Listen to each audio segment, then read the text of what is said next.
Polls have just closed in Ohio, and so we expect to see results begin coming in here in the next 15-20 minutes. And of course, we'll continue to bring all of that to you.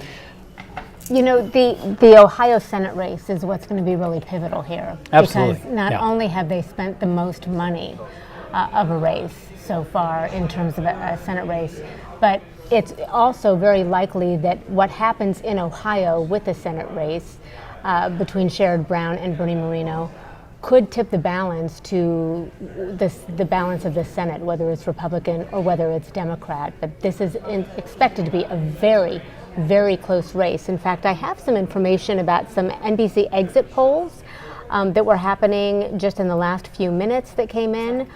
Voters, they say, after NBC, of course, talking to voters as they were leaving the polls, voters were saying they're deeply concerned about the economy and democracy. We know the economy is a huge issue for people when they are voting. Also, it shows that women are twice as likely to rank abortion as one of their top issues, which will be interesting to see how that pans out, especially since former President Trump has shifted his view on that, it seems, and he's now pivoting to the states to make their own decisions here, which is a pivot for him. And Donald Trump, they also say it was polarizing. 3 in 10 voters said they voted for Harris because of Trump. So a lot of questions tonight as to whether people are going to the polls because they are inspired by the candidate that they voted for, or because they so disliked the opposite candidate. And that's going both ways, we should point out. Oh yeah, definitely. Other races we are following here because, we know that, the nation's eyes are on Ohio because of that Senate race. But we also have several Supreme Court justices. Of course, that is just a huge deal here in the state. 3 different Supreme Court races that are playing out. You saw it on your ballot if you went out there and voted. And then, of course, issue 1. Each election we have this, almost every election we have this big state issue. This year it was issue 1, and there's been a lot of confusion about it, a lot of back and forth, a lot of debate, and we'll be talking more about that later on. The language on the ballot confused a lot of people. I don't know about you, I had several people when I went to vote today talking to me about it and saying they had to really research issue 1 because they didn't understand it. At the end of the day, essentially what they do, issue 1, is they would replace the current redistricting system, which is a commission of elected official leads, for an independent panel of equal parts Republicans, Democrats, and political independents. But the way that it was worded was a tough one for people to swallow. Right, gerrymander, that was the big word that was thrown around with that one. And there was some conflicting language from both sides accusing the other side of basically gerrymandering with the system that they were proposing. Local races, of course, also big in some of these different counties and cities. We're talking about school levies. So many cities are trying to, get that funding that they need to rebuild or to build a new school or whatever it is. And we know Danielle Wiggins has been on top of that just over the last several months. Yeah, and she's going to be joining us too. Operational costs. Some of them are just simply operational costs. They're levies, they're taxes. And the point is, when we talk about how all of you are concerned about the economy, there are a lot of people who want to help, but they may be looking at these numbers and saying, we don't have it in us to do it, or they're willing to make the sacrifice to get some of these levies and bond measures passed for the schools. Absolutely. So we'll have a lot of guests lined up today, and we want to kick things off actually with Monica Robbins. She has been at the Board of Elections in Cuyahoga County, of course the biggest county here in Northeast Ohio. Monica, what have you been seeing out there and how things are going as far as the vote? Well, hey, Matt and Christy, I was at the Board of Elections. Now I am at ground zero, essentially. Right now, I am in the warehouse where the vote is going to happen, and they're starting to bring the ballots in. So, of course, the polls just closed. This is where the ballots are going to be brought. I want to show you behind me. You can see it's quiet right now, but as these polls are closing, this is the room where the ballots are going to be coming in, and you can see there's all these folks in here who are patiently waiting, and most of them are volunteers who are just patiently waiting for something to do, and you can see some of them are starting to come in. Now, what's going to get counted first those are going to be all of those mail-in ballots and all of those early voting. And so the results we're going to see first are going to be coming in probably about 8 o'clock tonight. Those are the results we're going to see first. Now, what we do know is that we're hearing that in Cuyahoga County, lines are still pretty much wrapped around buildings. So if you are still in line, stay in line, because as long as you are in line, regardless if the polls are closed, you still will get to vote. So no matter what, your vote is going to count. So we don't want you to get out. And what we've seen so far is Cuyahoga County was hoping that they would see at least 300,000 people get out to vote, and they surpassed that. Last count we saw, they were well over 60%. They saw at least 337,000 people voted today is the last numbers I saw. So again, you can see all of these volunteers. The other thing, they were having some issues. We knew this morning we had a couple of power issues out in Parma. And one of the bigger issues with these scanners that they saw, a lot of people were trying to get their ballots through those scanners a little quicker than they needed to. If you're watching this and you're waiting in line, make sure you take your time with those scanners. Make sure you take tear off the tabs, and you're going to put the tabs in the box, and then you're going to slowly push your ballot through the scanner. That was an issue that a lot of people were having this morning. And don't worry if there's an issue with the scanner. Your vote is going to be counted whether or not it goes into a ballot bag or if it gets through the scanner. It gets counted no matter what. So those are the things that are going on here. We're waiting for the ballots to start arriving here. And it's going to be a long night because, again, so many of these folks are still waiting for the ballots to come in. And another thing, another good sign, I guess, we saw that a lot of our precincts, nearly 1,000 of them, were running short on ballots. So they were having to deliver ballots to a lot of these precincts. So that's the scene here. Back to you guys. Okay. Well, and that's indicative of how many people are out there. Monica, great information. Thanks for the tour. Absolutely. We saw it as you, in the back. Yeah, thank you so much. We'll be checking back in with Monica throughout the evening here. Yeah, I was at the Board of Elections yesterday, talked to the director in Cuyahoga County, and he was talking about how those results would be coming in, tonight and what that would look like. And so we want to just take it as some sound about what he was describing as far as when those results are come in and what you can expect tonight from Cuyahoga County. You will not see 100% Cuyahoga County results before midnight. Not because we don't want to give them to you, it's because we are still working on them. And our motto for years and years, and you've heard me say this before, accuracy over speed. And we will not compromise that. So, and again, if people have the expectations, then they know, because they're going to see, well, geez, Geauga County, they're 100% at 9:30. Great for them. They are the size of the city of Parma, and that is just one of 59 communities we have. So you're going to see these results coming in at different times from the counties.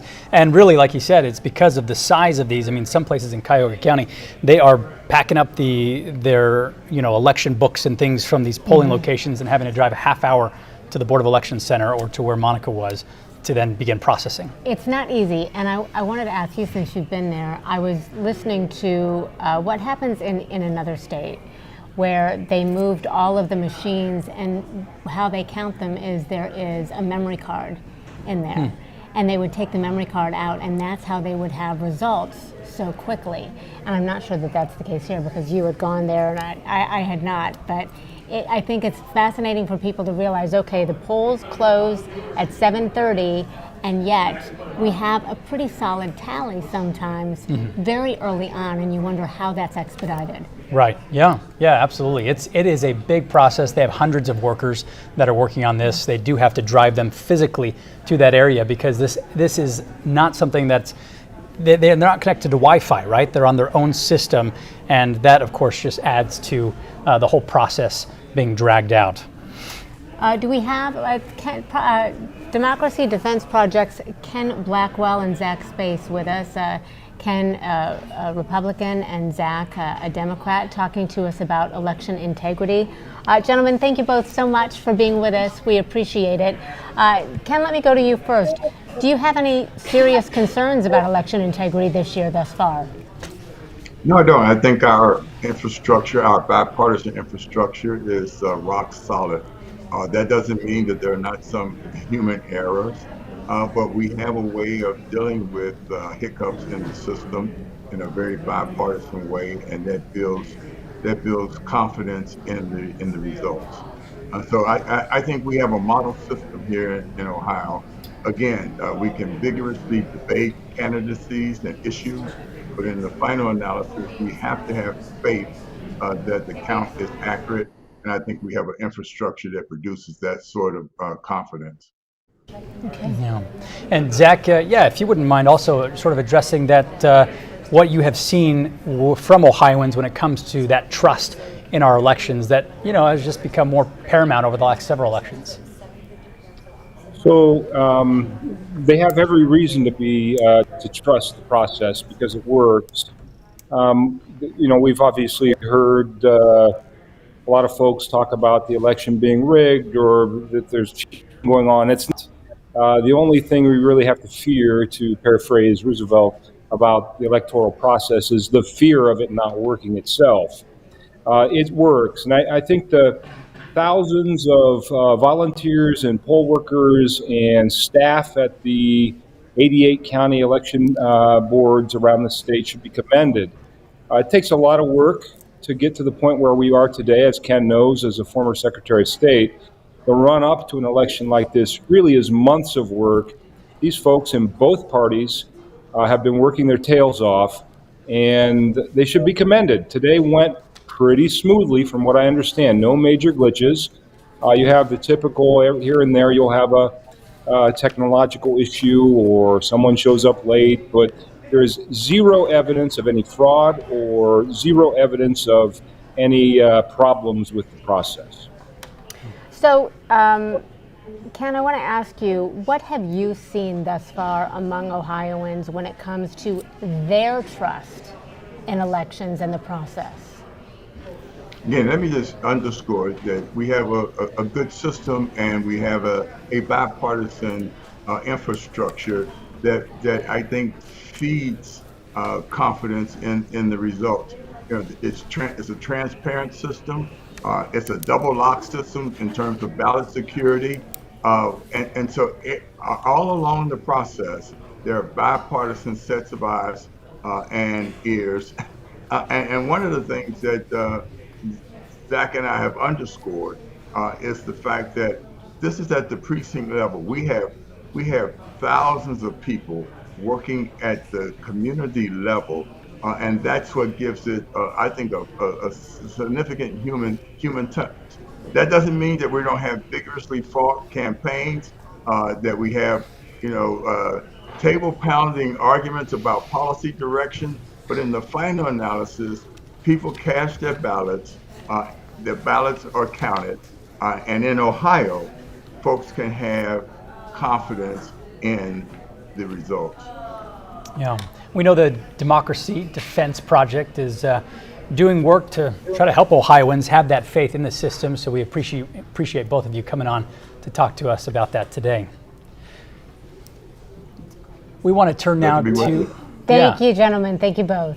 We want to turn to Signal Ohio's Andrew Tobias. We mentioned at the top talking about the Senate race and how important that is. And you'll notice, actually, we want to point out at the bottom some of these numbers that are showing up, and you're seeing some of those preliminary numbers that are coming in on issue 1 and on the Senate race.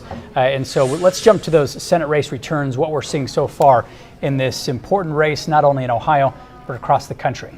Yeah, Bernie Moreno looks like 52.5% at the moment to Sherrod Brown's 44.8%. Again, these are early numbers here. There are still people standing in line. We kind of need to underscore that there are still people waiting to vote. So these are very early numbers, and it's important to make sure that we talk about that, because we don't want anybody to jump to any conclusions of course, we have a long way to go tonight. Absolutely. Well, let's head over to Signal, Ohio's Andrew Tobias. He has been following this Senate race, of course, and just how pivotal this is, not only in the state, but across the country. Andrew, welcome. Be here. All right, okay, can you hear us, Andrew? I can. Can you hear me? We can, and we just wanted to make sure. So I know that you had a really good article about all the money that has been spent, particularly in this Senate race. Your article, in fact, talked about what voting numbers reveal as well about all of the early votes and the rural communities. Talk to us about what you think is pivotal in terms of the amount of people that are showing up for this particular vote. So I haven't seen the updated early vote numbers if those have been reported yet, but what I was tracking in the early vote numbers, both before today and then also today on election day, is pretty clear that the early vote mix had shifted first away from mail voting, which is traditionally the manner in which the vast majority of early votes are cast, but also towards rural areas, which obviously are more heavily Republican. And we saw signs that turnout was down in urban counties when you look at just strictly the early vote. And it wasn't clear to me always that the early vote doesn't necessarily correlate to the election day vote. People might just change their habits and make different decisions about how they want to vote. But what we saw, though, in some of the actual voting numbers that came into a drop in turnout in Cuyahoga County in particular in 2020, the turnout percentage there was something like 72%. Last I checked, the percentage was something like 64%. And that's a pretty significant drop when you're talking about a county that's the second most populous and also in 2020, the largest source of votes for Joe Biden. So the voting numbers, like I said, in the early vote show a pretty, a shift towards the Republican areas. The actual voter turnout in some of the more Republican counties where the information is available is pretty similar to 2020. But again, it's just that drop in the urban areas, particularly in Cuyahoga County, is pretty significant. Can you just drive home for our viewers just how consequential this race could be when it comes to control of the Senate? Sure. So Democrats currently hold a one-seat majority in the Senate, and three of those incumbents are in states that Donald Trump won in 2016 and 2020. One is Joe Manchin, and he's just not running for re-election. Republicans are going to pick that seat up. The second is John Tester in Montana, who really faces an uphill climb. Trump wins there by like 20 points. Then Sherrod Brown is the third. And Ohio, while not competitive in the presidential race these days, is much closer than the other two states. And so Democrats are trying to pick up Republican seats in some states, including Texas and Florida, but they really need to defend as many seats as they can. I mean, practically speaking, Republicans to retake the U.S. Senate unless Democrats are able to pick up one of those seats. But a lot of the road for Republicans has gone through Ohio, which is reflected in just the huge amount of spending that we saw in this race. It's upwards of almost $500 million in TV ads, which by far is the most expensive non-presidential race in the country. So it just speaks to the stakes, because obviously control of one of the one of the two legislative chambers is just very important for passing legislation. The stakes are very high, and the spending that we've seen there reflects that. Okay. All right. We so appreciate your insight. Thank you for being with us. Signal Cleveland's Sure. Andrew Tobias. We'll see you a little bit later, because they're going to be with us to help us analyze what's happening as we go through this. And we are not alone here anymore. We have Ohio Legislative Black Caucus Foundation President and CEO Shayla Davis, also former Ohio House Representative. We are so glad to have you. Thank you. Yes, thank you for being here. Happy to be here. Thank you. Well, so gerrymandering has been a big topic this year, Yes. leading up to this election with issue 1 on the ballot. Can you talk about just historically how that has impacted Black communities in Ohio? Yeah, so gerrymandering is like the biggest issue that we're talking about at the foundation, and the reason being is because it does impact the Black community as people continue to, certain elected officials, to draw maps specifically for them to skew the vote to ensure that they win these sections. It ostracizes the most marginalized groups of people. And then those folk are not fairly represented. And when we're not fairly represented, that means that the policies that are being enacted that become law do not fairly represent the constituency. So I've been spending the last 90 days really driving that home. I spent all day today at the polls really talking to people about issue 1, because they really don't understand. People don't understand what gerrymandering means, what redistricting really is. And having been a state legislator legislature and seeing exactly how the process works. We lost our Senate district here in Cleveland, Senate District 11, which was a majority black Senate district due to a lot of the redistricting things that were done. When you talk to people at the polls today, did they understand what a no vote and a yes vote meant? Because there have been some concerns about the confusing language around that. So they didn't. To be very honest, they didn't. We had a gentleman who I got to after he had come out of the polls, and his statement to me was, I don't really know what I voted for. What does that actually mean? And the language was very difficult. And he stressed to me that we need to do a better job of communicating clearly what the issues are, what it really means for a yes and no vote. I've tried very diligently to make sure that that's the upfront conversation we're having, you know, removing all of the language. It's a page and a half when you look at the ballot. Yeah, you know, it is a lot. I know when I went in myself, I went, I don't know if I had not studied this, if I would understand what I'm voting for. And because you are a former Ohio House representative, I'm wondering, what is your challenge? What is the challenge of getting issues on a ballot that are clear cut in terms of the verbiage they use? And so I think that has a lot to do with just the way we handle standard English here in America, right? Because we tend to speak in a way that doesn't necessarily translate to the average person. We tend to speak in a way that people don't understand, and so it's written in that language. But I think that there could be some provisional things done at the state to require us to use basic language. But that's a part of what the Secretary of State and the Board of Elections requires. That needs to be changed. You're looking at some of the initial results that are coming in regarding issue 1. Those no results, of course, ahead right now, and we'll just see how this plays out throughout the night. One more thing that we want to talk about, because Ohio Supreme Court is on the ballot this year. Can you just talk about how significant that is when it comes to future decisions, surrounding criminal justice and those things?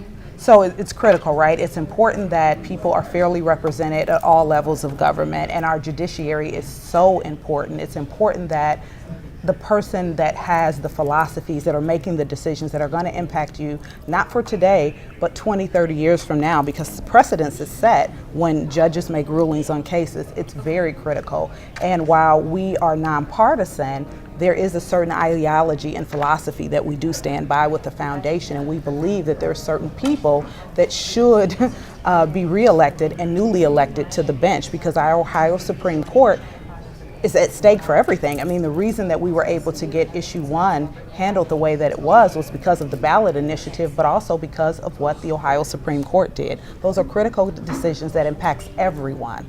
Yeah, absolutely.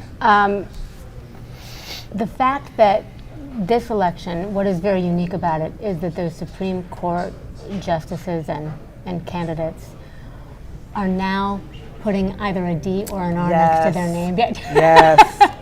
Okay, I need to know how you're feeling about that, because your face doesn't tell us everything, but it tells us enough, right? Yes. I don't like it. You know, when we think about the judiciary, they're supposed to be a non-biased group, right, that are making a decision based off of law, based off of precedent. So why is it necessary to determine who's in what seat? Because that actually is misleading to folk, or it's very leading when people are voting. When we're constantly talking about voting down the ticket, you're not really looking at the issues or the ideologies of those folks. You're looking at what party they represent. And we know that nationally, you know, we have really been focused on partisan politics, which is an extreme problem as opposed to the actual issues. Okay.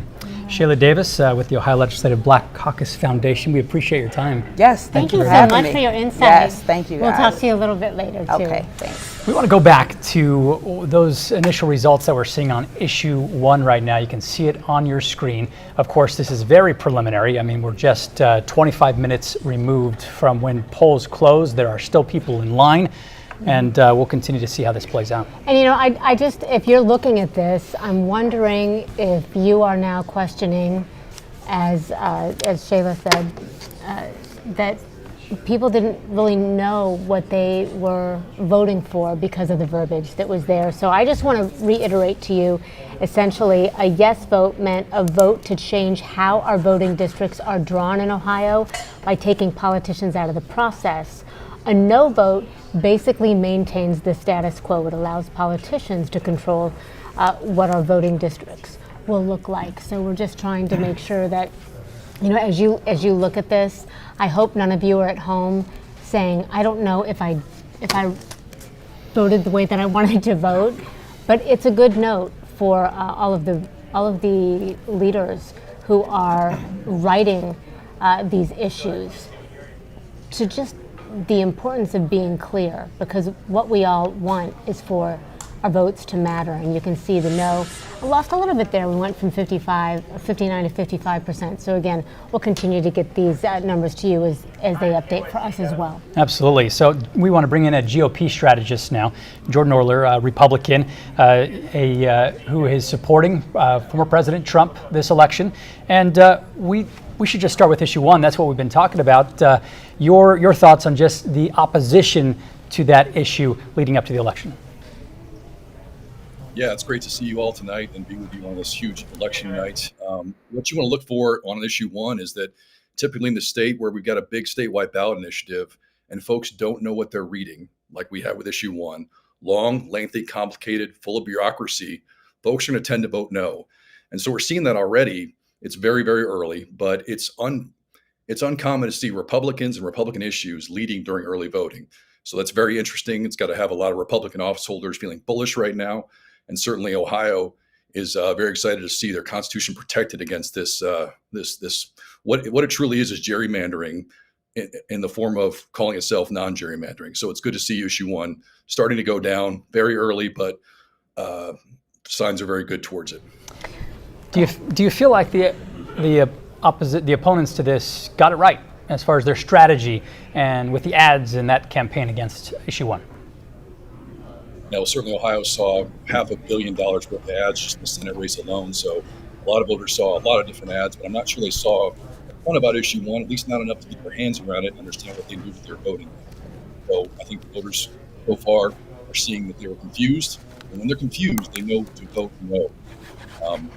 They know to put a blockade around the Constitution that matters. Ohioans, Buckeyes, rose up. I think they saw that this was not a good thing for their state. They like elected officials to determine what's happening in Ohio because they are elected, because they are accountable, and therefore they want to see things stay that way. All right, strategist Jordan, although we appreciate your taking the time to be with us and your perspective, we'll talk to you a little bit later in the next couple of hours as well. Thank you. Yeah, long night. Glad to have you with us. And we have another guest with us here, the former Cuyahoga County Commissioner, Lee Weingart, and we want to bring you in. Yeah, good evening. How are you guys? How are you? Thank God we're almost done. Is that why you're so cheery right now? It is. Like the breath of fresh air, like we're almost done. No more commercials. So do you anticipate that we will have all the big issue numbers by tonight? Well, I think we'll have the issues in Ohio sorted out. I don't know about the national, the presidential, for example. Sure. I do think one side's going to maybe win by a bigger margin than expected. Mm-hmm. And so I think maybe we'll have a good idea by midnight tonight, or maybe a little bit after that. But I mean, right now it's hard. You really can't judge anything that's coming in right now. It's too early to see. Yeah. So we haven't talked a lot about Ohio Senator J.D. Vance yet, but do you think that, what impact did him being on the ticket have on the vote this year? Well, I think what you're seeing in some states is an increase in young men voting for President Trump. So I think we're seeing it in Georgia right now. And I think, JD brought that younger appeal. He's 40 years old. He's the second youngest vice president in American history if he became vice president. Yeah. And so I think, Trump being almost 80 years old, JD being just 40 years old, he brought a younger perspective to the ticket. And so, clearly he's going to help in Ohio and other Midwestern states. Yeah. You were talking about the importance of the younger male vote that we're seeing. We know that the women's vote is also very, very strong this time around. NBC recently had an exit poll, they're putting out what they're hearing from voters as they're leaving the polls after they voted. And they found that women are twice as likely to rank abortion as a top issue. Yep. Who do you think has played that best? Who do you think has gotten their point across best? And what do you make of Donald Trump's, it seems, pivot to pivot the decision to the states? So I think the best issue the Democrats have always had against Republicans, at least the last 2 years, has been abortion. And they didn't seem to really use that issue until the very end of the campaign. I saw a few ads in the last 10 days of the campaign. Had I been running Kamala Harris's campaign, I would have gone to abortion right away, because that's a way to peel away some moderate Republicans. You saw the vote last year in Ohio to extend abortion rights. And they didn't seem to want to focus on that. They focused more on democracy and the Trump threat. And maybe had they could do it again, they might go back and say, maybe we should have focused more on abortion, because that is an issue that certainly gets women to the polls and gets some Republicans to cross over and vote for the Democrat. I did hear some women saying they didn't hear enough from Kamala Harris about late-term abortion and what she would do with that. Your thoughts on that regard? She ducked it, because I think she doesn't have a good answer. The more liberal portion of the Democratic Party would say no limits on abortion. Now, they don't believe in killing children after they're born. That's ridiculous, of course.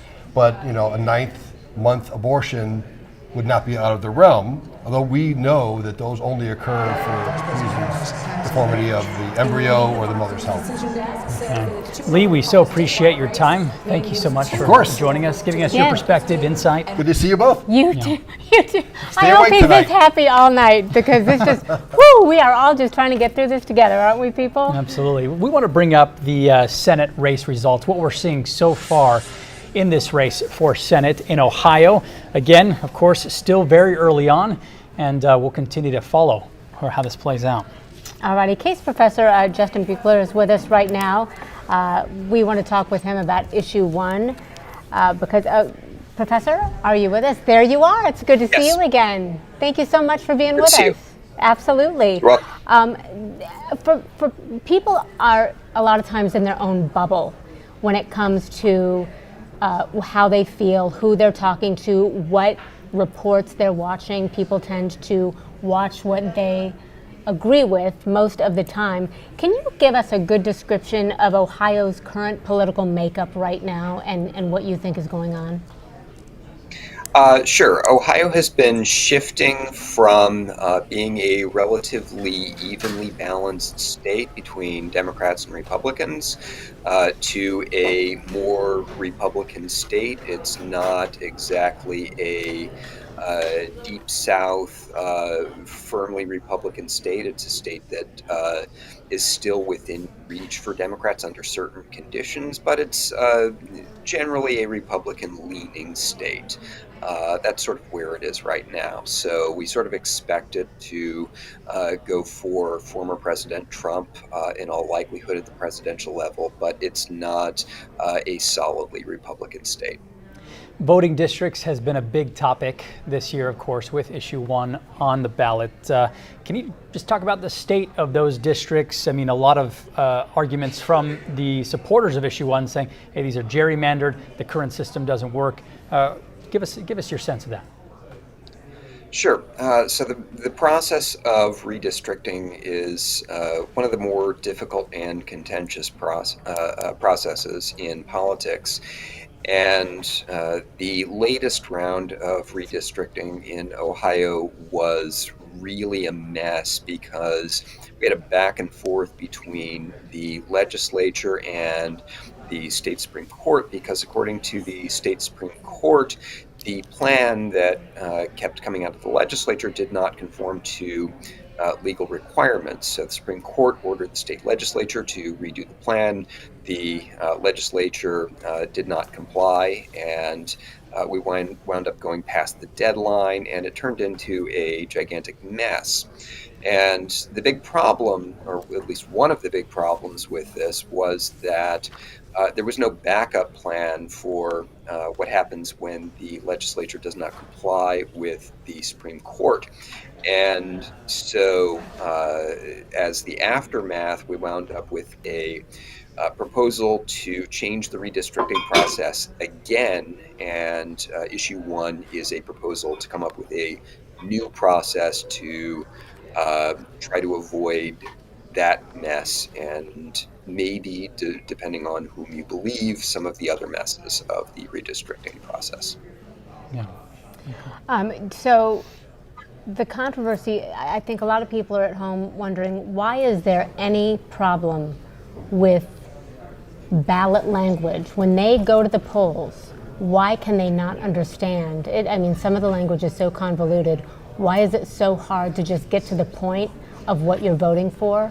I know, as we've had several people already tonight, and people who've written in who said, I thought I voted for one thing with issue 1, and now I'm thinking I voted wrong. Well, the complicated politics of any given issue will make for complicated ballot language. The more complicated the issue, the more complicated the language, and there's no way around that. But why is there, let me ask you, why is there no way around that? I think people are going to the polls saying, and they might study it and they might think that they know what they're doing, but why is it so difficult? Is it because there are politicians writing these? Are they trying to trick us? I wouldn't make that accusation. It's just that because the politics of an issue like redistricting are intrinsically complicated, it's hard to write simple language around it. Redistricting is intrinsically complicated, and if you try to explain it in simple language, you're going to have a difficult time doing it. So if you write a redistricting reform proposal and try to put it in simple language, that's a difficult task. Redistricting is difficult to understand intrinsically. I've been studying it for decades. It's a hard topic. Trying to explain it in simple language is hard. That's why ballot language about these topics is difficult to understand. There's just no way around that. When you take the complicated issues that legislatures normally address and give them to the public in the form of ballot initiatives, you are giving people topics to address that we normally give to legislatures because it is the job of legislatures to deal with complicated policy issues, not normally the voters. Yeah, very, very good point. We appreciate so much you taking the time for us, Professor. We'll see you again a little bit later. Thank you. And we want to bring in some breaking news. We just got this word in the 11th district. That's District 11 in the U.S. House race that we've been watching. That race has been called. Democratic incumbent Shontel Brown has, by a very wide margin, won that seat again, 80.9% to 17.4% for her Republican opponent, Alan Rappaport. So again, the first final tonight, the first final of many, but we do have Ohio now calling Shontel Brown will keep her seat for U.S. House District 11. Yeah, and we should say that doesn't mean all of the votes have been counted and processed in that area, but the margin is just so wide. Yeah. Well, we want to continue this topic of issue 1 that we've already been talking about quite a bit, and bring in citizens, not politicians. This, of course, the group behind this issue, and talk about just what this is all about. Welcome back.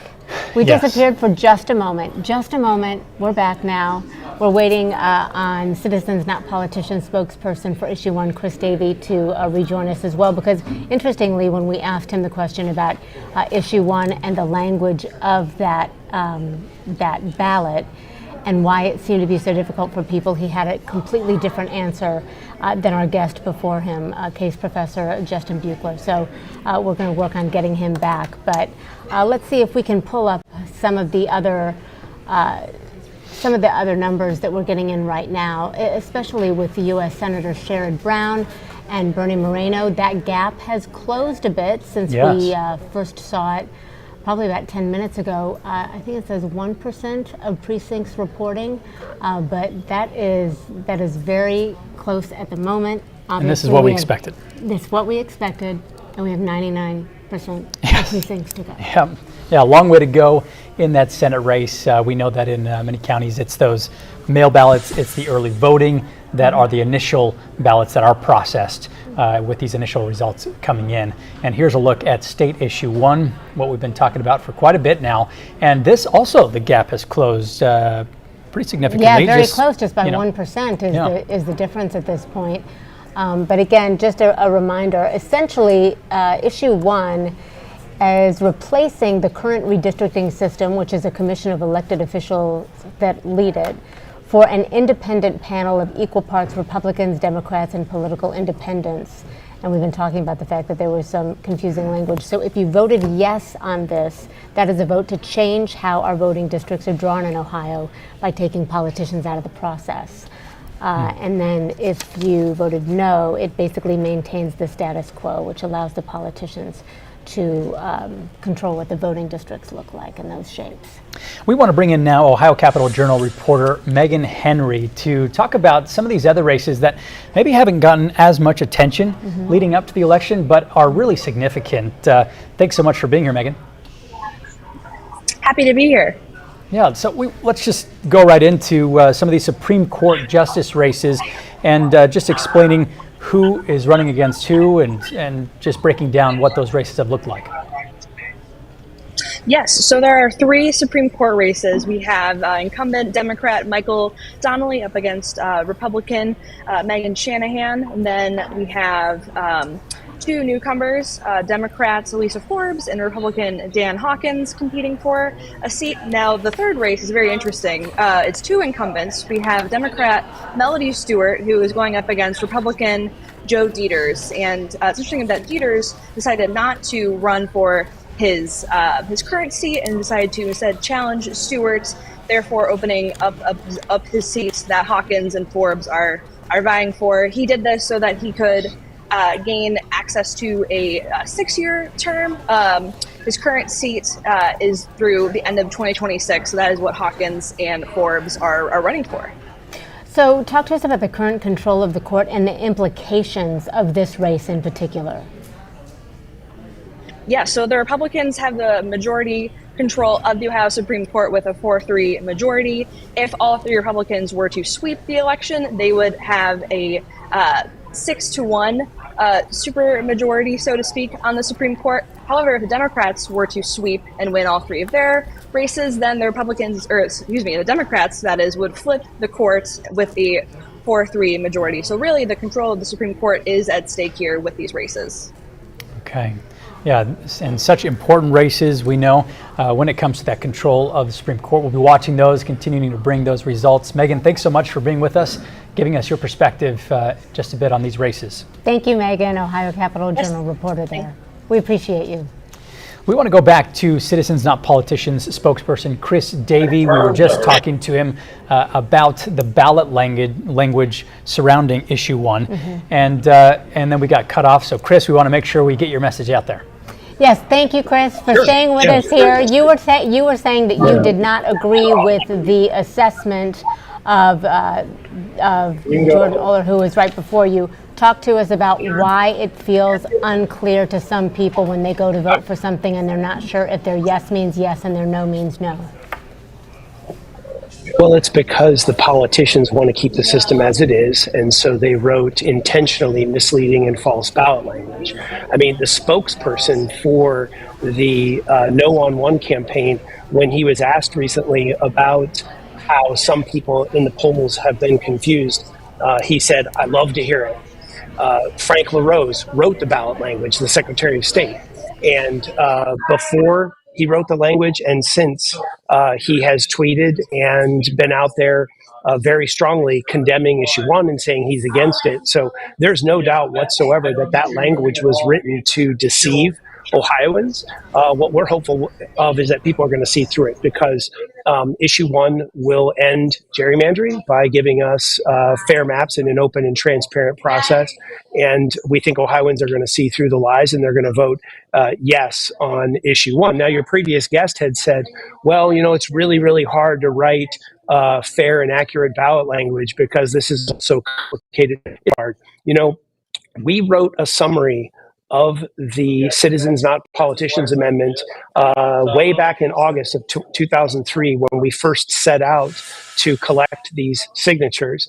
And the Attorney General of Ohio legally certified this summary language that was very clear, and it wasn't misleading. And that's the language that more than 500,000 Ohioans signed when they put this on the ballot. So this issue is not complicated, and the politicians are just trying to trick Ohioans into voting no. Okay, well, we appreciate you just waiting for us and coming back so you can explain that. Your insights are really important to us. So thank you so much, Chris. We'll see you a little bit later. Let's get to the former Ohio GOP chair, Bob Paduchik, who is against issue 1 and maybe can explain a little bit more about the opposition to this, because as he said, this is an issue that says, hey, we're going to end gerrymandering, but then you have opponents saying this is actually going to require it.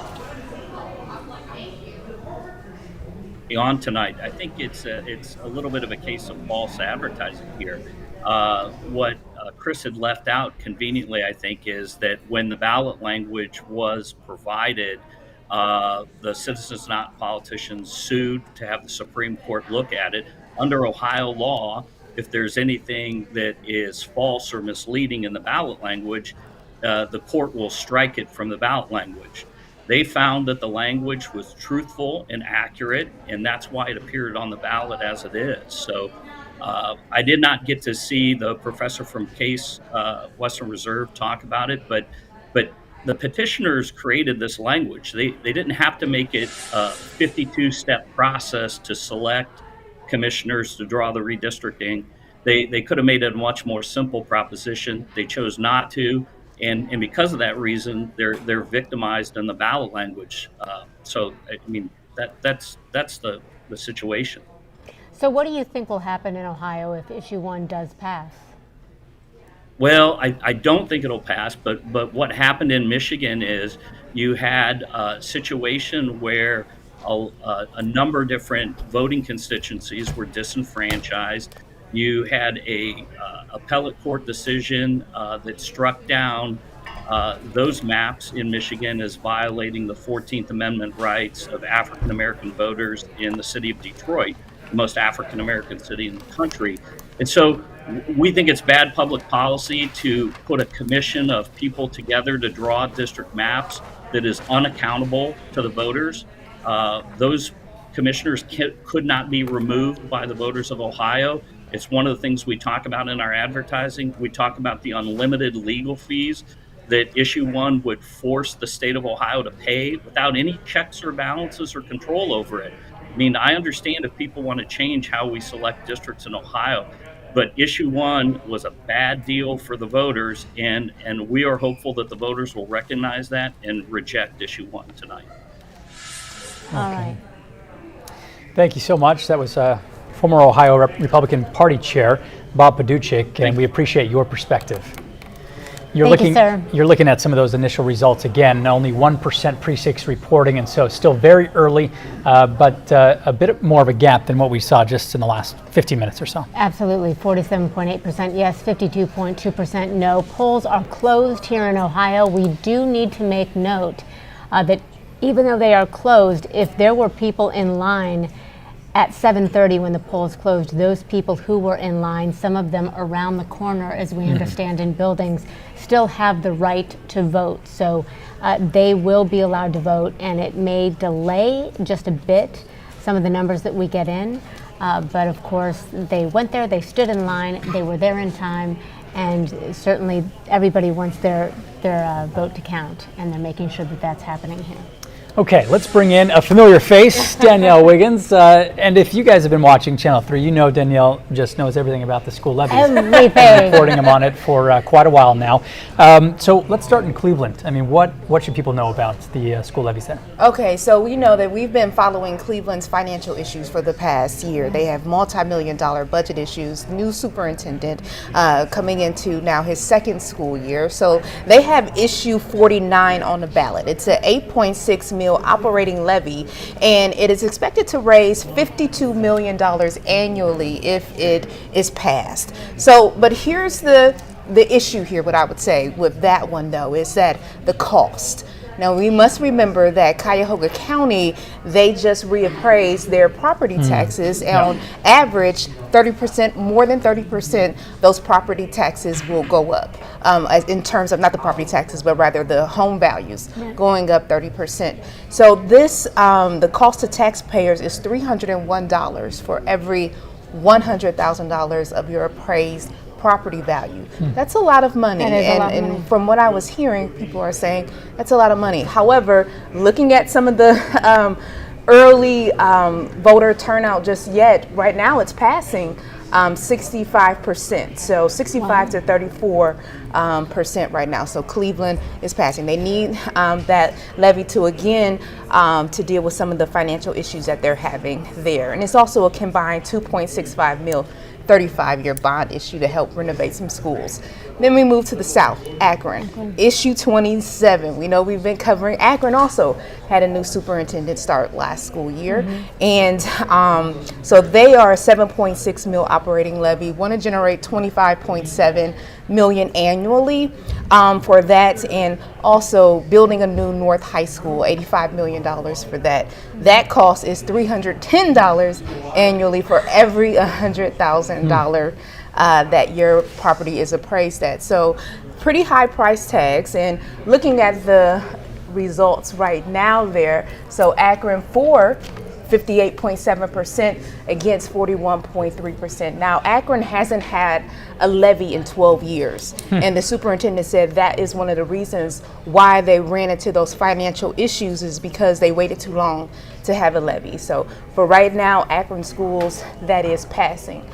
Let me go to the last one that I really want to cover is Medina. Medina City Schools, they are going to the ballot for the third time in just a year, because they are trying to get a 10-year emergency operating levy passed. So Medina is $263 for a year for every $100,000 of your property value. And if this one does not pass, then this one has real repercussions. Yes, to it. it has, because 71 jobs will be lost, including 50 teachers.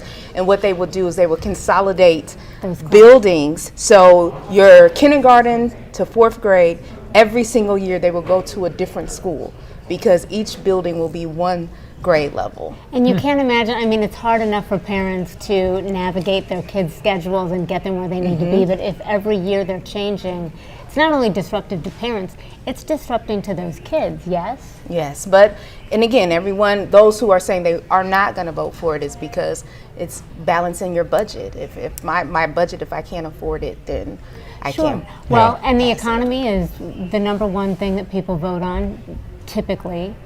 And we know that inflation right now and the cost of everything has a lot of people fearful for how they're going to make ends meet. So asking for money right now is particularly detrimental and hard. So we shall see as more results come in. Yep, Danielle Wiggins, thank you so much for providing your perspective on that.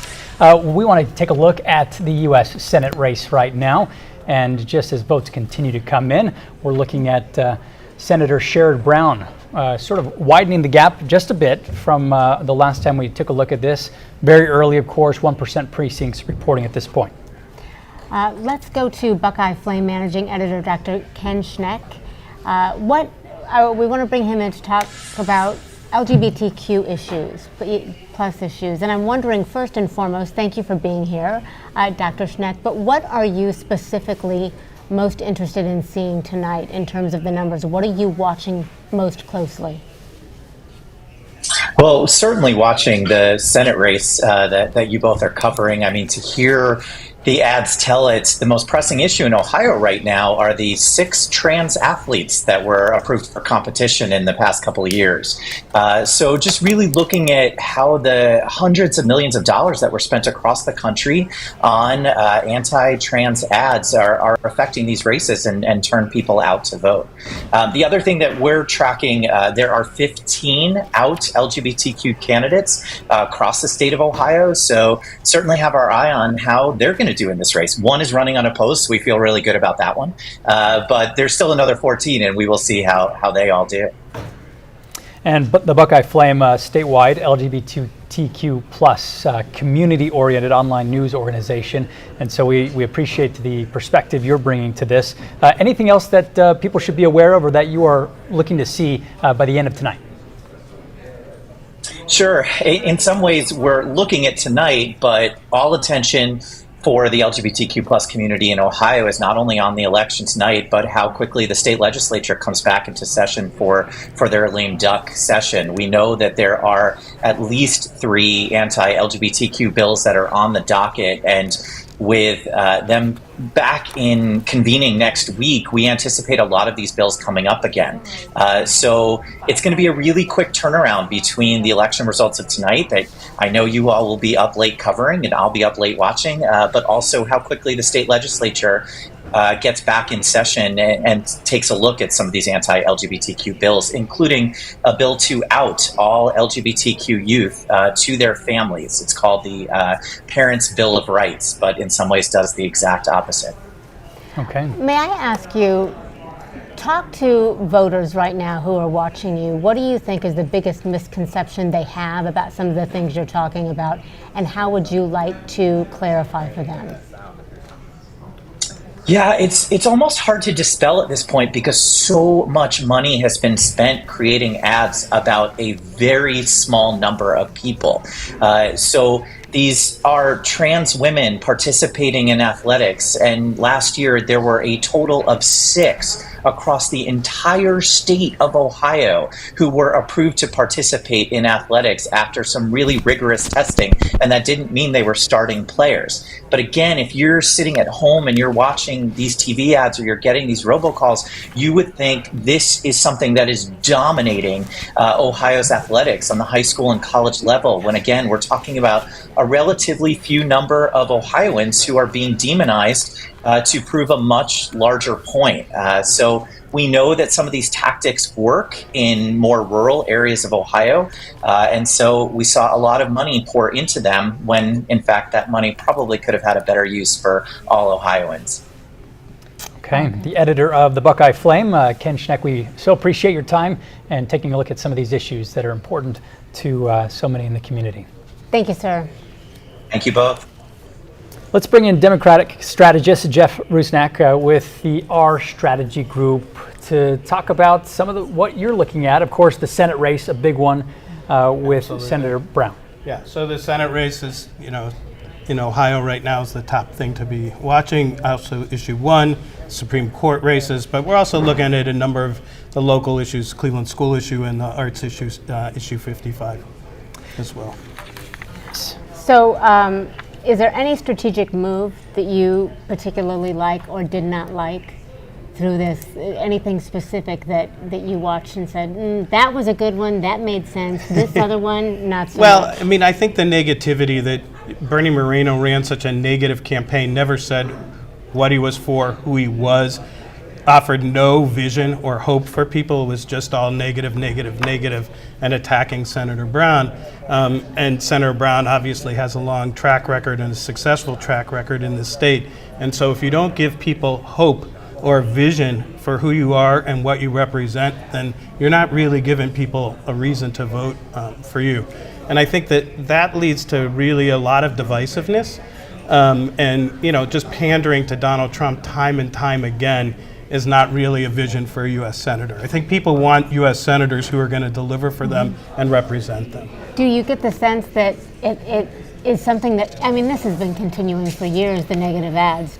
Do studies show that negative ads work? I mean, they get people's attention, and it creates a narrative and helps define the tone for a race and for a campaign. And negative ads aren't unique to candidates and politicians and campaigns. Verizon goes after T-Mobile, Chevrolet goes after Ford. It doesn't seem quite as brutal, though. No, I mean, it's not as personal, let's just say, right? And so you get, but I think the degree kind of this cycle in particular, you couldn't turn on your television and, for more than 5 minutes and not see an attack ad. And really, in particular, when $450 million is being spent in a U.S. Senate race, and a solid majority of those ads are negative.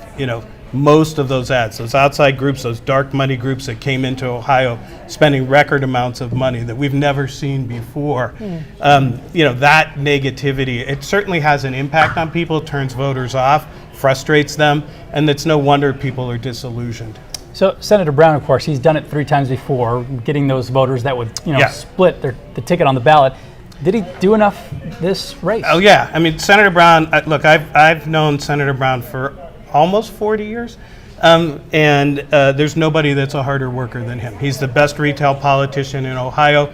He works his tail off. I suspect that he hit all 88 counties, and he laid out his vision for this state and his record, and he doesn't run from his record.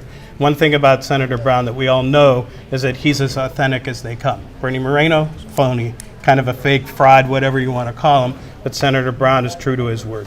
We should point out it is a very close race at the moment between the two. I wanted to ask you about J.D. Vance. We haven't talked a lot about him yet, but the fact that he is on the ticket with President Trump, do you think that he alone in Ohio is in a position to make some strides? I think if J.D. Vance were on the ballot this year, he would have lost, actually.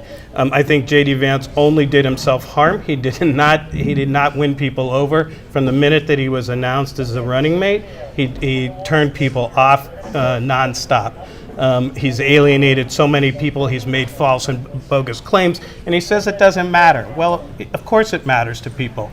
And one of the most, I'd say, one of the most disturbing things that's happened over the last 8 years is this idea about alternative facts. There's no such thing as alternative facts. There's facts, those are truths. There's things that are not, that are false.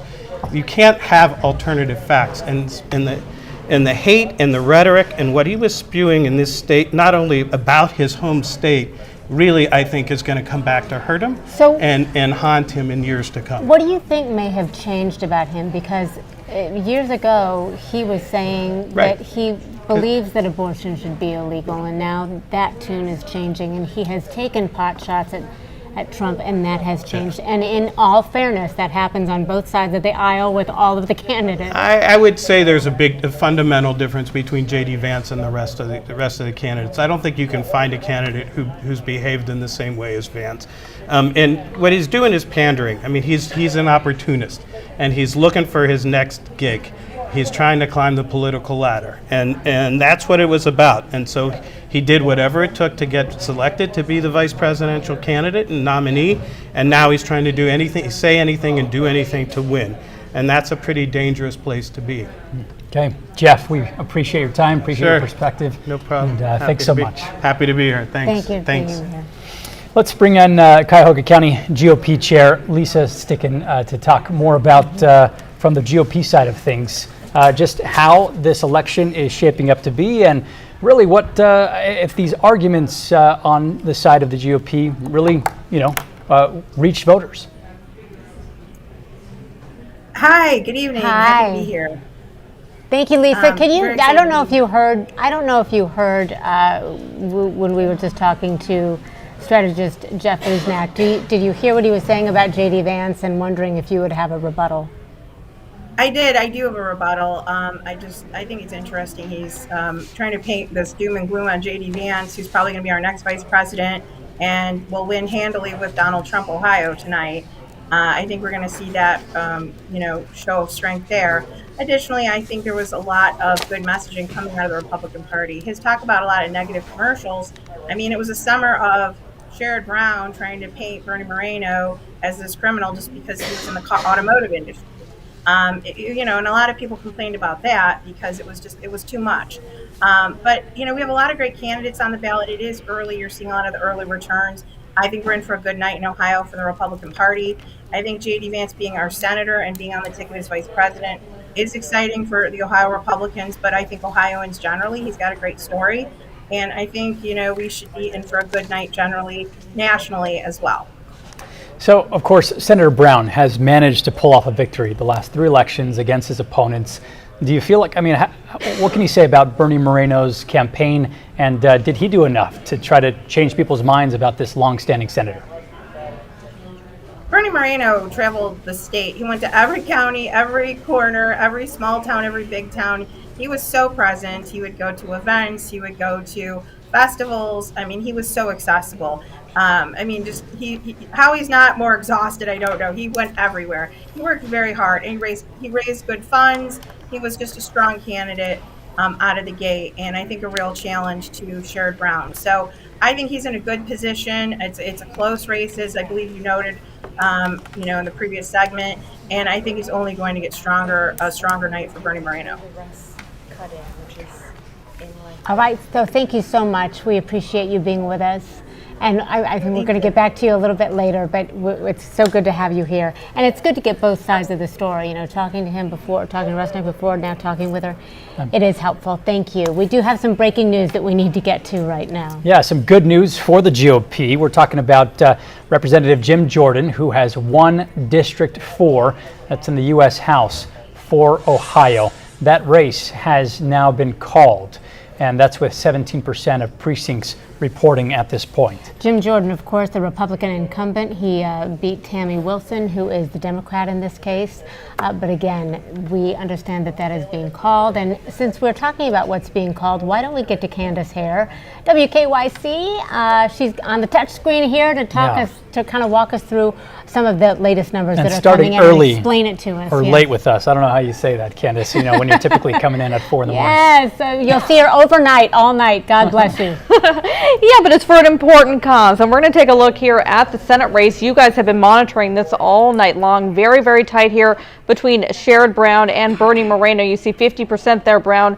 47.5% for Bernie Moreno at the moment, but I want to zero in on some of these locations. You go towards some of the big cities to kick things off. Right up here, Cuyahoga County in Cleveland. This is a place that you would expect to do very, very well for Sherrod Brown, and that is exactly what we're seeing at this point in time for him. So things going well in the places that you would expect them to need to go well with them. A little bit finicky here, but here you go. 72.7% for Sherrod Brown.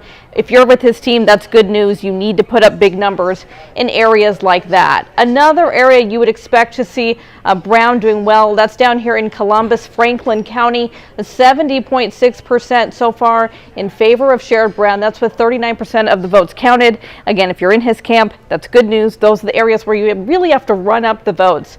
But a couple other areas really intriguing me at the moment. One's going to be down here towards the bottom of the state. This is Hamilton County, where Cincinnati is located. Last time that Sherrod Brown ran and he won, he did carry Hamilton County, but it was very, very close, almost 50-50. Right now you're seeing 64.6% in favor of Sherrod Brown over Moreno, and that's with 37% of the votes in. So we have a significant number there at this point in time as well. The last area that I'm really zoning in when it comes to this race is right up here towards the northern side. We're going to go right in here to Trumbull County. This is where Warren is located. You see Sherrod Brown, 52.4% right now with 44% of the votes in. And then underneath that, that's Mahoning County, 56.5% for Sherrod Brown at the moment. These two counties, Trumbull County, Mahoning County, these are two counties that Brown carried when he won last time. But then when Tim Ryan ran against J.D. Vance, he did not carry those counties. So two really important ones for Sherrod Brown this time around. Absolutely, yeah. We're seeing, I think it's those purple counties, are we allowed to say that? Those purple counties that, where it was really tight. I mean, President Trump won there, but then you see Senator Brown was able to sort of split the ticket for a lot of those voters. Absolutely, and the key with these two counties, because there were a number of counties that Brown was able to carry, but that Tim Ryan didn't carry, and that's why he lost to J.D. Vance. But the key with these two, when you go up to Trumbull County, you go to Mahoning County, these are two counties that have a pretty decent populations. You're talking 40, 50,000 people, so either one of them alone could really make a big difference if you could sway it your way. Oh my goodness. All right. So you're going to be with us all night. With you all night long. And, a lot of things going on. You have the Senate race. Of course, I know you guys have been mentioning issue one as well. That's a big one. One big thing I've been keeping an eye on here is issue one. And if you look at the numbers right now, this just flipped just in the last couple minutes. No, now leading 51.5%. Yes, Justin behind at 48.5%. I'll keep an eye on going forward what we see with the Senate race, because up until this point, we've seen those numbers mirrored almost exactly on party lines. So perhaps the flip could be coming in the other race as well. I can't see all of your numbers on the screen, but can you gauge for us the percentage that's in? Yeah, so right now we have 42% of the votes have been counted. We have 51.6% is for no, 48.4% is for yes, but the difference in here, you're talking tens of thousands of votes, but millions have come in at this point in time. And of course, we talked about this at the beginning of the show, just how significant this is, not only for Ohio, but for potentially control of the Senate. Yeah.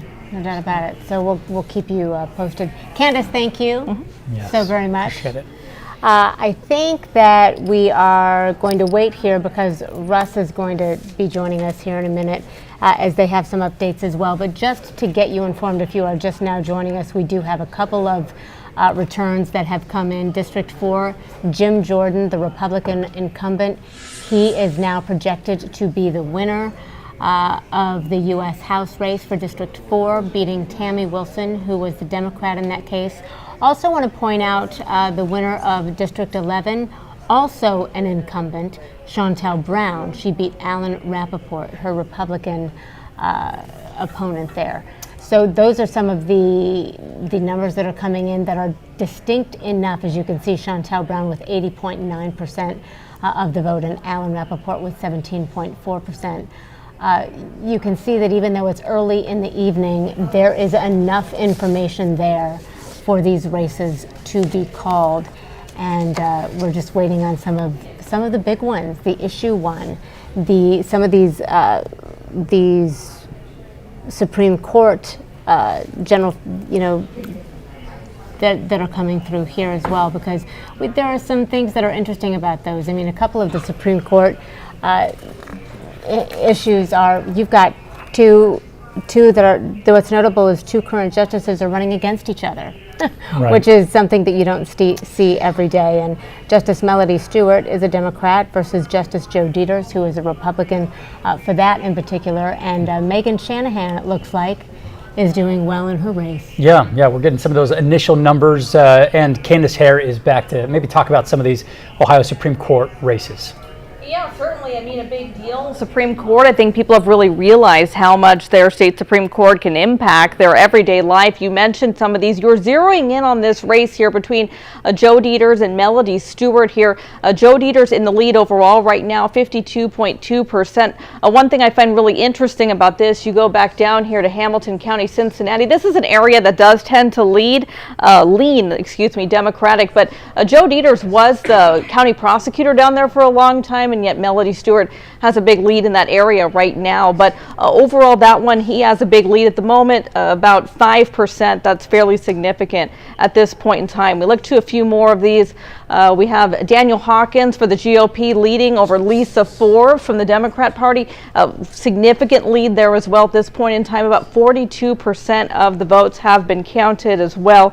And we go back up here straight to the top, and we have Megan Shanahan against Michael Donnelly. Megan Shanahan for the Republican Party is leading as well. So, we see that influence of the Republican Party, their candidates leading at this point in time when it comes to the state Supreme Court. And that's something to keep an eye on. You can think of how many big statewide issues we've had here in the state of Ohio, that these are the people who often have a deciding say in what winds up happening here. And so far, the people are speaking, and they are leaning in that direction of some of these Republican nominees. About 42% of the votes have come in for those races, so just about halfway there. So it's at that phase where you can start to kind of see what's happening, but still a long ways to go. A lot can change. Absolutely. Yeah, we'll continue to follow some of these closer races. State issue 1, the U.S. Senate race. We don't anticipate, having any of those races called anytime soon. No, we're with you all night long, because we know that this is going to be a long road with little bits and pieces that are given to us. So let's take it over to Russ.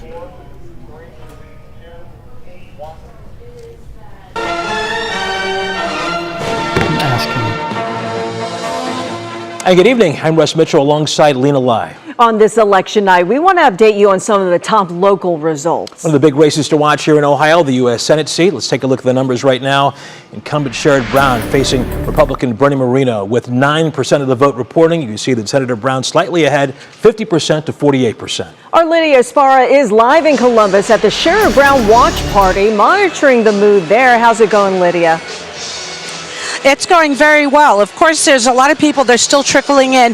The mood is more subdued, I'm going to say. They're not very excited yet because this has been a very, very tough race. And they know he can take it to the finish line.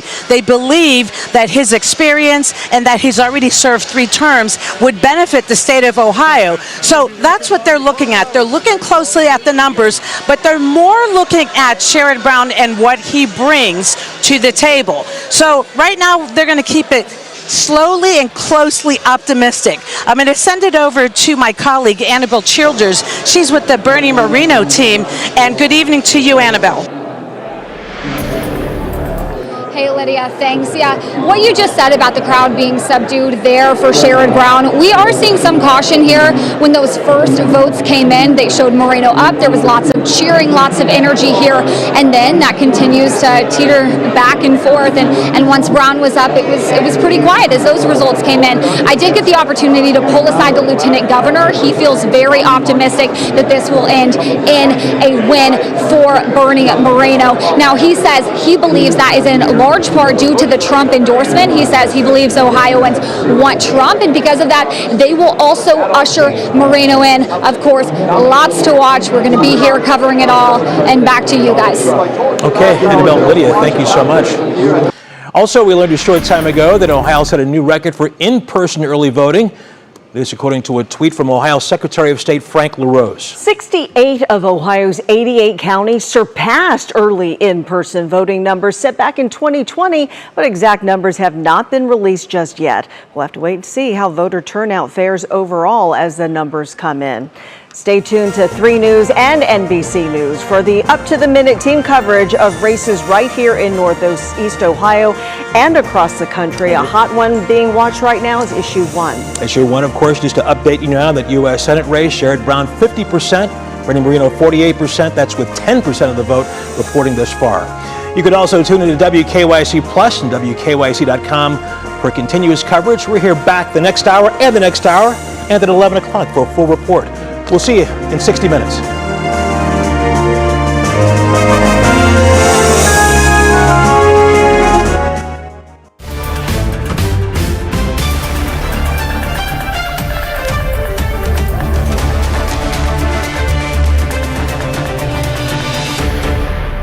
Welcome back to Decision 2024. We are grateful to have you with us here as we walk through together all of the numbers that are coming in tonight on all of the people that you most likely voted for when you went to the ballot box, either today or earlier.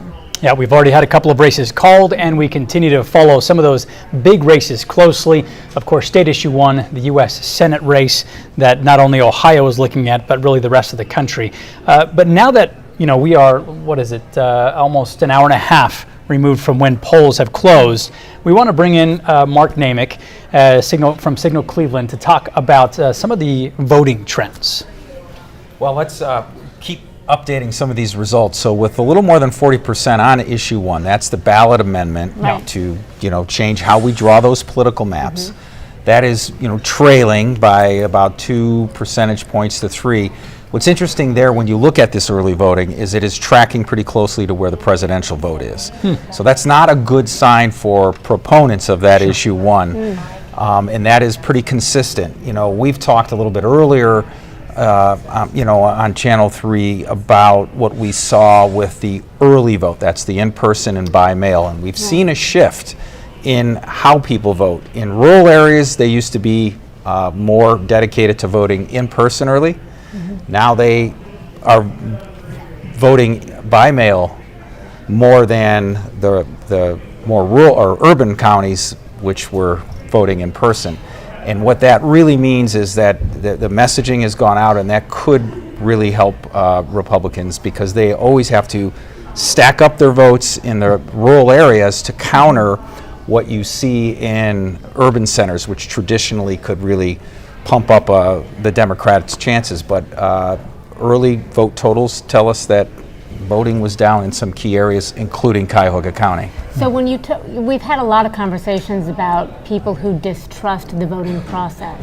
And mail voting was one of those things that they had real questions about. What do the numbers this time around tell you about it? There must be a shift in that regard. Yeah, so the trend is people have gone to in-person, at least in Cuyahoga County. I was out over the weekend talking to voters, asking the question, why are you here today waiting 2 hours to vote when in the past you might have used the mail-in ballot? And the answer was partly they liked the community aspect of voting together. They had families, they were down there, but the one big one was they didn't trust the post office. Not so much corruption or the other. There were a number of stories when you go back to the last election where we did them here. The ballots were backed up at the post office. They had a hard time, and the vote meant that much, so they didn't want to leave it to chance. A second element of that is the local parties, in this case the Democratic Party, which is the dominant party in Cuyahoga County. They don't make the effort to send out a lot of that absentee ballot request forms. You do get them from the state, but the parties used to drive that. And one of the reasons I think that some of this is faded, this get out the vote, is because we're not a swing state anymore. Yeah. And as such, this is that real first election where we're not.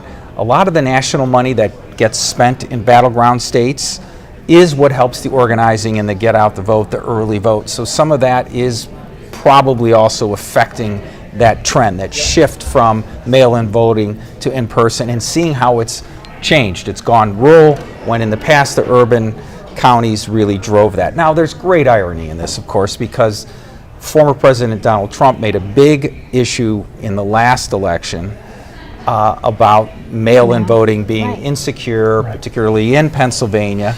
They do it differently there. They can't count ballots or they can't begin to pre-process early ballots until the polls close. Right. And that's different here. And that's a little bit of what you're seeing now. Okay. Signal Cleveland's Mark Namick. We know that you're tracking and following all this like we are, and so we'll check back in. We appreciate your perspective on this. Thank you. Thank you, Mark. Okay, we want to bring in Cleveland.com's Jake Zuckerman at Ohio GOP headquarters in Columbus to continue the conversation. Mark was just talking about how much money has been spent, and all the money that's been spent in these elections. I want to get your opinion on something.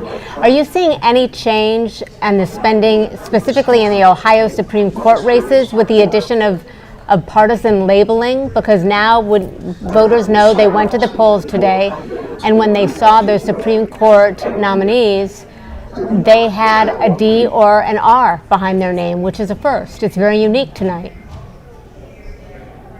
Yeah, well, I don't know that there's any spending trend that can be immediately tied to the fact that partisan labels are on the ballot, but we do know that last cycle, the Supreme Court races were some of the most expensive on record. I suspect that's a trend that will hold right now, but as it is, Democrats actually are pretty competitive in some cases.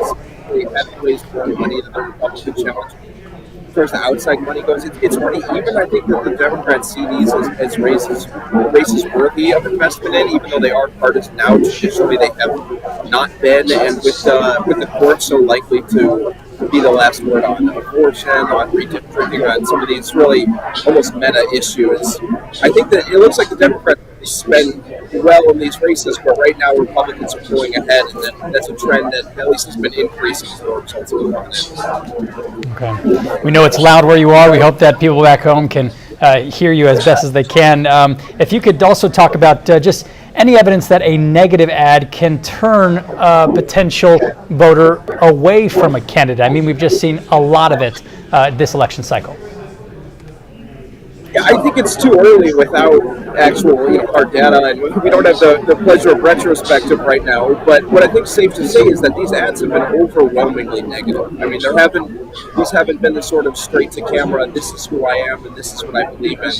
this has been kind of a burn it down campaign, and given the fact that there were no debates, there weren't really the traditional public forums that have come to define most American elections. So this was really just a war of negative ads, and I think a lot of pitching candidates and party wagons.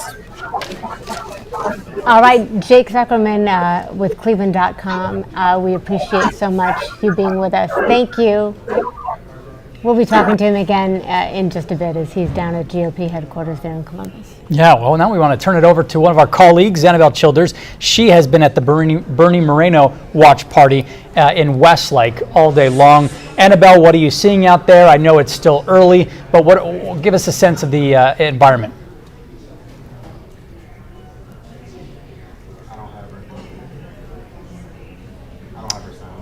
Okay, we apologize. We're not having, I'm sorry, Annabelle, for some reason we're not getting your sound. We can see you. Yes. And we know that there are things happening there. We just can't hear you at the moment. So we're going to try to get back with her on that. So we want to go to Lydia Esparra as well. She's going to be with us here in just a moment. But these are some of the latest. We're up to 3% of the precincts hey, that is reporting a now. tie right now. Yes, and look at that, an exact tie, 48.7. Bernie Moreno, Sherrod Brown. Again, only 13% of the precincts are reporting here. But this is such an important race because it can set the balance of the U.S. Senate if Bernie Moreno would take this away from Sherrod Brown. Absolutely. And leading into this, I mean, the polling was a virtual tie with Senator Brown, I think, just with a slight edge. And so a lot of people anxious to see where this race goes, where the results go as we continue to get more results in. Are we going to go back to Annabelle Childers Do or we have to? her back? Okay. Well, I think what we're going to do now is go over to Candace Hare because she is in front of the touch screen, giving us all some of the other numbers that we've been waiting for tonight. Candace, what's standing out to you right now? I can tell you what, I'm going to go back to one of the counties that we just talked about, Trumbull County. We mentioned that for Sherrod Brown earlier. I'm going to give you a look at the presidential race first. Donald Trump carrying this county so far, 52.4% of the vote, and that is with about 53% of the votes having been counted. At this point in Trumbull County, Trump has about a 3,000 vote lead there. So keep that in mind because I'm going to take you now over to the U.S. Senate race. We mentioned this as a county that is very important for Sherrod Brown. He carried it last time when he won. And you go over here to Trumbull County, Sherrod Brown leads 26,000 votes, 50.1%, just the narrowest of margins. He leads, but it shows you the difference that it can make. That is a county that is leaning Trump for president, but leaning Sherrod Brown when it comes to the Senate race. As you see here, though, overall, Bernie Moreno taking a very, very slight lead, nudging ahead ever so slowly. But it's counties like this that could ultimately end up making the difference. Some of those that end up breaking between what we see go for the president and then what we see go for that U.S. Senate race. All right. Speaking of that Senate race, we should point out a couple things. Bernie Moreno, he's a newcomer here, Candace. He has been a businessman. So he is a political newcomer. And he is, what he says about climate change is he supports increasing domestic fossil fuel production. He wants to, quote, unleash American energy through coal, natural gas, and oil. Immigration, also another big concern for a lot of people here. Moreno supports finishing the border wall and deporting undocumented immigrants. He shifted away from earlier support for pathways to residency for some immigrants. So he's had a bit of a pivot himself. There's a live picture now, I believe, of Bernie Moreno's campaign headquarters there. And you can see that there are a lot more people there now than there were about an hour ago. So it is the stage is there waiting for him to take over and see exactly what he's going to say a little bit later as these numbers continue to come in. WKYC's Lydia Esparra is at Sherrod Brown's watch party in Columbus, Candace. Do we want to go to, can we go to Lydia now? Lydia, there you are. How are you? Tell us what's happening. Hello. Can you hear me over here? It's pretty loud. We can. So, right now there's a nice sizable group here. Very, very sizable. The party's starting to pick up. And of course they're staying optimistic, slightly optimistic, because the polls are just too close. Any time that Sherrod Brown has won this race, he's gotten over 50% of the vote. But this one is so close. So they're trying to stay optimistic about it, and they're hoping that his record, his experience, and just his connection with the average worker is going to put him over the top and really take him to the finish line, guys. Yeah, we appreciate that perspective. We know that me talking to voters around town, I mean, I think that the amount of time he's been in office is a plus for a lot of people, but other people I talked to were saying, this guy's just been there for a long time. Maybe it's time for someone new and fresh. Lydia, you can probably give us some insight on this too. He is also known to be a little more centric. Would that be safe to say? Did we just lose Lydia? I think I lost you. Oh, there we go. Oh, no, we've got it. No, yes? Okay, we apologize. I think she's gone, but we'll get her back before, we have a lot of time here left to talk to her. Yeah, but absolutely. I mean, I think just to your point, that he has painted himself as someone who can, vote for and work with both parties. Both parties, exactly. All right, we do have Annabelle Childers back up. She is at Bernie Moreno's watch party. Okay, how are you doing there, and what is happening at the moment? What is the mood? Yeah, so I'm going to stand up here and see if I can give you a little bit of a view. You can see definitely quite a few people here, not an entirely packed room, but we're watching kind of the energy ebb and flow as those votes come in. The very first batch of votes showed Moreno up. There was a lot of enthusiasm, excitement, cheering, and then as those results have kind of teetered back and forth, it's quiet, so there's some caution there, but a lot of excitement just in general in terms of the Harris and Trump campaign. I did have the opportunity to poll the lieutenant governor, who says he is good friends with Bernie Moreno, and he also believes that connection between Trump and Moreno, the conservative connection, but also that endorsement, is really going to usher in the way for Moreno to seal victory. Yeah, he really relied on that, especially in the primary. And then, continuing into the general election, that endorsement from former President Trump, and just trying to tie Senator Brown to President Biden and Vice President Kamala Harris. Yeah, can you tell us at all when we expect to hear from him? I'm assuming that we won't know until, is there a cutoff of how many people or how many districts or precincts will be reporting before we'll hear from Bernie Moreno? And do we know who he's with tonight? I wish we did. We have not gotten an indication of when he will take the stage. Definitely trying to figure that information out, but it's been a little bit difficult to get those details. Well, I can understand it. He's probably holed back there with family, as most of them usually are. Candace, yes. You're shaking your head yes at that as well. So I know that we want to hear from him, but we will have to wait and see. Again, Annabelle Childers at Bernie Moreno's watch party there in Westlake. Annabelle, we'll check in with you in just a little bit. But do we have the numbers yet for the U.S. president and overall here? Here we go. All right, there we go. Donald Trump, 53.1%. Kamala Harris at 46.1%. Listen, you have heard for weeks how close this is, and we're still seeing that tonight with about, is that 10%? 19%.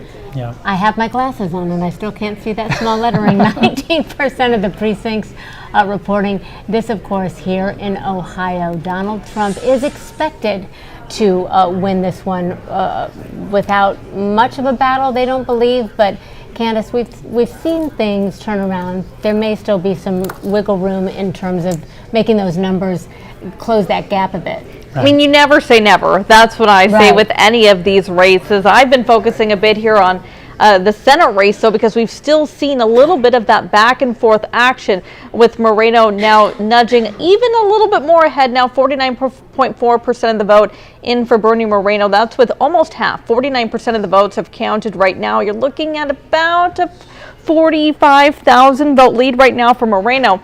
One thing I'm keeping an eye on, though, is I was looking into some of these cities and I thought, okay, is he making inroads in Cleveland at all? No. Is he making inroads in Columbus at all? No. And even down here in Cincinnati, a major city that tends to go a little bit more towards a 50-50, not making big inroads there. So what we're imagining is happening is he's just running it up in some of these red counties. You look like Columbiana County, 66%, that's with 78% of the votes in. You look at another place here, deep red, if I can pull it down, that's Glaze County, 76%. That's with almost all of them in. So the only problem that I could see here, if you're Bernie Moreno's camp, you're happy, you're leading right now. The one issue is these areas where he's running it up smaller counties, so a lot of their votes have already been counted, and you don't want to run out of votes because you look to the bigger areas. Cuyahoga County up here in Cleveland, only 33% of the votes are in. Columbus down here, Franklin County, 42%. Hamilton County, Cincinnati, 37%. So a lot of votes to be counted in the big cities, and those are areas that have been swaying the way of Sherrod Brown. Yeah, Candace, I've just been looking at Lorain County. I'm looking back at 2020. Yes. And President Trump at that time beat President Biden 50 to 47%. But then you had Senator Brown who won that comfortably. Do we have any indication of what things look like there right now? Yeah, so you take a look there right now, you do see Sherrod Brown is leading 54.9% right now. That is with just a little bit over half of the votes having been counted there in Lorain County.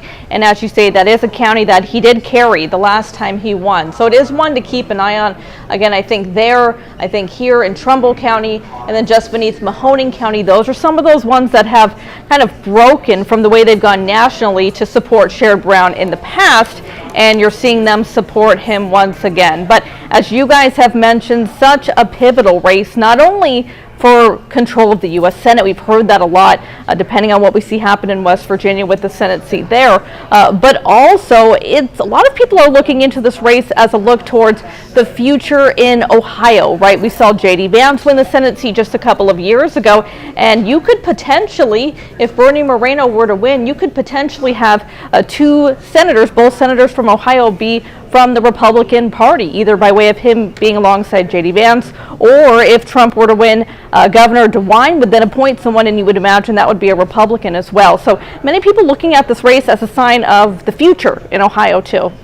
Okay, well, let's stay on the topic of the U.S. Senate race and bring in Signal Ohio's Andrew Tobias. Candace, thank you for that. We appreciate it. And we'll talk more about what we've been hearing, or what we're seeing so far. I mean, I know we're still early, Andrew, but what we're seeing so far from the polls and the results that have come in. I'll just echo a lot of what you were talking about before. Some of the areas that I'm looking at with Sherrod Brown, though, include he is, last I checked, leading in Erie County. He's leading in Mahoning County. And so those are places that Democrats used to win regularly, and that Sherrod Brown won pretty easily in 2018. And the fact competitive there, makes me want to see more numbers that come in. I haven't had as clear of a picture of where the outstanding ballots are as I normally would. So there are some signs that, Brown was leading in Delaware County too. It looks like a close race, but also it appears to me on some level that he's not running ahead of Kamala Harris enough that he would need in order to win the race. But because he's doing fairly well in those counties, I still think it looks like it could be close. Okay, can I ask you, Andrew, real quickly about the Senate race? We can't go without at least mentioning Libertarian Don Kissick. Has he made any impact on how these numbers are being split?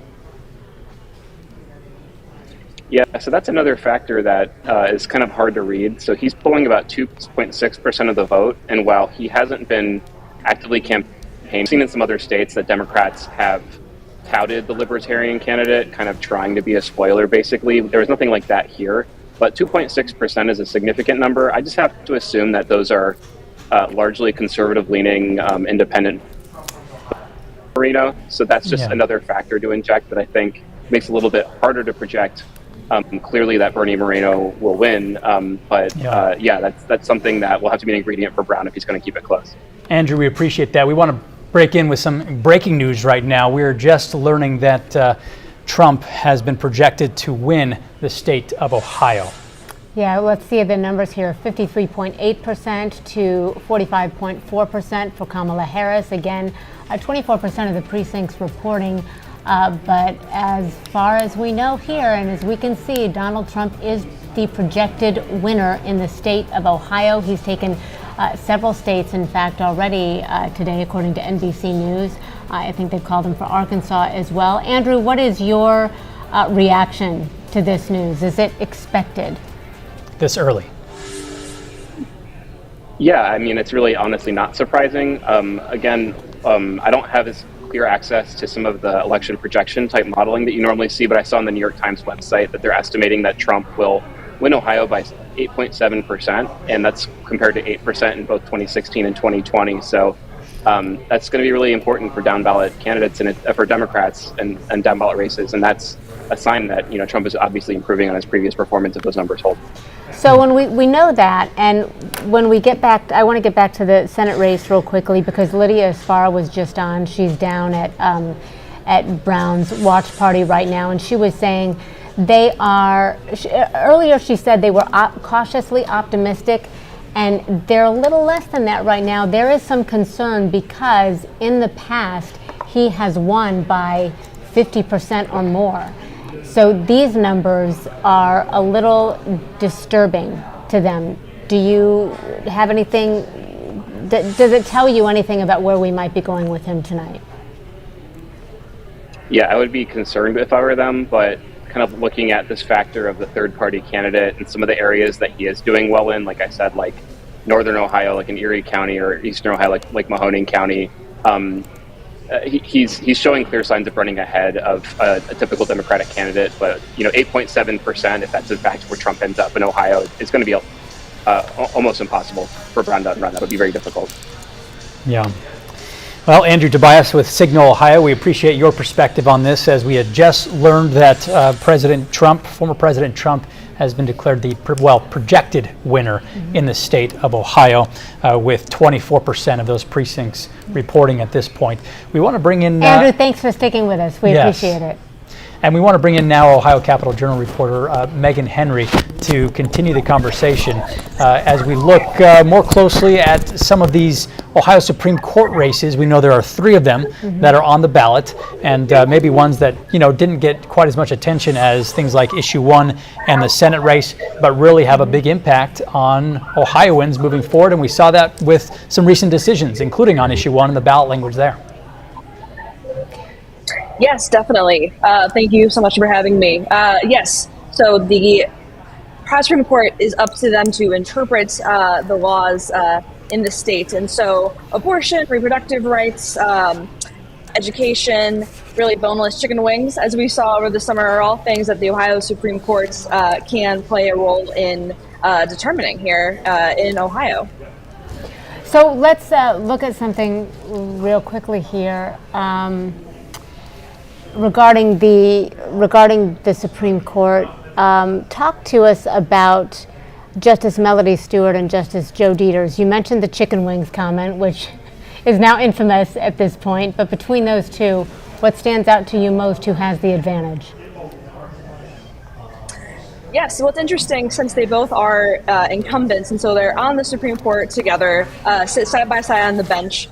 Deters was appointed by Governor DeWine back in 2023, and he is a longtime family friend of Governor DeWine. Deters previously didn't have any experience as a lawyer or in the legal system, whereas Melody Stewart, prior to being on the Supreme Court, had years of experience as a judge. So their backgrounds and paths to the Supreme Court really set them apart.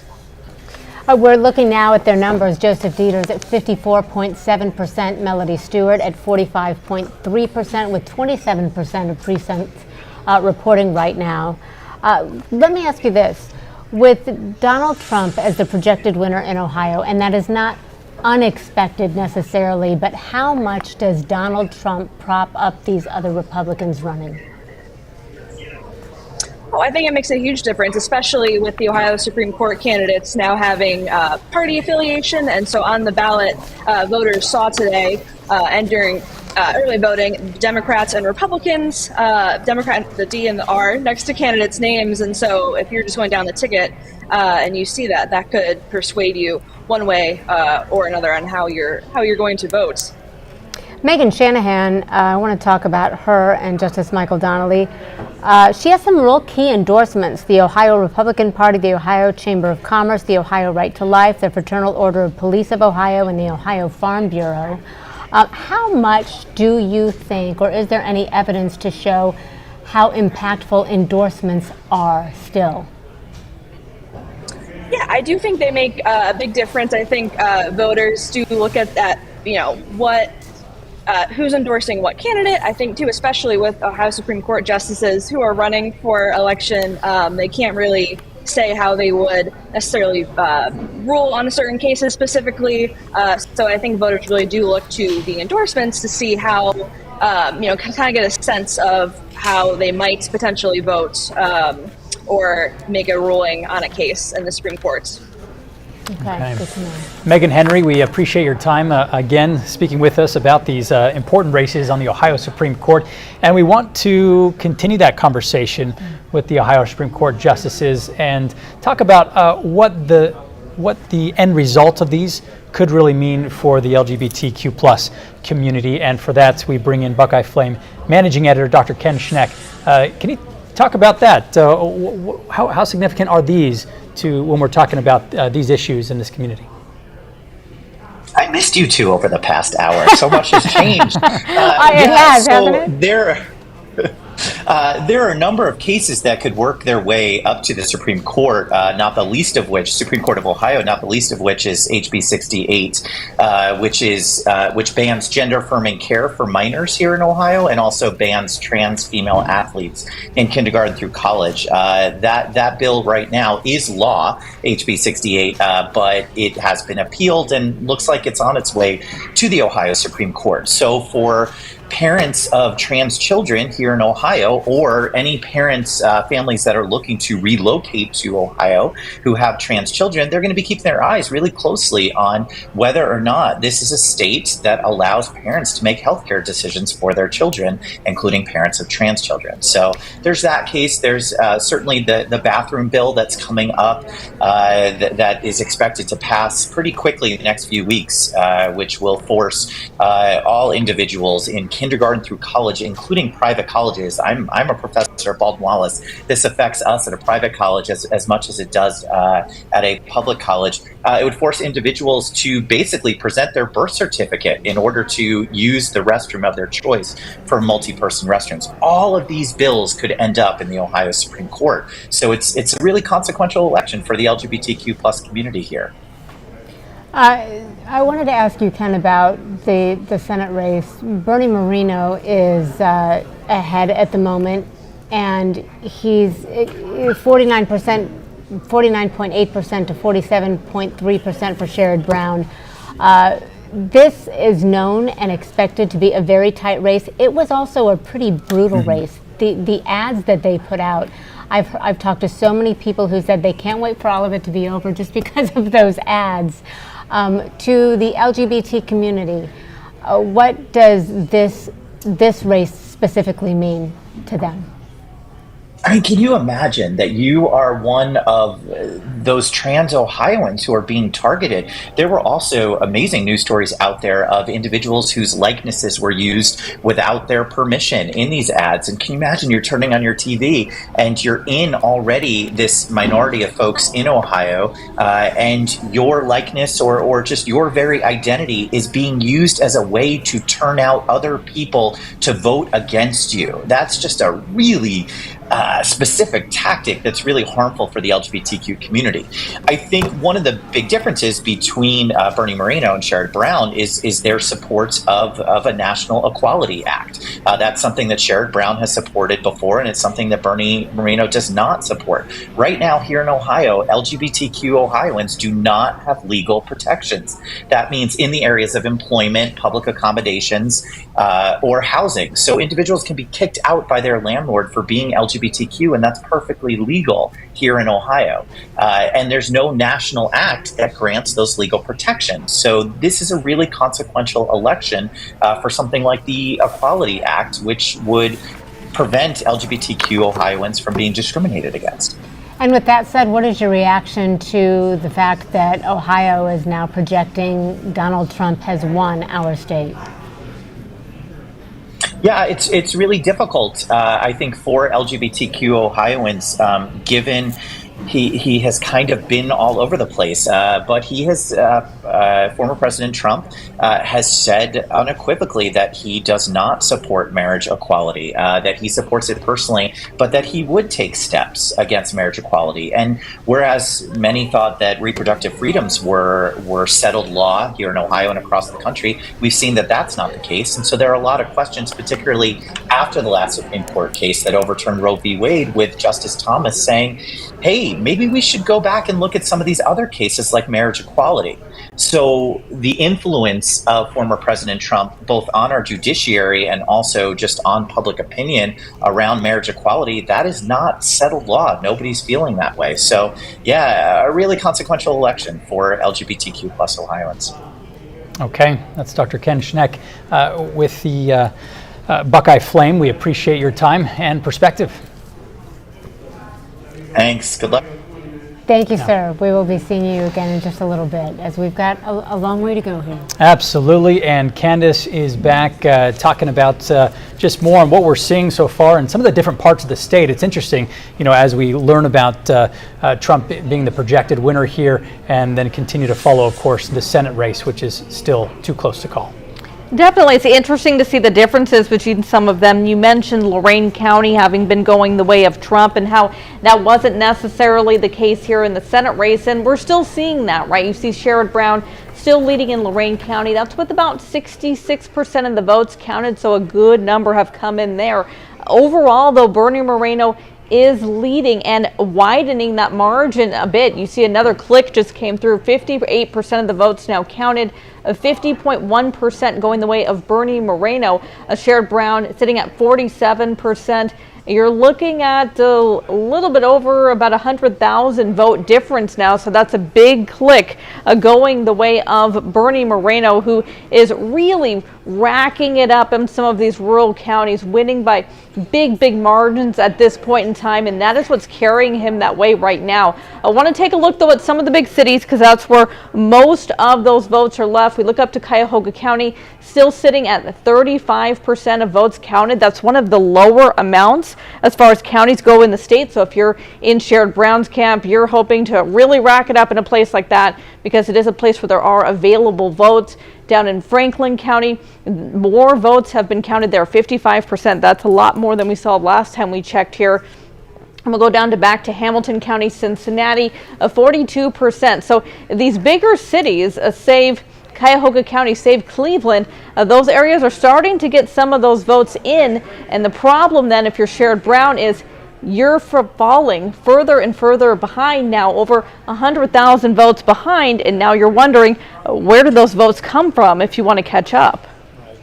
Hey, Candace, thanks for breaking more of that down for us. We want to go over to Cuyahoga County. You mentioned that, and those votes coming in, and we were told, yesterday even, that the director was saying, hey, this is going to take longer for results to come in Cuyahoga County, because we're a bigger county and it's going to take longer just to process all of these ballots. Monica Robbins joins us now with more on what she's seeing. Monica, it looks like there's a lot more activity behind you than the last time we saw you. Yeah, and he wasn't kidding. This is definitely going to take a lot longer. There was just an audible, let's call it a cheer behind me, because a lot of these folks, literally of the 967 precincts, they just started coming in. Literally, this is going to be a very, very long night, folks. They just started coming in, so they're just now getting to count these votes. So again, we're talking nearly 967 precincts. They're just starting to count the votes. But of the votes that have already come in, those mail-in ballots, the early results, what we've already seen, very, very leaning Democratic. Obviously Sherrod Brown leading that way. What's going to happen, when we start counting the votes that these folks are going to start looking at? we don't know how many precincts are coming in now, but they are getting very, very busy in here. So it's going to be a very long night. But as you saw, Ohio very leaning red. What that means for Sherrod Brown, we're going to have to wait and see. Back to you guys. Yeah, very good point. Monica, thank you so much. Because we are hearing about Sherrod Brown. We know that typically in the last couple of elections, he's had at least 50% of the vote, and he's not hitting that right now. It is so close with Bernie Moreno. So I'm wondering if there's a sense that Trump's endorsement of him, now that we know Trump has won Ohio, has really been able to be the one to put Bernie Moreno, give him a little more edge. Sure. Because Sherrod Brown, as we understand it, our Lydia Esparra is down at his campaign right now at the watch party, and we know that she said they're a little uncomfortable at the moment. There is a picture, Donald Trump, obviously the projected winner here in Ohio, and that came pretty early. I mean, we also know that he is projected in a couple of other states, Alabama and Arkansas. The projected winner, Kamala Harris, coming in as the projected winner right now out of Maryland. So there's a lot of split here, and I want to go to Signal Ohio's Mark Namick right now. I want to ask you about, first of all, your reaction to the fact that at this point in the game, Ohio has already projected Donald Trump. I'm not surprised. We are a red state. President Trump carried Ohio by 8 percentage points in the 2 previous elections. That's about what he's on track to do now. And I think they could have called it earlier, but I think sometimes they want to literally just let people feel like some of the votes came in, because statistically you could call it, and Yeah. I'm not surprised. But I think it is.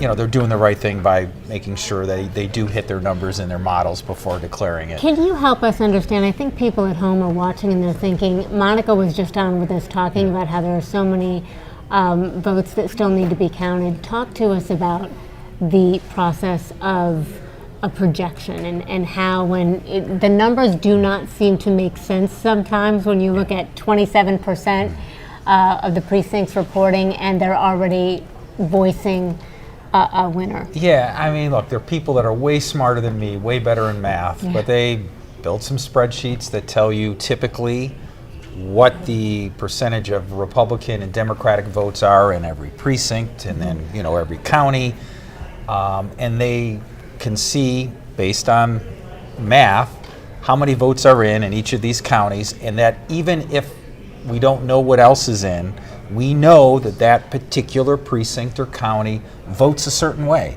So if you just look into the future a few hours, you know that in Wood County, which is outside of Toledo, which is considered a little bit of a swing bellwether county, but they had 53% for Trump in the last couple of elections.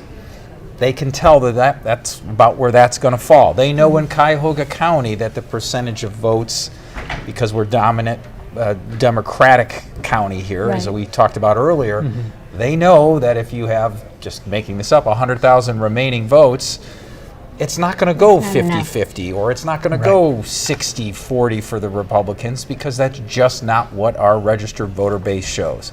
So they just play that out. That's all. They just look a little ahead based on knowing where things traditionally fall. That's how they do it. I've dumbed that down, on my own. No, but for my own sake. We appreciate it, though. It is important, but that's how they're people doing watch it. They it. have maps. They really do look at analysis. We're doing it locally, like on the races for the school levy. We know in certain wards in Ohio or in Cleveland how they vote, where they voted in the past. And so you can predict, based on what's still outstanding, how they're going to split. Right. You're taking a look right now at 39% precincts reporting, and Bernie Moreno widening the gap a bit, just over 50%. Senator Sherrod Brown at 46.5%. But if I could, I'm interested in just get your take, and I think you hinted at this in the last hour, what Donald Trump and those numbers mean for issue 1, which you're now seeing what you're seeing right now, as far as just we're seeing what the percentages are for Donald Trump. and maybe something similar for issue 1? Yeah, well, and a couple of things go on with the issues, especially a one that is complicated. It's about the map making process and who controls that. But generally, we can look at history, and when there is a new amendment, something that people don't know a lot or they're unsure about, right off the bat, that's a big hurdle to pass, because people generally, when they don't know, they're just going to say no. So that is baseline what's going on. And this is split largely along party lines, so that as the Republican, or in this case, Donald Trump, runs strong, he's going to pull the party, because everything has been vote for Donald Trump, Bernie Moreno, and no on issue 1. It's all tracking together. So that's what was expected if that this would reflect the Republican-leaning side of the state. Is that the success of these ads that everybody's been seeing and quite frankly are sick of? They say I'm sick of getting the texts. The success of confusing, remember, we've talked about on the show before that the idea of both say they're against gerrymandering. Everybody's against gerrymandering, which is the manipulation of maps for the benefit of a party. People got confused on it, and I think we're seeing that there. Yeah, okay. Mark, we appreciate your perspective as always. We want to bring in Cleveland.com's Jake Zuckerman to continue this conversation as we are hearing, of course, just the results of Donald Trump being the projected winner, and then continuing to see how that matches up against issue 1 and the Senate race. Yeah, well, hello here from Columbus. I mean, right now it looks like I see issue 1 is coming out with about 54% of the vote. I actually haven't looked at the presidential results. It's been a little crazy here.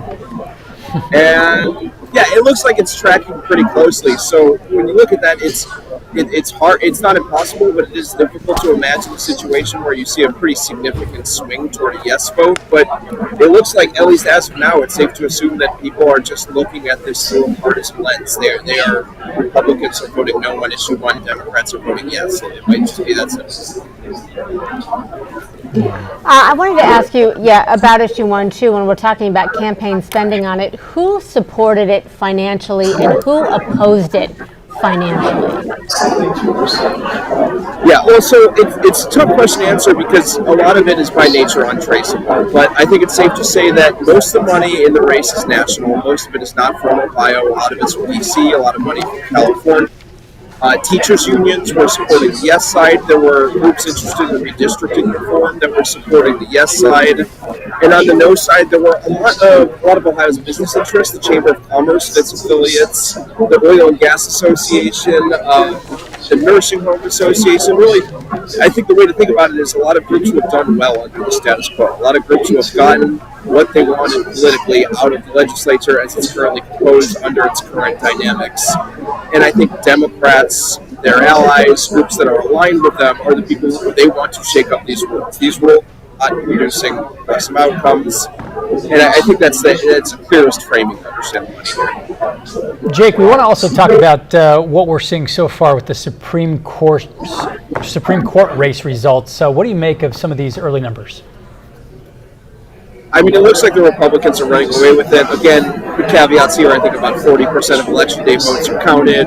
There's some pretty gaping holes in the data, so you shouldn't take anything to the bank. But it's about a 10-point lead across the board.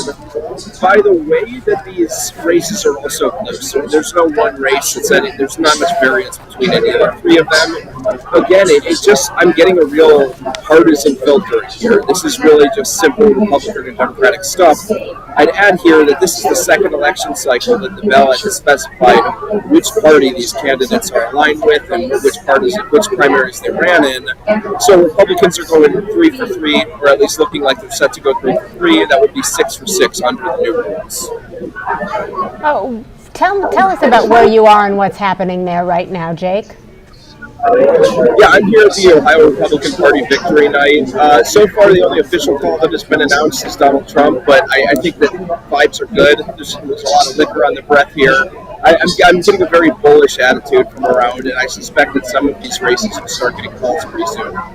Did you get some of the some reaction there when Donald Trump was announced as the projected winner here in Ohio? Pardon? Hooting and hollering. Oh, hooting and hollering. Hooting and hollering. Okay. Yeah, it's so noisy there. We know that they are still going strong. And the expectation, I'm assuming, is they think if Donald Trump has won, they think the down ballots on his party are going to also follow suit. Is that the expectation? I think that's true. And one thing I'll add here is on the subject of issue 1, Senate President, or the likely next Senate President, Rob McCauley came out, State Auditor Keith Faber came out, Ohio Republican Party Chair Alex Trutafalo came out, and all gave very bullish takes on issue 1 going down tonight. That was before any votes had been counted. That it came across as very confident to me in an unexpected way, so perhaps they knew something we didn't or had access to some polling we didn't. But I guess if I were to describe the room, I'd say it's very bullish here. This is a confident bullish. Very bullish. All right. We appreciate you so much, Jake Zuckerman there. We will talk to you again before the end of the evening. Take good care. Okay, well, as we get ready to talk to Danielle Wiggins, we wanted to just quickly bring up what we're seeing so far with the U.S. Senate results here in Ohio as we continue to get more people coming in, more votes being processed with the Senate race as well. This is 42% precincts reporting, and as you can see, Bernie Moreno with 50.7%, Sherrod Brown 46.2%. So continuing to widen the gap a bit just from the last time we took a look at this. And again, the reason that this is so important is because this could change the way that this could change the balance of the U.S. Senate. It could move back into, into Republican territory there. So you see next to us our own Danielle Wiggins. She knows anything and everything about the levies and the tax issues and the bond issues that are coming up. And listen, they are so important right now in Northeast Ohio school districts. And one of the things that might be so tough is that people are very concerned about their money. Yes, they are. And yet there are schools that are going to have a very, very difficult time if they do not get some of these things passed. When you look at what you've been watching, all of these different districts, what stands out to you most? What do you think you are most concerned about? Well, what stands out to me most is many of the superintendents, many of the district leaders, they talk about how schools are funded in Ohio and that the only way that they're going to get new money is to come to ask the taxpayers for it, because that's how it works here in Ohio. They said that prices, like all of us, we're dealing with inflation, and if they haven't passed a levy in a few years, then they have increased costs, but their revenue isn't increasing. So people and the taxpayers are saying, why are they always asking, for money? But that's how it works here in Ohio. And so across the board in Northeast Ohio, we have about 50 school districts that are on the ballot with some type of bond issue, tax levy, combination levy. And the big three that we're watching tonight are Cleveland, Akron, and Medina, because Cleveland, Akron, and Medina, if those don't pass, then they've already said that they will have to make some significant cuts and changes to the way that they do things. So if we have some of the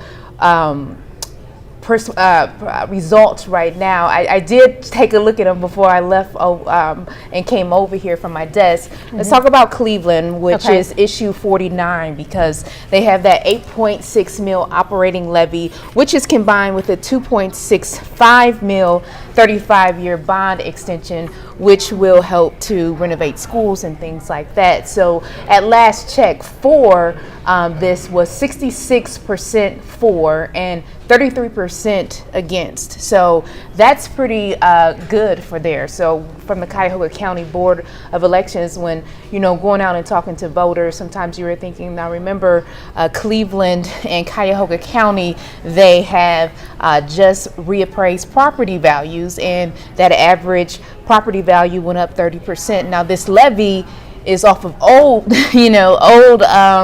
property values, but again, people will see that increased taxes when it comes to their property values, and if this passes as well, they'll see an additional $301 per 100,000 of their appraised home value as well. So you're seeing people that, even though they have seen those property tax increases, say, hey, we still realize the need for these schools? Well, if you look at Cleveland schools and the website that they have for the levy, and they have an endorsement page, and there's a lot of endorsement for issue 49. So maybe that is working. They've been getting out and getting the word out. The superintendent talked about it in his State of the Schools address. And so right now, that's a pretty high percentage that it's passing, 66% for and 33% against. And if we move south to Akron, because you know Cleveland had a lot of cuts as well as Akron, we've been covering that as well. They had to lay some teachers off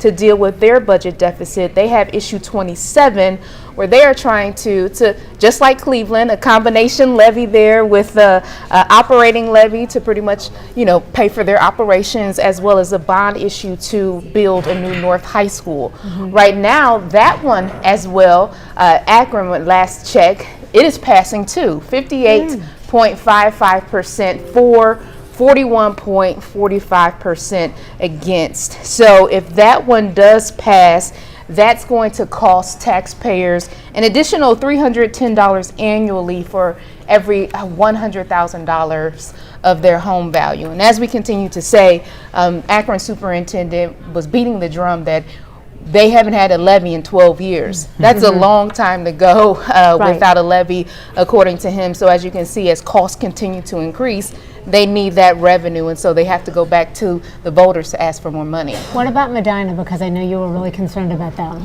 So Medina, they have been trying to pass a levy. They've been on the ballot 3 times in the last year. So right now, Medina has issue 16, which is their 10-year emergency operating levy. So that one is only going to last 10 years, and it will cost taxpayers $263 per year for every $100,000. If it doesn't pass, there's some big changes that will happen. Right now, listen to this. This is why every vote counts. Razor thin here, last check. Medina passing 47% to 49.53%. But I want to break down the votes here. For 13,251 against 13,006. Oh, wow. Wow. 245 vote difference right now. Yeah. But in the direction that they need. In the direction that, yes, Medina needs. And again, you said 3 times? 3 times. It's been on the ballot. 3 times they have tried to get some form of a levy passed. And in Akron, with 12 years since, logic tells you this is something that is desperately needed because it's been 12 years. But again, you have to think about many counties have gone through that reappraisal process. People are paying more for their mortgages, and so they're saying to themselves, you know, I might not have that budget to, you know, pay these increased taxes for school levies. But as you can see right now, all 3 of them are passing right now as we speak. If you were to, you know, rank the next couple after that, like what else would you be looking for beyond those 3? So you definitely would want to be looking at Avon Lake. Avon Lake has 2 on the ballot actually, because they had to try to get a little creative. Aren't they combining? So they have issue 15 and issue 16. So last November they had, you know, a big ask where they were, you know, wanting to build new schools and things like that. And the community kind of said, hey, you're asking too much. So it failed in November. They tried to get on the ballot in March. We covered it, how they were sued by the way they went through it. So they decided not to go through. But so then they came back with sort of a $5 million, 4.22 mil levy. That's issue 16. So that's an emergency levy that will cost $148. That's per every 100,000 of your home, and that's which is significantly less than the others you were talking about. Yes, but there's another one on top of that with the bond. But see how Cleveland and Akron did it. They put their bond and operating issues together. So it's you're only voting once, but Avon Lake, they separated out. So one could pass and one can fail. You know, they both could fail. They both could pass. So one is the bond issue, a 37-year bond issue, and then the other one is that emergency levy there. You were talking earlier too about Nordonia Hills. So Nordonia Hills schools, they're another one. We did went out there and covered their levy yesterday. They haven't passed for new money since 2019. So they failed a bond issue in 2022 where they wanted to build new schools. They said their school buildings are on average 63 years old, and a school building typically from their research that they've hired a company to do will only last for 50 years. So their school buildings are kind of old and need a little bit of love. So that bond issue failed in 2022, and then in this past March, their operating levy failed as well. So when you're talking about these different purposes, somebody might look and say, you know what, okay, they need a new school. They can deal with what they are in. That might be part of the issue that's going on in their head as they're trying to debate. But when you're talking about operational, you're talking about this is what we need right now just to continue to do what we do. So operational, we're talking about salaries, paying their expenses and things like that. All right, Danielle Wiggins, thanks so much. We appreciate all your perspective, all the information. We're getting ready to send it over to Russ Mitchell, Lena Lai, who have more information for us on these races and what we're looking at so far.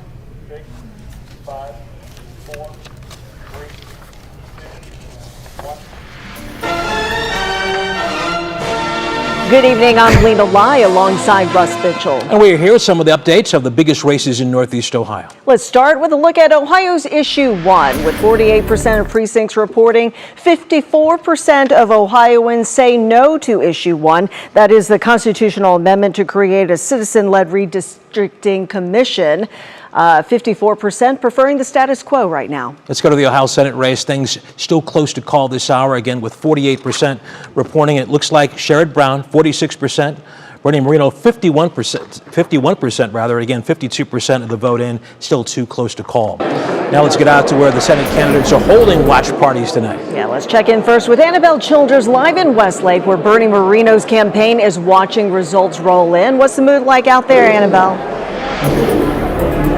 Well, guys, the energy is really growing. There was so much energy as Ohio was officially called as a win for Donald Trump, and then just more excitement, more people entering into this building. You can see some of those people locked in as those results are rolling in. We know that the Lieutenant Governor is here in support of Bernie Moreno. So is Ohio Attorney General Dave Yost. Moreno's campaign tells us he will not come out here. He will not address the crowd until the race is officially called. And like you guys said, it is just still too early to call that. Now I'm going to toss it over to Lydia Esparra. She is there covering Sherrod Brown's event. Lydia, how is it going there? Oh, hello, Annabelle. Well, again, the crowd a little subdued because Bernie Moreno did slightly pull ahead. So people here are a little bit worried about that. We have had different speakers behind me from around the area speaking to the crowd, trying to pump them up. Now we have the mayor of Columbus. But of course, people want to see Sherrod Brown remain and keep his seats. So they're not going to lose hope. They're keeping hope alive here. And we'll send it back to you. Okay, Lydia Esparra, thank you so much. Let's take a look at the presidential race in Ohio. It was just called by NBC News. Donald Trump, 55%. Kamala Harris, 44%. NBC News and the Associated Press projecting that Donald Trump has won the state of Ohio. I believe this is for the third time. Yeah, so keep it right here with NBC News and 3 News for up-to-the-minute results from races right here in Northeast Ohio as well as across the country. Also, we'll be back in 1 hour with another update and a complete recap tonight at 11 o'clock. Back to NBC. They've got a very busy night ahead as well. Lots of things to come. Also, you can check us out at WKYC.com and the WKYC Plus app. We will see you back here in about 60 seconds.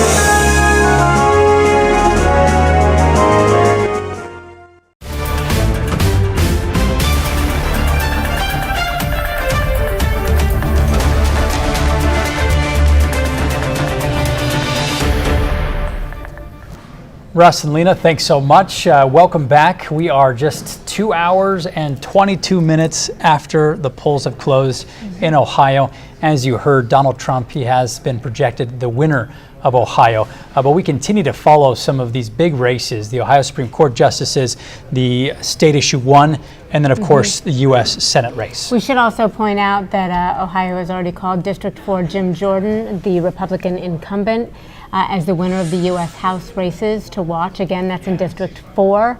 67.8% to Tammy Wilson's 32.2%. And District 11, Shontel Brown, the Democratic incumbent, has again secured her seat against Alan Rappaport, who was her Republican opponent there. But let's go to Candace now to look at some of the other numbers that are standing out to you right now, Candace. Well, thank you so much. Yeah, we're going to go back to the U.S. Senate race here between Bernie Moreno and Sherrod Brown. This is one we've been focusing on all along. And I look over here at those numbers, and I'll tell you what, I'm not seeing that margin come in at all, right? We have had more votes come in, 68% now being counted. Bernie Moreno, 51% of the vote. Sherrod Brown, 45.9% of the vote. But that margin, just a bit over 100,000, that has been holding pretty steady. So we're not seeing Sherrod Brown cut into that at all. If you're his camp, that's a concern. The only thing I will say with this is when you look at some of these cities, right, we've gone back to Cleveland, to Cuyahoga County a few times. This has been sitting at 35% of the vote for a while. Not much movement there. Down to Columbus, Franklin County, you see 68%, so that they just got a dump there within the last minute or two. Sherrod Brown leading there, but again, if you're his camp, that's concerning in a way, right? They've gotten a dump, more votes have been counted, and yet you're not seeing those inroads in that final margin, at least not yet. Down to Hamilton County, Cincinnati, 48%. We've seen that for a while, so that's been pretty stagnant. But some ground to make up here for Sherrod Brown, and we haven't seen it happen yet, but it's going to come from some of those areas. Cleveland, Columbus, Cincinnati, Toledo, if it's going to happen at this point in time. The other thing that I really want to kind of direct your attention towards as well, we mentioned it earlier, couple counties we're keeping an eye on right over here. So those two counties earlier, when we were looking at both of them, Mahoning County and then Trumbull County, both of them were going the way of Sherrod Brown. That is not the case anymore. Bernie Moreno now at 50.1% in Trumbull County. Those counties could be what makes a difference. Yeah, I was looking, and I know that you've brought up Portage County before, but just, yeah, it's striking to me when you look back at some of these numbers from 2018, of course, Senator Brown's last race, where he won very comfortably. I mean, there was a large gap in that 2018 race between his opponent, but then you look 2 years later, and that county, dominantly chose Trump. And so you see a lot of those that, even though Senator Brown, he's been there for a long time, he is a Democrat, of course, but people have continued to choose him over the last few elections. Are they going to do it again? Right, and that's the big question, right? I'm sure you're looking at the same things I am, those counties that he had won, but that when Tim Ryan ran, he lost. And Portage County was certainly one of those. Sherrod Brown carrying it right now, but a narrow margin. The other issue for him is that a county like that, small population, so only so much you're going to get out of a place like that. Certainly not enough votes there alone for him to make up this margin to any convincing degree. One thing I do want to make clear, though, when we talk about this race, because we've been talking about this race all along, saying this could be the race that decides control of the U.S. Senate. I would say everyone's eyes right now are on this race to be the one that's going to control the U.S. Senate. We know earlier tonight that Jim Justice, popular governor in West Virginia, he won what was Joe Manchin's seat, so that's 1 seat gain for the Republican Party. They only need 2 for control. Right now, if that's what you're looking for and you're in that camp, things not looking too shabby here with Bernie Moreno in the lead. Another dump of votes come in. That margin still staying the same. All right, Candace. Oh, thank you so much. We appreciate you walking us through those numbers, and she's going to be walking us through for the next several hours. Yes. Actually, she's here for the long haul. Let's go to WKYC's Annabelle Childers. She is at Bernie Moreno's watch party right now. They must be happy with what they're seeing thus far. Oh yeah, definitely, and you can really see that just in the energy. It's a lot louder in this room. Definitely a lot of attention as those votes keep coming in, but a lot of excitement there for sure. There are more people as well over the last half hour. We've seen more people come in here. And Christy, I want to answer this for you. So we have learned from Moreno's campaign that he will not be coming out until this race is officially called. We're not going to see him. We're not going to hear from him until it is officially called. So we're going to have to wait on that for a while. Okay. What you said that there are a lot more people there, and I'm wondering, they must be feeling more comfortable just based on the fact that Donald Trump has secured Ohio's vote. Oh yes, and when that was called on the news that everyone is watching, there was so much excitement, there was an uproar. That's when the volume really increased there. And all of those competitive Senate races, those are the ones there was obviously not just Ohio that they care about, even though this is Moreno's election headquarters. They really want to see those conservative wins across the board. Annabelle, I'm curious, have you been able to look at the spread over there? I'm always curious of what that looks like at these parties. Are you hungry? Is that what you're saying? Maybe. We do have some, well, I don't know if we have pizza left over, but. I wish I could give you a view. It's a little bit too far away here. There's shrimp cocktail towers. So there are two that I can see from afar right there. And then definitely drinks flowing here. Lots of people enjoying this. I'd love to say that we'll save you some pizza. We'll do what we can. I don't know how good it will be by the time you get back here, though. Whole pizza. Hey, I appreciate it. It's the gesture there. Absolutely. Annabelle, thank you so much. Annabelle Childers there at Bernie Moreno's watch party. And if we're talking about Bernie Moreno, of course we have to talk about Sherrod Brown. WKYC's Lydia Aspera is down in Columbus at his watch party. And Lydia, I've heard you today evolve in what the expectation is down there. Several hours ago you were saying they were cautiously optimistic. Last hour, I don't think we're even at that level. Talk to us about the mood and the expectation there right now. So the mood is somewhat of happiness here, even though Sherrod is behind and Bernie Moreno has pulled ahead. Of course, you know, they always want to be optimistic that there's still a chance. I haven't seen the poll numbers, so I don't know if they counted Franklin County together or Cuyahoga County. Those are the bigger counties that he's really counting on to kind of help him. I'm seeing the numbers now, 51 and 45. Well, yeah, they're still trying to stay positive. Here's the thing, Sherrod Brown was one of the last Democrats when this was a swing state, because now Ohio is red. We're no longer a swing state. They don't even come in campaign here. So, you know, for Democrats, if he loses, that's going to be very hard because he would be one of the last voices to represent Democrats in the state of Ohio. I think it's interesting because just listening to you, Lydia, there is more music and it just sounds louder at Senator Brown's rally right now. I'm also curious, we asked Annabelle, what are they serving up over there? Well, you mean food-wise or attitude-wise? Both. Give us both. So I don't know what the food is that's on the other side. We're on risers. She can probably see a little bit more cheese on the ground. But there is like so many media. I don't know if you can see behind me. There's like tons and tons of media here. You know, so we don't know. Luckily, my photographer and I had dinner before we came in because we knew it was going to be a long night. But either way, what happens here, the mood will stay positive. There's an energy of being positive and thinking forward. And, you know, they just want to bring the country together. You know, Lydia, I wanted to ask you if they're talking at all about the effectiveness of the ads. This was one of the more brutal, really vicious ad campaigns between Bernie Moreno and Sherrod Brown. Have they discussed that at all and whether they think there was some success in that for them? No, they haven't, but I know with both candidates, like they've both been pointing fingers at each other because really when you look at $500 million in just a Senate race, one of the biggest in the country ever, that's a lot of money. That's a whole lot of money. So each of them point fingers over who spent more money and why they did. So that hasn't come into play yet. Typically over here, everything's been very positive about the races that they are winning. So that's generally where they're going. Okay. We appreciate you so much, Lydia. Thank you for keeping us up to date there. Let's bring it back to the studio now. And Candace Hare, you've been following all these numbers in the different parts of the states when we're talking about this U.S. Senate race. Too close to call, too early to call. But what are you seeing right now?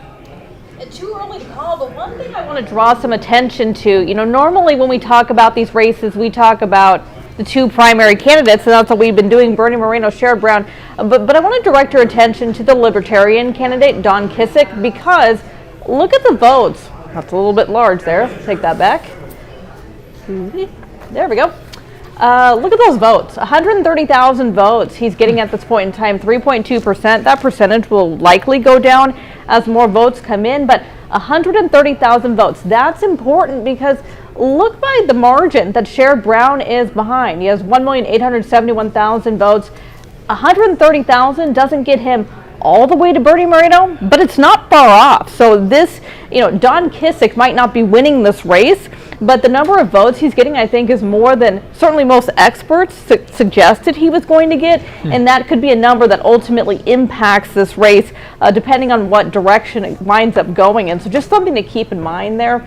The other thing I want to do is I want to check back in. We've looked at issue 1 a few times, and I will say over the last little bit here, we've seen this margin hold really steady. No, 54.5% compared to yes, 45.5%. So that margin has widened and it's really held there. So that's a pretty significant margin, not yet been called at this point in time, but a margin that is very significant right now. Yeah, absolutely. I know that when we were talking to Mark Namick before, he was, discussing how the numbers with issue 1, how they sort of correspond or how they're going to match up with Donald Trump in that race in the states, because they've really tried to connect, issue 1 with the Republican ticket. And we know that issue 1 has been a confusing issue for a lot of people. So just a reminder, because I think there are still people who are sitting at home and they're thinking, I thought I voted one way, I'm not sure I voted the correct way. So a yes vote, which is at 45.5%, means that was a vote to change how our voting districts are drawn in Ohio by taking politicians out of the process. That no, which is winning and seems to have been more consistently winning tonight than the yes vote. The no vote just maintains the status quo as it is. Politicians are controlling what the voting districts look like and what those parameters are. But again, we are, I missed what the percentage was. It was not, so you could see there no is 54.5. Okay. Yes. And so you mentioned there with the presidential race, not too far off. Trump right now carrying about 55.9%. So very, very close numbers, as you would expect, I suppose, when you have a presidential race. That's what makes everything so different, because you bring in that factor where people are potentially just voting down ballot for the views of one party. So you have these corresponding pretty closely right now, but that factor that you bring in, Christy, is so important. That we heard people say that this was potentially confusing. I thought there was a good point that was brought earlier, and it is something that has been studied for a number of years, that when people find something new, in particular confusing, they often vote no. The idea behind it is that it's safer to just not have any change than potentially have a change that, if you don't understand it for your life, might wind up being bad. Yeah, really interesting to look at the correlation there, especially because issue 1 was one of those issues that they, supporters behind it really tried to frame it as a bipartisan effort to try to turn it to a citizens commission that was going to be running with the mapping and drawing of the redistricting maps. Again, another look at them. The 59% of precincts reporting the no's there, 54.5% compared to 45.5% for yes. So Jeff Rusnak, Democratic strategist, Jeff Rusnak is with us of our strategy group. Since we've sat down with you, I think A lot more's coming. a lot more has come through. You're seeing the numbers for issue 1. You're seeing the numbers for Sherrod Brown. Does anything surprise you tonight thus far? Well, And how are you feeling? I think it's going to be a long night. I think it's there's still the urban counties are out. Cuyahoga County, the only votes that are in right now are the absentee votes. Franklin County is only at about 30% in. Hamilton County is at less than 10% in. So I still think it's going to be a long night for folks. On issue 1, I think where the no side was effective is they turned the issue upside down, and they messed with the ballot language, and so people were confused, as was mentioned. And when people are confused, they tend to vote no. And so, they tried that last year with the reproductive rights issue in issue 1, but I think people saw through it and really understood a yes vote was to protect reproductive rights. I think the difference in this issue, this time with issue 1, was that people didn't know which side was to prevent gerrymandering and to really to let the citizens take control of the process. And when you flip the ballot language like that, it really, I think, confused a lot of folks, and I think exit polling is going to show that. We're going to see that over the next few days, how confused people were about that issue. And go ahead, sorry. Well, when you talk about, you're saying that opponents, they did a good job at sort of confusing voters. Does that mean that the other side, supporters behind issue 1, didn't do enough? No, I think they gamed the system, and when you rig the system, they had control of the ballot language and the ballot language process. And when you rig the system like that, and they were essentially the referees in that. I don't think you can. You're going to get voters to kind of see through that and understand exactly what was going on there. And so if you see, I think it looks like when you look at the results, it's really within 1 or 2% of the presidential results in Ohio. If you look at it, it's basically tracking along the same lines as the presidential. What do you think was the toughest fight for Democrats? On toughest fight overall in Ohio? Yeah. I think it is. I think it's figuring out how to stop this divisiveness and the politics of fear and hatred that exists out there, and how we combat that and show people that there is a difference, and we need to demonstrate effectively demonstrate what an opportunity means for people, and how the Democratic Party is a party of hope and opportunity instead of fear and divisiveness. And I think that until we really connect with people and let them see what it means to have an opportunity, whether it's an opportunity for a good job, opportunity to have health care, opportunity to succeed, to get an education, until people understand that, rather than worrying about this kind of divisive fear that seems to be kind of embedded right now out there. But if I grew up in Youngstown, I look at Mahoning County, and Mahoning County right now actually, everybody put a spotlight on it after the 2016 election and 2020 election. Right now it's 55-45 for Harris. So something happened. There was some change that occurred there, and it could have been she advertised in the Youngstown TV market because it overlaps with Pennsylvania. Yeah. So maybe there's, maybe that's a sliver of hope there. Mm-hmm. Yeah. Well, we just talked to Lydia Sparra, who's down with Sherrod Brown. The race is not over by any Definitely means, not. as you've said, but it is a very different metric right now than it had been the last couple of times he's run. What are you feeling, and how much of a chance do you think there is that this is going to turn around? Yeah, so Sherrod is a known commodity in the state, and I think voters know him, they trust him, they respect him, they understand what he's done for them and how he's worked and he's fought for them. His path to victory, he's obviously did it in 2006, 2012, 2018, 3 times, and before that as a congressional member. So I do think that there's a comfort, a familiarity, and I think that hopefully, when you look at there's still, 300,000 or 400,000 votes out in Cuyahoga County, You win that county, and he's winning it 70-30. So you win this county by 40% out of, he's going to pick up another 100 and some thousand votes here. And in Franklin County, you have, 2/3 of the vote still out. Hamilton County, a big chunk of votes out. So he's going to pick up margins there. The question, when I look at the map, the question is, okay, how do you do along the lakeshore and in these suburban areas? Lorain County was part of his congressional district. He's going to do pretty well there. So that's where his path has to be. As a strategist, you look at all of this, and I know that you're trying to decipher what will work with whom, and you mentioned that there's a familiarity with Sherrod Brown. He has been at this helm. He has been the leader that he has been for many, many years. And so there's something that feels safe in that for some people.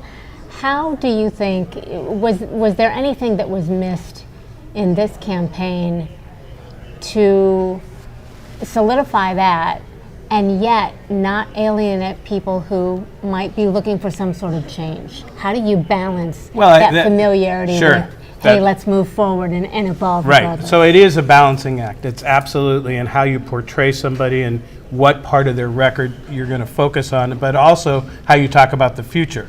What is he going to do differently? What is it that he's bringing new and different? Because we've known him, they're comfortable with him, they understand that, with Sherrod, he is who he is. You know what you're getting. There's not, and so you have to say, okay, I have a lot of faith and trust and confidence in him because he's been there and he's delivered for me.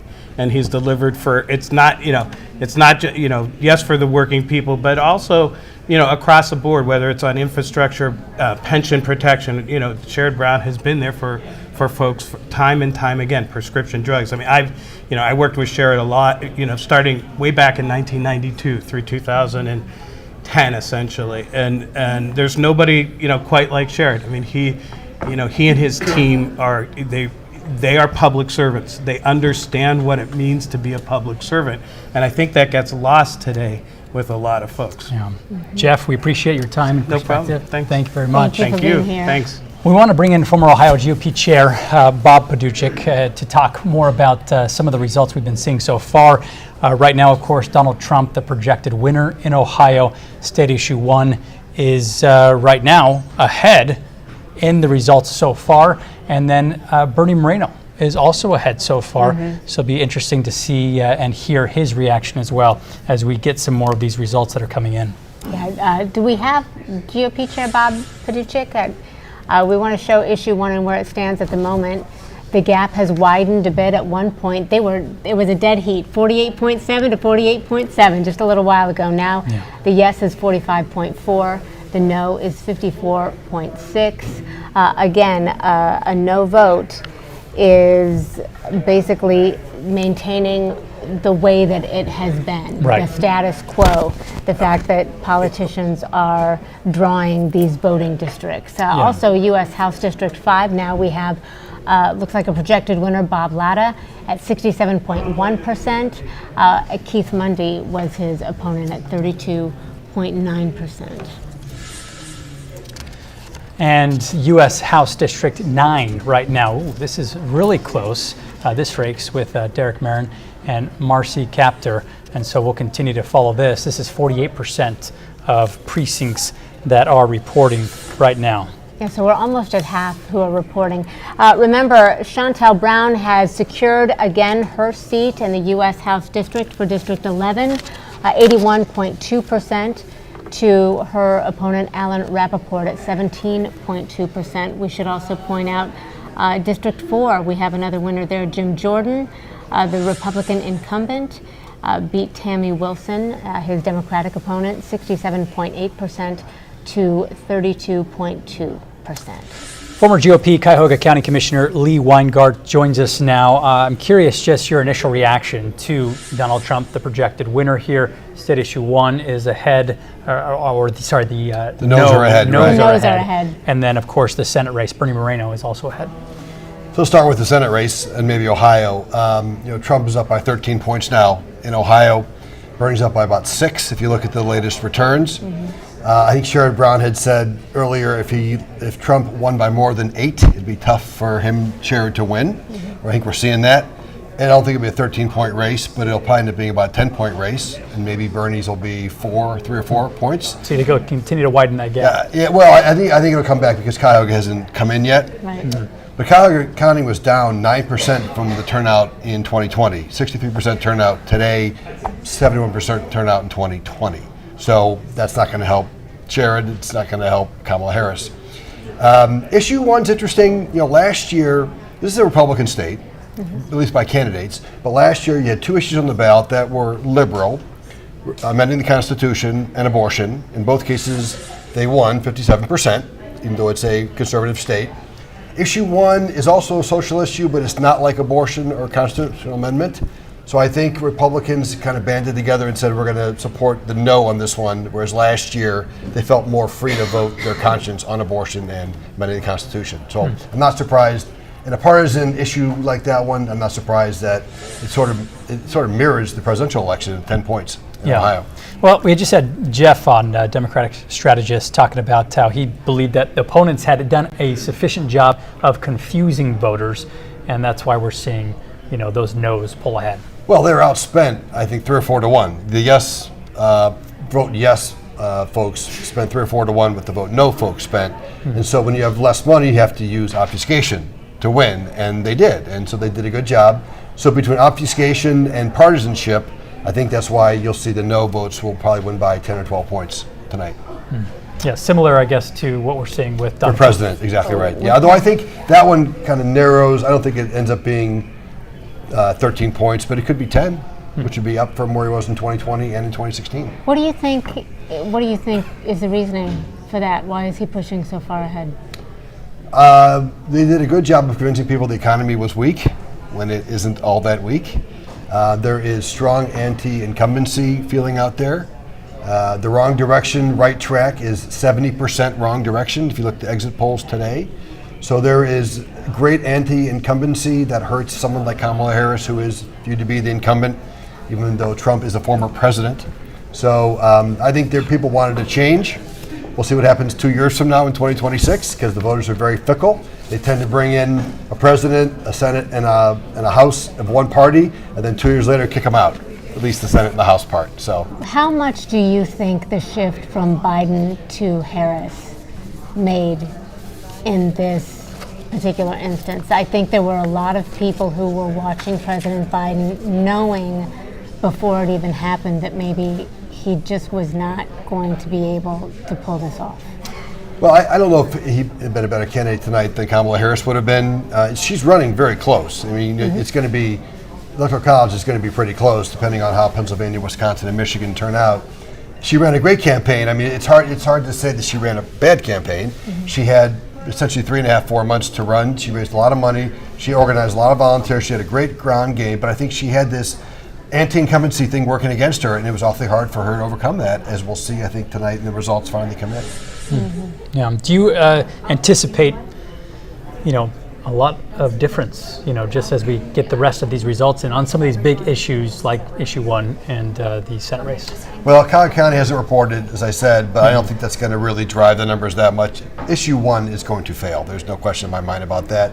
Trump is going to win Ohio, and I think probably Bernie Moreno is going to be the next senator from Ohio as well. All right. Thank you so much. Sure. We appreciate you. Thank you. Always appreciate your insight and your perspective. Thank you. Okay, we'll continue to see how it plays out. But as we continue looking at the results that are coming in, we want to bring in former Ohio GOP Party Chair Bob Paduchik, who we had tried to bring in just a little bit ago. Thank you for joining us. And Bob, if you could just give your initial reaction to some of the results that we're seeing come in so far.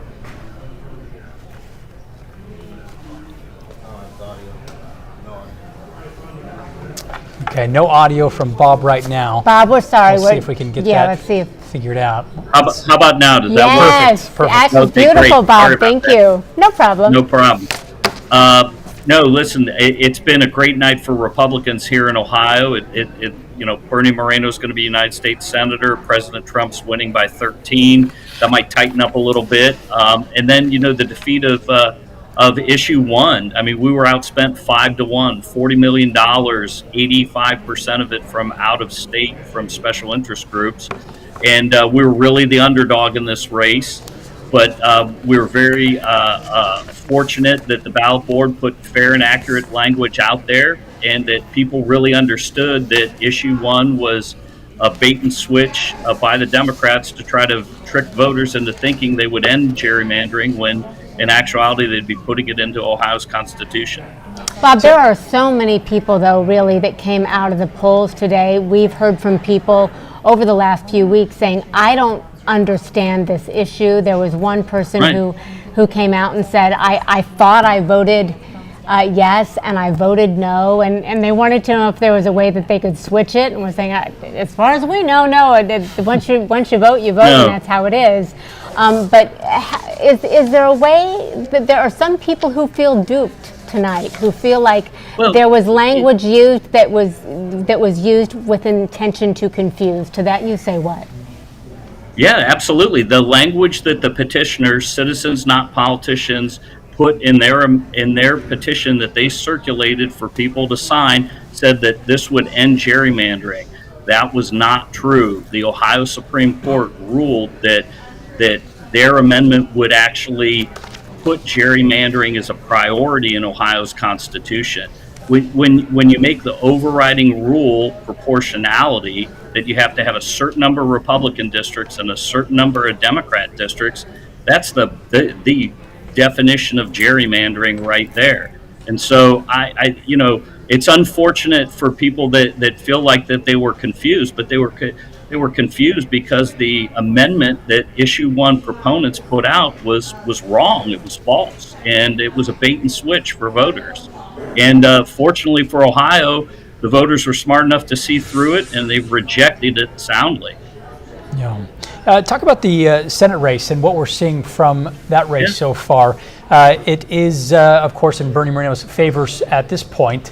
Do you anticipate any changes there? Of course, we're still waiting on Cuyahoga County to report a lot of their ballots. Yeah, I mean, those numbers might tighten up a bit, but I believe that Bernie Moreno is going to win. During the summer, Sherrod Brown spent $50 million on TV without a single Bernie Moreno supporter ad, and that race was always kind of stuck for Sherrod Brown at 44% of the vote, and that's a bad sign for someone who's running for their fourth term in the United States Senate. I think Sherrod had tried to portray himself as sort of like a common sense senator that could work with President Trump when the record didn't really line up with that. And again, I think the voters saw that, and that's why Bernie Moreno is going to be the next senator from the state of Ohio. Ohio was on track to set a new voter turnout. What do you think was the driver of that? Do you think it was inspiration for the people they voted for, or was it fear and they voted for the least of their fears? I don't know. I mean, I think that most of the time in my almost 40 years of experience of doing politics is that people cast their vote when they're voting for something. And whether that is for a candidate that they believe in or for a party or a cause that they believe in, that tends to be the most effective driver. I think when voters are unhappy or disgusted or fearful, that they just don't participate. And so I think the high participation demonstrates that there are people out there that want to go out and support. I think a big reason why the numbers are so much bigger for Donald Trump here in 2024 than they were in 2020 is that voters felt that he was cheated of the presidency in 2020, and they wanted to make sure that they did everything they could here to put him back in the White House. Okay. Thank you so much for your time. We appreciate your perspective. Thank you. And I think that, when Bob Paduchik. Yes, Bob Paduchik. Thank you for that. As we bring on our guests, I mean, you can see there are a lot of disagreements, right? And I think there are probably going to be a lot of people who wake up in the morning and they don't know what to do with themselves. Monica Robbins has had some great reporting in the last couple of weeks about people who are literally not able to sleep and who are getting physically sick because they are so concerned and worried about where this election was going to go on either side. We're not saying that it has anything to do with one specific candidate or another specific candidate, but people are literally making themselves ill. So psychologist Tanya Israel is with us now. As a psychologist, I'm wondering, what is your takeaway, Tanya, when you look at the viciousness that we've seen in this election in total, not just in Ohio, but overall? What stands out to you, and what can we do to make it better? Yes, there's no question that people are very invested in this election, and that makes sense because that this has an impact on a lot of people. But the thing that I've seen that's really corrosive is that people have such negativity, not just about the candidates, but about the people who are voting for a different candidate than they are. And so I think that's going to be the real challenge for us after this election, is to try to help people to repair those ruptured relationships that have really gotten so frayed in this election season. Yeah, I mean, we are, let's see, it's November 5th. We're coming up just a few weeks out from Thanksgiving, Christmas, so many other, Hanukkah, all these other holidays. And, it's going to be post-election and prior to many of these people taking office, these incoming, candidates. What else can you say to those who will be getting together with family, friends, others, and we know that these disagreements exist? So the next few days might not be the time to try to connect with people who have different viewpoints. I realize some people are going to be celebrating and other people are going to be grieving. And so we might need a little bit of space from each other for that. But after that, ideally, if you feel like your side has won, try to be gracious about it and maybe reach out to people who are on the other side, who are in your life, and let them know that you care about them, that you're thinking about them, and maybe that you would like to try to reconnect if there's been some separation. And when you are having a conversation with somebody who has a different viewpoint, the best thing that we can do is to have a warm and respectful approach to that, and then to really try to understand where the other person is coming from, rather than just battering them with facts and figures and arguments and trying to prove our point. Yeah, at what point when we're talking to somebody, do we have to look at ourselves and say, do I want to be right, or do I want to have this relationship? And I mean, some people might just want to be right, but I think, do you feel that we are dismissing the value in some of those relationships for the sake of politics? When I ask people, what is it that makes you want to have a conversation with somebody who has different political views? There's 4 answers to that question that I hear most often. Some people say, there's somebody in my life I want to stay connected with, and we're having trouble doing that because of our political differences. Some people do want to persuade or convince someone else. Some people want to find common ground or heal the divide. And some people say, I simply cannot fathom how people can think or act or vote as they do, and they're looking for some insight.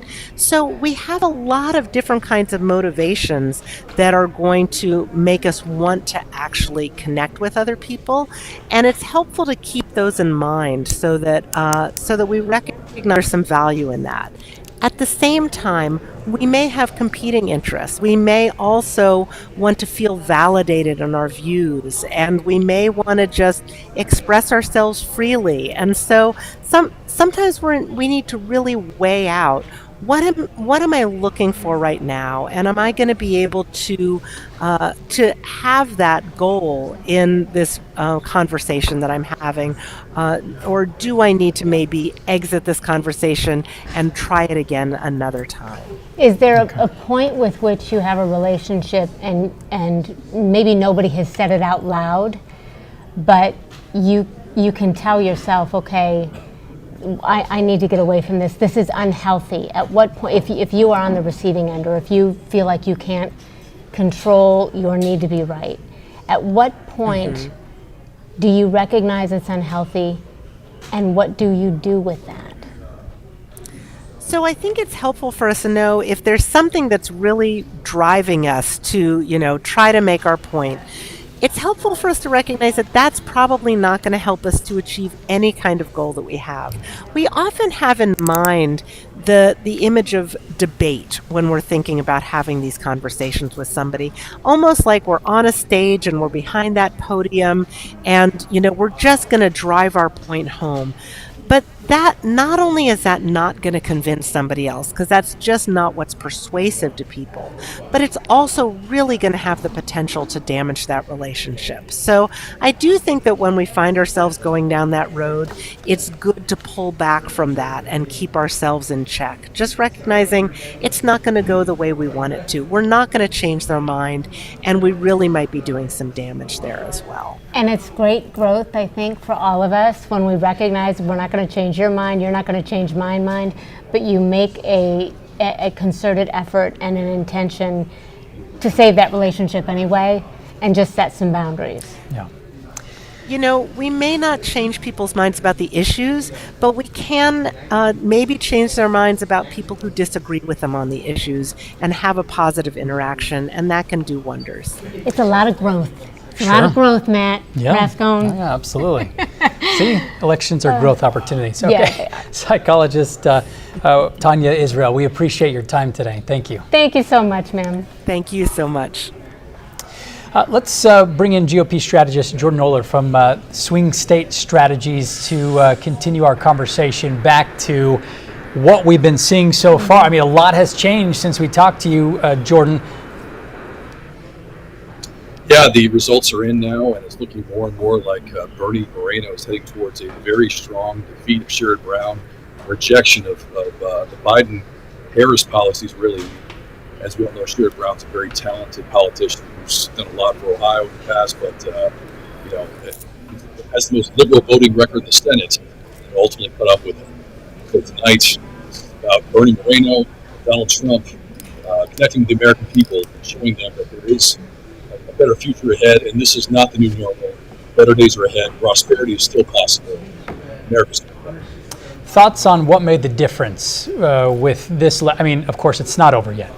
We are still getting results in, but Bernie Moreno is ahead. But Sherrod Brown, I mean, he of course has. This was going for his fourth term. What do you feel like is making the difference if it continues the way it is with Bernie Moreno winning? Well, it's absolutely the economy and illegal immigration that's driving every single vote of this election. Clearly, with the results, people do not feel safe with the current administration in charge, whether it be with their pocketbook or with their front door. I think that's what it came down to this week.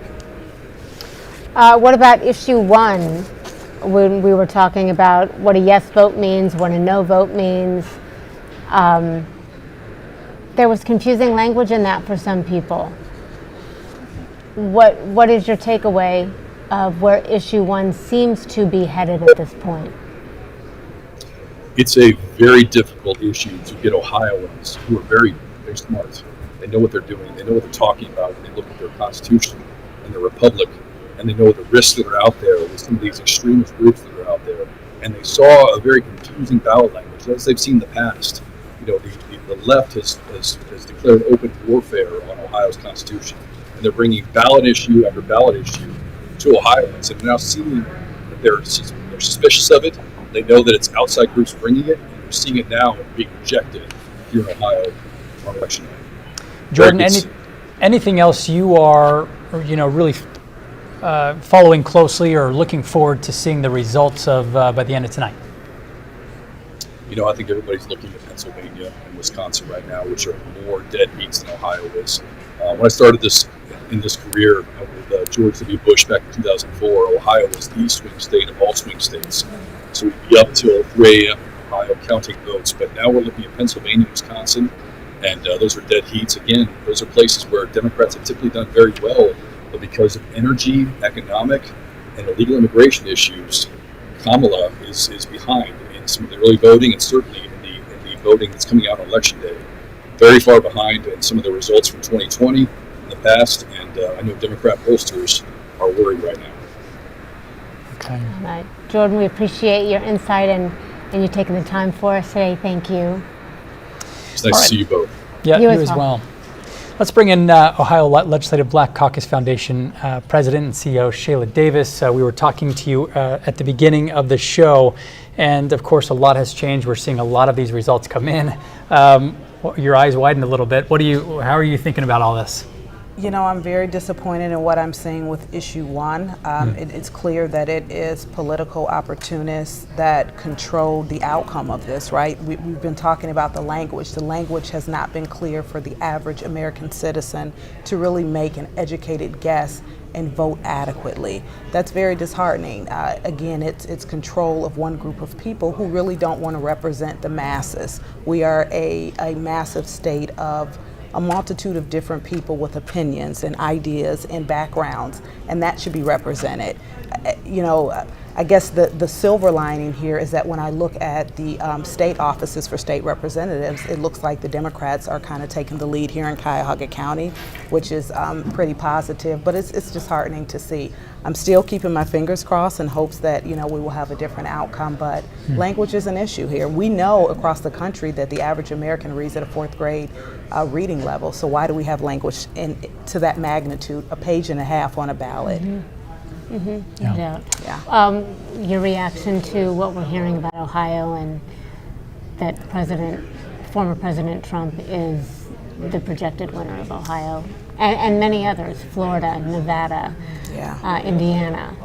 The reality is Ohio is not a swing state, it's not a blue state.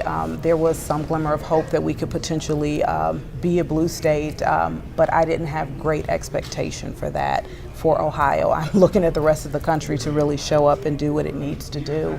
I don't know. I don't know. Brendan, I don't know if we have any of the Supreme Court races, but I know that last we checked, it looked not too good for the Democratic candidates in those races. Your thoughts there? It looks pretty bleak. Again, you know, we know that our judiciary seats set precedents for years to come, and they impact the outcome of our future and our children's future. So not having individuals on the bench that share the same ideology and thought processes for these types of rulings is detrimental to us. It's troubling to see. Talk to us about the work that you did prior to this election to try to make things clear to people who maybe were caught in that, what you called it, kind of the fog or the disillusion, and everybody absorbs things differently. Right. You know, we're not pointing fingers at anybody, but talk to me about the work you did up to this and the work that you plan to do from this point on. And so I partnered with a lot of local organizations that were boots on the ground, really engaged in voter engagement and education, and just bringing the facts and information to folk for them to have a clear understanding. Again, people are very confused about the issues, and when there's a presidential election, that's all you see, right? That's where the money comes in. That's what you see in the commercials and that people are talking about, and they're not talking about the issues really. So I spent a lot of time trying to do that. Clearly, it doesn't seem that it was enough, but the best thing that we can do is continue to partner with other organizations, but funding has to be available. A lot of the organizations that do this work are nonprofit organizations, and so they don't have a swath of money, right? They have to be funded in order to do this work. Other folk have to get engaged. A lot of volunteering has to happen. So people have to really be committed to show up and understand that, yes, while we do have one vote, it is so important that we get 50 other folk to vote, if it's just merely through education. Do you feel like there were enough people to come out and vote, and maybe for whatever reason they just kind of threw their hands up? Voter apathy is real, right? We see that. I thought that we had a glimmer of hope and a little bit of change coming. I believe that we still have time, right? The election has not been called in its totality. However, I think that it is a real thing. We've got to get to the heart of people and understand why they're not invested. I talked to a gentleman earlier and he said he doesn't believe in any of it. He doesn't believe in me. He doesn't believe in any side. He thinks that, there's a global world that's controlling America, so he has no desire to vote. So then I spoke to him specifically about his line of work, where he is a barber. And I talked about when I was in the legislature and how a policy came across in our committee, and I questioned why a civil offense was being changed to a criminal offense and how that could potentially affect the long term of people in Ohio who don't know that, right, who are barbers and cosmetologists. He thanked me for that, said he appreciated it, but he follows all the rules and he's just not invested. As elected officials, as politicians, as people who are in this work, we have to meet people where they are. We have to show up, and it can't just be election time. Oh, that's a good point, yeah. Sheila Davis, we appreciate your time, your perspective, and of course we'll continue to watch how everything plays out tonight and see the reaction from the many that we've been talking to. Thank you guys so much. Sure. Absolutely, absolutely. Cuyahoga County GOP Chair Lisa Stickan? Yes. We want to talk to her. I believe that we have Lisa with us. Yes. Hi, Lisa. Hi. How are you? How are you? Good I'm to doing see well, you. thank you. Having a good night. So far so good, right? Yeah. What you mentioned a good night. I mean, what are the main takeaways so far? Well, I just heard the previous guest sort of talk about the Supreme Court races. I wasn't surprised. We had 3 excellent candidates. We had candidates who actually were judges in other larger counties, Hamilton and Franklin. Very, very experienced, very respected, and they are winning overwhelmingly. So these are candidates that traveled all corners of Ohio, unlike the incumbent opponents who really confine themselves to, I think, the Democrat areas in the state. And you really need to get out there and talk to the voters, and they're winning overwhelmingly. So 3 solid wins in that category. Obviously, issue 1. I mean, I just think voters in this state didn't really understand all of the little embedded requirements that issue 1 had regarding who could serve on the committee, military history being a problem, or if you're in the armed services, you can't be on this commission, creating more bureaucracy in the state, creating larger government, unelected people drawing the districts who are really unaccountable to the voters. All of that, I think, resonated with Ohio voters, and I was not surprised. I'm pleased to see issue 1 fail. I mean, look, the maps were voted on by both the Democrats and the Republicans unanimously on the commission. And, look at Cuyahoga County. We have a lot of districts drawn for Democrats here to accommodate and make sure that they have a lot of opportunity in the House. So, we're a front row seat to Democrat gerrymandering here in Cuyahoga. And so that's where I find, this end gerrymandering, it would have been the opposite. It would have sliced and diced Cleveland. So pleased issue 1 went down. Pleased about the Supreme Court. Obviously the big race, the presidential race. We talked earlier, not surprised it went for President Trump. He's very popular, very strong in Ohio, and now our senator, won the state as well with him as our VP candidate. And he's looking good around the country. Yeah, I was going to ask you actually about around the country and what that looks like. I mean, Georgia, Pennsylvania, North Carolina, I think all too close to call. A lot of these battleground states. What anything that stands out as you're looking ahead to that? Sure. I mean, I would also look at how close Virginia is. I think, we're looking at other races around the country that are close as well. I think it shows it was a good night for the Republican Party. I think the Republican Party was centering on the messages that were important to the people, the economy, the border, safety, all of those things that I think people, again, wallet issues, people of the inflation, all of the record of the last 4 years. And I think you're seeing people just, want to go back to President Trump's policies. This wasn't a popularity contest. This wasn't about, who do you want to bring home and, have over for dinner to your house or be best friends with. This is about the economy, your ability to provide for your family, and I think just strong economic policies. So it's interesting that you say that because, a lot of people feel like they need to like who they vote for. And Donald Trump isn't always likable necessarily, but a lot of people decided this is about the politics and they can put aside any other feelings they might have. This was, on both sides of the aisle, a really negative campaign. in the Senate and in the presidential campaign on both sides. And there are a lot of people who are just breathing a sigh of relief because it's over tonight. Do you feel that at all? Well, they can go back to watching their programs without all the commercial interruptions. But, imagine if we were in Pennsylvania, how crazy our TV would be there. But, look, I think that is part and parcel of campaign, though, is to distinguish yourself from your opponent. I think there was a lot of, votes that Sherrod Brown took that did need to be exposed to the voters.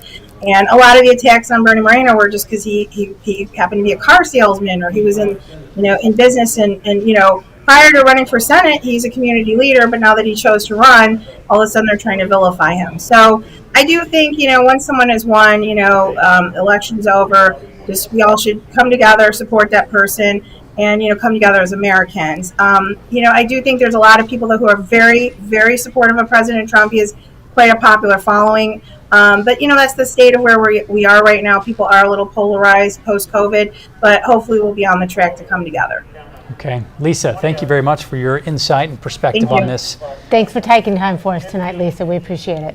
And we are standing by right now to send it over to Russ Mitchell and Lena Lai with more on what's happening here in Ohio and around the country.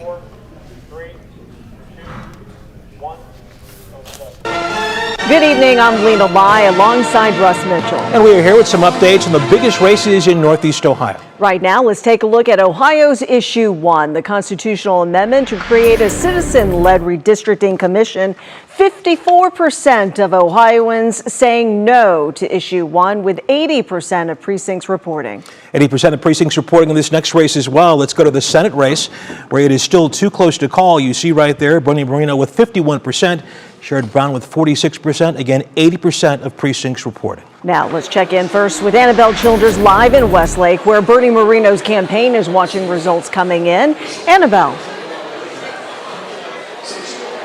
Well, even though we can't call that race yet, the people here at this event are definitely treating this as a celebration. They are incredibly optimistic, and we've watched as it's gotten louder in this room. Definitely a lot of excitement and feelings of energy here. It's actually quieter right now than it has been, but sporadically you'll hear those cheers burst out as you see different races and those results come across the screen. Now, the campaign could not automatically count every vote for Trump as a vote for Moreno, but they did use that as a reference point, and they started feeling optimistic really over the last half hour and hour. I'm going to toss it now to Lydia Esparra over at Sherrod Brown's election headquarters. Lydia, I'm sure a different tone there. Absolutely, Annabelle, a very different tone here. I've been saying for most of the night subdued because they were cautiously optimistic, but now it seems like the race is getting further and further apart. Here's the thing with this race, that Sherrod Brown has been a Democrat in the Senate for 3 terms. So if he loses tonight, he would be the last man standing, and there will be no Democrat representing the state of Ohio in the Senate. So that's the importance of this race. So guys, back to you. As Lydia pointed out so well there, this race still too close to call. Thank you so much. Now let's take a look at some of the school issues. Here are the latest numbers in the Cleveland Metropolitan Schools levy. Issue 49 seeing strong support. Now 67% voting for so far, with 46% of precincts reporting this is a tax to raise $52 million over the next 10 years. Let's go to Akron now and take a look at issue 27, a combined operating levy and bond issue. You can see it's passing right now, 59% to 41%. They're still characterizing this as early votes. Presidential race, Ohio goes to Donald Trump, called by AP and NBC News. Keep it right here with NBC and 3 News for up-to-the-minute results from races here in Northeast Ohio and across the country. We'll see you back here at 11 o'clock in just a few minutes. See you soon.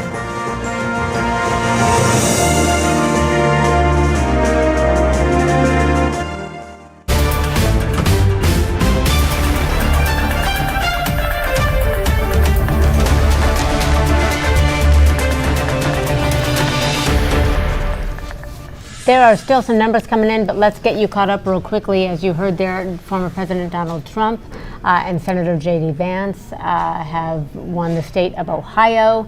District 4 of the U.S. House races, Jim Jordan, the Republican incumbent, has won, as well as Chantel Brown of District 11. She has secured her seat again as well. Mark Namick is with us. Mark, we just saw, they're the U.S. House District 4, Jim Jordan, 68.3% to 31.7%, and Jim and wanted to just get your take, Mark, on some of the levies and bond issues that we just saw coming in. Cleveland CMSD seems to be winning, only 46% out, but winning very solidly at the moment, as is Akron with issue 27. Was that expected? Let's talk about Cleveland first. They have had a very strong track record of passing levies, significant levies, costs to taxpayers. Even in the last levy, which was 4 years ago, that was a campaign which was still a sizable increase, but also had a very strong no campaign that was done quietly. We were not anonymous people behind it saying that this was too expensive for property taxes, and it still passed. This time there was no opposition, and traditionally in Cleveland they target very specifically neighborhoods that they know have high concentrations of school students. You don't see a lot of it out on the air. It's not something you're going to be running ads on, and they work the ground on it. I do expect it to pass when the rest of the votes are counted. Latest number I think was 67%. Yeah. I think it'll narrow a bit, but that's about where they land. They get fairly strong support. But I think the important takeaway with it is this does not solve the problems at the Cleveland schools financially. Even earlier this evening, CEO Morgan was saying just that. Like, there are still cuts that have to make. In fact, tomorrow at the Cleveland School Board meeting, they have to present a 5-year financial plan that's required of them, of how they plan to get out of the financial hole. If they didn't pass this levy, and if they don't pass this levy, they would be facing about a $78 million deficit or more within the next few years. But even the passage of this does not solve it. And we know the levies have not solved the problems there because they keep going back to taxpayers, for more support. But they have to make cuts, and the most dramatic probably will have to be the hard decision of will they close schools. Consolidating schools eliminates costs, but that's always been a real tough sell in Cleveland because every neighborhood, every parent wants that school in their neighborhood. Sure. And they have hinted at that as something that has to happen. That's probably on the table. And then, of course, Akron hadn't had a levy in 12 years. Issue 27 looks to be doing well, too. They're looking for not just a new high school, but just basic operating costs. So these are pivotal. Are you surprised, though, with the state of this economy, when people are so worried about inflation and their jobs, are you surprised that these things seem to be doing well for the schools? Well, and I think we'll see where Akron winds up, but there hasn't been a full reporting yet of precincts, and they have struggled in the past, but I think, they keep going back until they get that win. It could happen, and that may just be the similar case where parents are making that effort because they're seeing the problems, in the schools that they have been led to believe can be fixed with that increase. There's been a lot of attention correctly paid to the increase in property values, but also pointing out that many of the levies that are on the ballot now are actually, those numbers are based on existing values. They do not, they don't project. They're not affected by the increases that kick in the new year. Right, in 2025. Because those are built. So some of that messaging has been out there, could be playing into it. But, I speak largely to Cleveland, having followed those levies for years. Not surprising, they don't take it for granted, but they work really hard to just reach those specific parents. And we did not see any pushback from the larger property owners, meaning apartments, complexes, and developers that put money into dark money groups last time. Okay. Anything else you're following closely, or that highlights since we spoke to you last? I will say on issue 1, there's not been some folks are calling that has been defeated, and there's actually been a press release put out by the opposition. But I am waiting to see if there is a concession coming from the issue 1 campaign, and to see what some of the other projections are on that, but it looks like that's going to go down, as we talked about earlier. It sort of followed, where President Trump's support was, because that did split along party lines, and try to make up the difference that you can see right there on the screen is tough, given how much is in so far. But there has not been, a concession yet from issue 1, and maybe it's happening now as we're talking. But I do expect that to go down, and that was close. But late in the recent weeks, I'd seen some, discussion among the proponents that thought maybe they could eke this out. But I think you're seeing that, given the strength of the Republican ticket, it's not going to happen. Yeah. And based on that, the strength of the Republican ticket in many different avenues, with the president with Jim Jordan in District 4, what do you make of Sherrod Brown? It's still very close, because there are still some key Democratic areas that are not counted. So we'll have to wait and see. Yeah. 50.9% in favor of Bernie Moreno so far. Sherrod Brown, 45.8%. That's with 83% precincts reporting. Mark Namick, we appreciate your time. Thank you. Your insight is so valuable to us. Thank you. Okay, let's turn some time over to Candace Hare, of course, at the screen to, point out what you're seeing across the state. Looking at a little bit of everything. I mean, so many of these races, like we've spoken about, Matt, it's not only for today, but it's people are looking into this to see, what does this mean for the future of Ohio? Do some of these races really cement what some have felt was kind of a red surge here in the state? I want to point your attention to the Supreme Court races. Republicans have the majority on the Ohio Supreme Court, but you're seeing it just completely swept through. Megan Shanahan for the GOP leading that race against Michael Donnelly. Going back down, you see Joe Dieters down here. He's leading ahead of Melody Stewart. And then lastly, we see Daniel Hawkins having a pretty commanding lead over Lisa Form. So all three Republican candidates leading there for the state Supreme Court. And that really is just kind of solidifying what we've seen here over the last few years on a state level, whether it's the Supreme Court or the state legislature. This is the trend we've been seeing here in Ohio. I want to take a look over to that Senate race. We've been paying close attention to this. Bernie Moreno in the lead, that same lead really holding steady. And as we mentioned earlier, concerning if you're in Sherrod Brown's camp, because you look here to Cleveland, to Cuyahoga County, they sat on about 35% of votes counted for a long time. Votes starting to come in there again, and Sherrod Brown not making any really gains there in that race. So that would be concerning for that camp. But I want to point you, at the start of the day, we kind of focused on a few areas. One of those areas was right down here. We said these were going to be two counties that were going to potentially make a difference here. First one, Trumbull County. Sherrod Brown carried this county last time he won. He is losing it right now, only with 45% of the vote. That is telling. The other one you see is Mahoning County. Sherrod Brown won that county last time. He is not in the lead there either. So those were two counties that earlier in the day we saw were both going Brown's way. Both of them have now shifted to Moreno, and they're not the only counties that he won last time that we've seen kind of shift red as the day's gone on. Yeah, really interesting and really good perspective and context as we take a look at this race and see where people are, going with the presidential and then with the Senate race. Yeah, and how it's all going down ballot. Yeah, thank you so much, Candace. Really appreciate your insight and walking us through all those numbers, and Don Kissick and how he, as the Libertarian in the Senate race, I mean, he did have an impact in terms of stealing votes from the other candidates and where that might have landed otherwise. So we are so grateful to have been walking through this with you. We're not done yet. We're going to take a little bit of a break ourselves, because we're going to toss it over to Russ and Lena. They're back with you here in just a couple of minutes. We will be back with you at 11:30, so do stay close, because numbers are still coming in and voting is still being counted, and we never know in an election what might happen. Yeah, we're going to stick with you on this Senate race, State Issue 1, the other two that we continue to follow closely.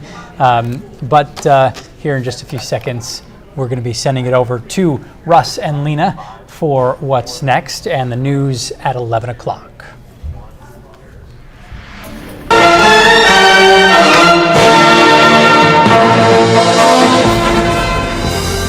An historic election night as results continue to come in. Some races too close to call. This is a live look at the NBC map of the presidential results right now. Former President Trump has 210 electoral votes at this hour, while Vice President Kamala Harris has 91. And in the Ohio Senate race, Republican challenger Bernie Moreno leading in this race against incumbent Democrat Senator Sherrod Brown, 51% to 46%, with 86% of precincts reporting. Hey, good evening. Thanks for joining us. This evening, our crews are in the field covering all angles. From voter turnout to issues at the polls to watch parties in a heated U.S. Senate race right here in Ohio. We're going to begin with Sherrod Brown's campaign.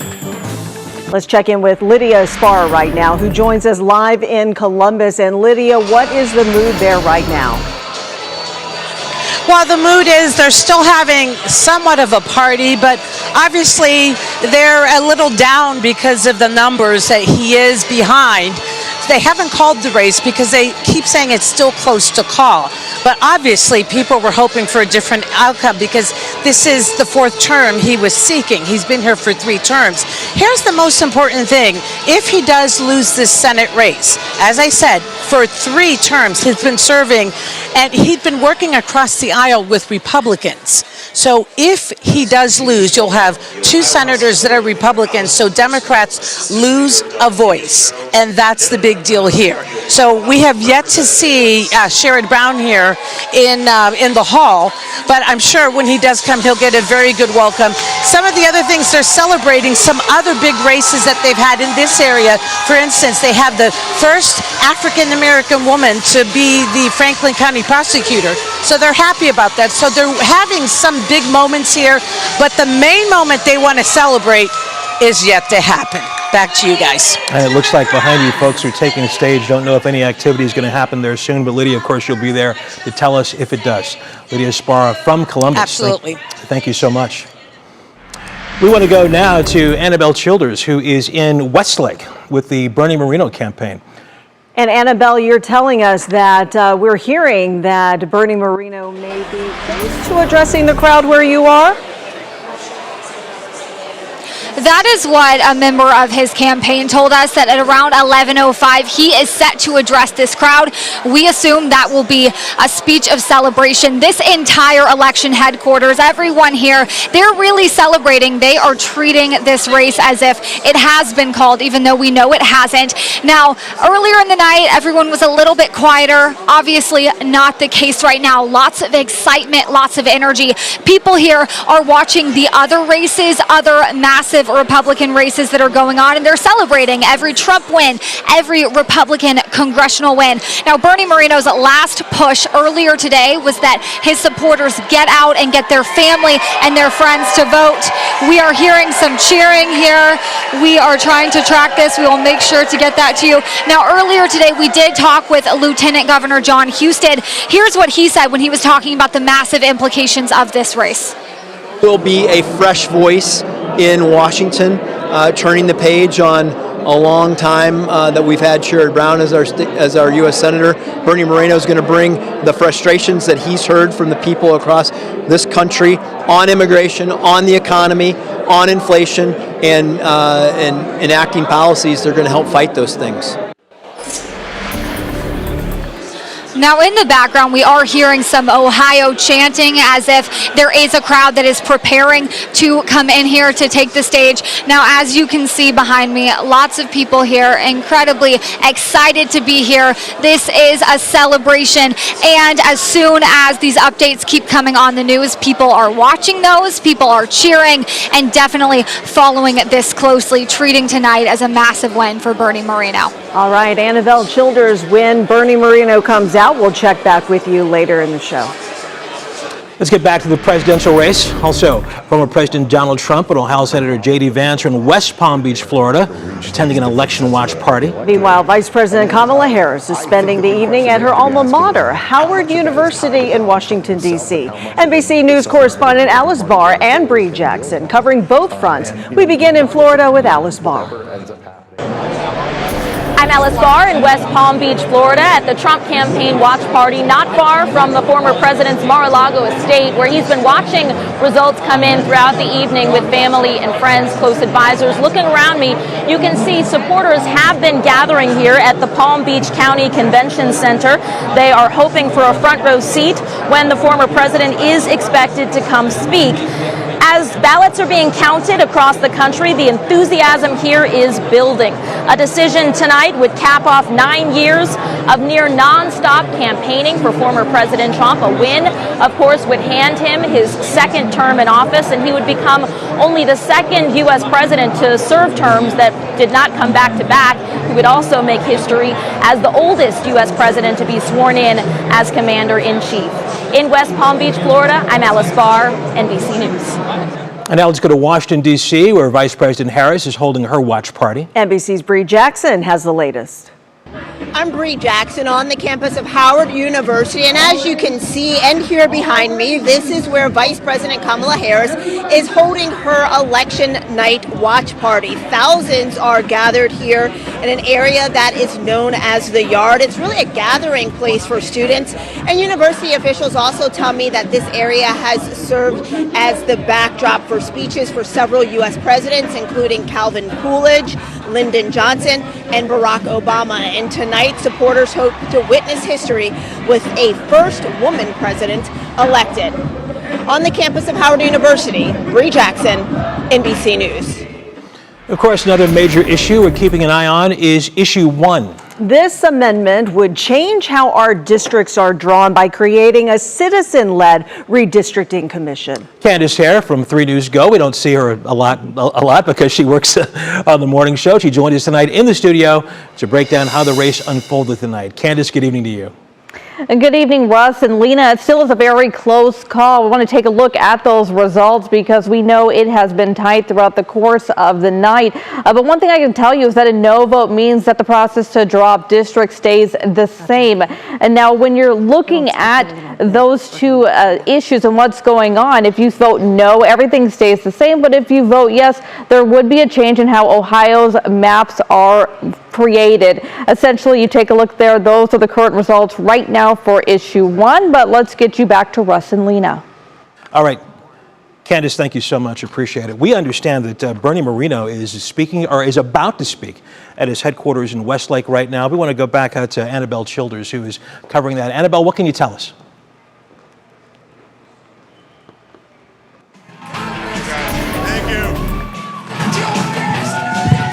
Okay, I need to get this off the microphone.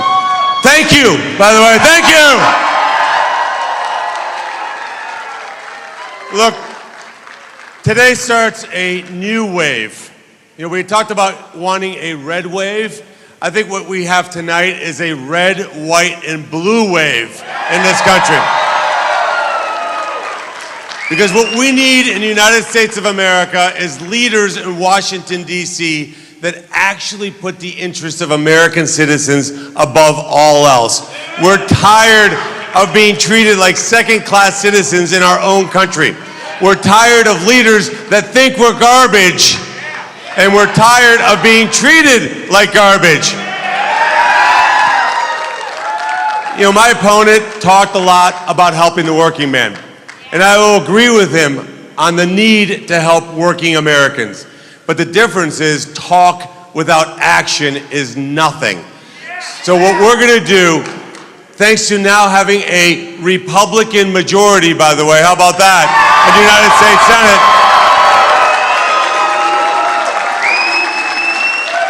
and Chuck Schumer, if you're watching, thanks for the help in the primary, but you're fired, buddy.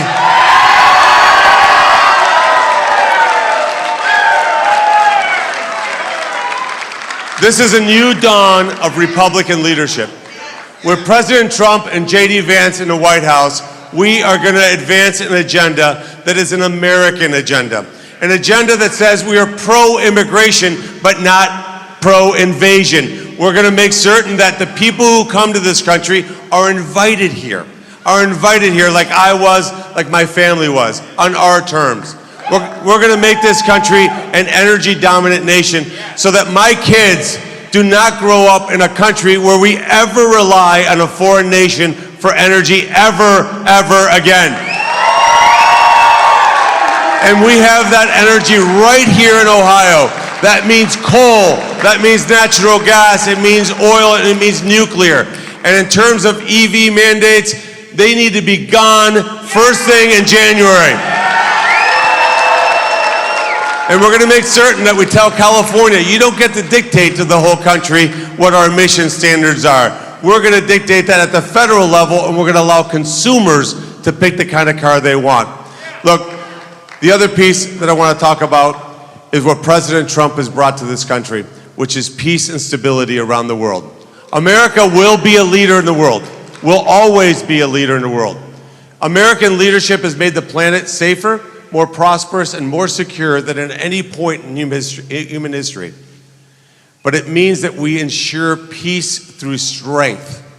The weakness of Joe Biden and Kamala Harris is rejected, and I know that from whether it's in Jerusalem or Kiev or anywhere else on earth or Taiwan, they're cheering this election because they know American strength will ensure peace around the world. And if you're a police officer in this country, just know you have a senator in me and a Republican Party that will always have your back.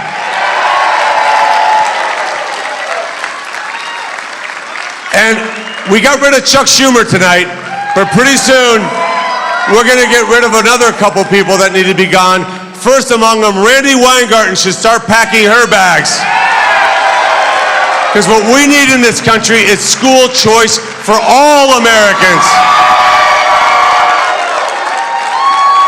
And then as I look at my children, I've blessed with 4 kids. And by the way, can we give my wife an amazing round of applause, please? Thank you, Bridget. Bridget.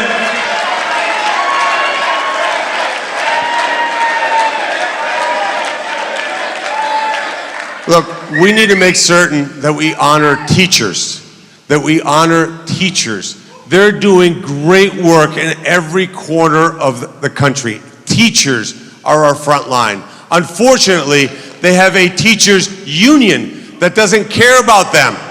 We're going to make certain we empower teachers to teach our kids what they need to do. And that means getting the federal government out of the way and allowing states to take on responsibility. And finally, I'm going to say this. We're $36 trillion in debt. This is not sustainable. We cannot continue on this fiscal path. What we're going to do is massively reduce the size and scale of the federal government, and we're going to do it from Congress, because it's Congress that has the power of the purse. Now that starts by getting rid of agencies that we don't need, relocating them out of Washington, D.C. We're going to have a bold and ambitious agenda for the Republican Party.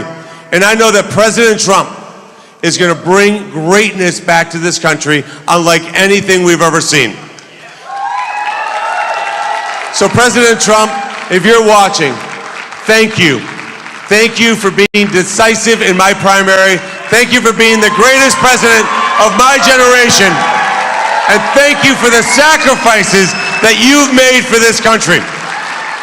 This country owes Donald J. Trump a debt of gratitude. And to Senator J.D. Vance, Ohio loves you, man. Ohio loves you. I love you. Look, I cannot think of a more brilliant pick than when President Trump selected J.D. Vance. I know J.D., and let me just tell you, he's a great man. He is going to be an incredible vice president. I can't wait to have him leave his office so I can be the senior senator from Ohio. Bernie Moreno is speaking to his crowd at his watch party tonight in Westlake. Now, a couple things we want to point out right now. We go with the Associated Press and NBC News here when it comes to projecting races. They have not called this race yet. However, Fox News has called it for Bernie Moreno, so you're seeing him giving his acceptance speech tonight. As we've been telling you this evening, we've been going back to Columbus. Our Lydia Esparra is there with the Sherrod Brown campaign. We just talked to her. Nothing from that campaign yet. He has not come out. We've heard no word as of yet. Yeah, he has not addressed the crowd. He has neither conceded the race yet either. So just to keep that in mind. Also, to keep in perspective, Mr. Moreno there said a number of things about the presidential race. That race has not been called yet either. But of course, stay here and we'll bring you the latest as all information becomes available. And remember, you can see all the election results scrolling live at the bottom of your screen. And we will continue our election coverage online with the latest tallies on WKYC.com as well as on WKYC Plus. And we just got in our ear a second ago, NBC News now called it for now Senator-elect Bernie Moreno. More on that in just a bit. Still ahead tonight, we're going to hear analysis from Signal Cleveland Managing Editor Mark Namick and his take on tonight's Senate race results. That's ahead in just a few minutes. But first, we're looking at school levies across Northeast Ohio. Education Station reporter Danielle Wiggins joins us in less than 2 minutes.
I'm sorry, welcome back. About 50 school districts in Northeast Ohio have either a tax levy, bond issue, or income tax on the ballot. Some districts are asking taxpayers to provide additional money to stave off financial challenges. Education Station reporter Danielle Wiggins joins us here with results for 3 districts. Hi, Danielle. Hi there, Russ and Lena. And yes, we are tracking levy results for the Cleveland Metropolitan School District, Akron Public Schools, and Medina City Schools, and those results are coming in fast. So let's start with CMSD. They have issue 49 on the ballot, which is an $8.6 million operating levy combined with a $2.65 million 35-year bond extension.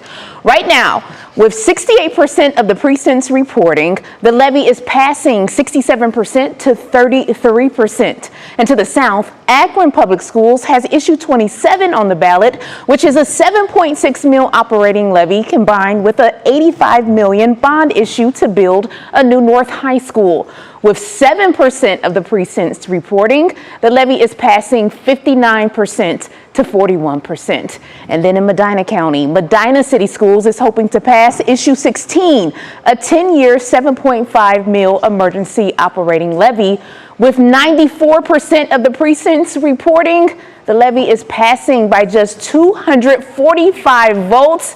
It's a statistical tie there, 50-50. And then in Lorain County, levies for Lorain City Schools and both the bond issue and emergency requirements levy for Avon Lake City Schools have failed.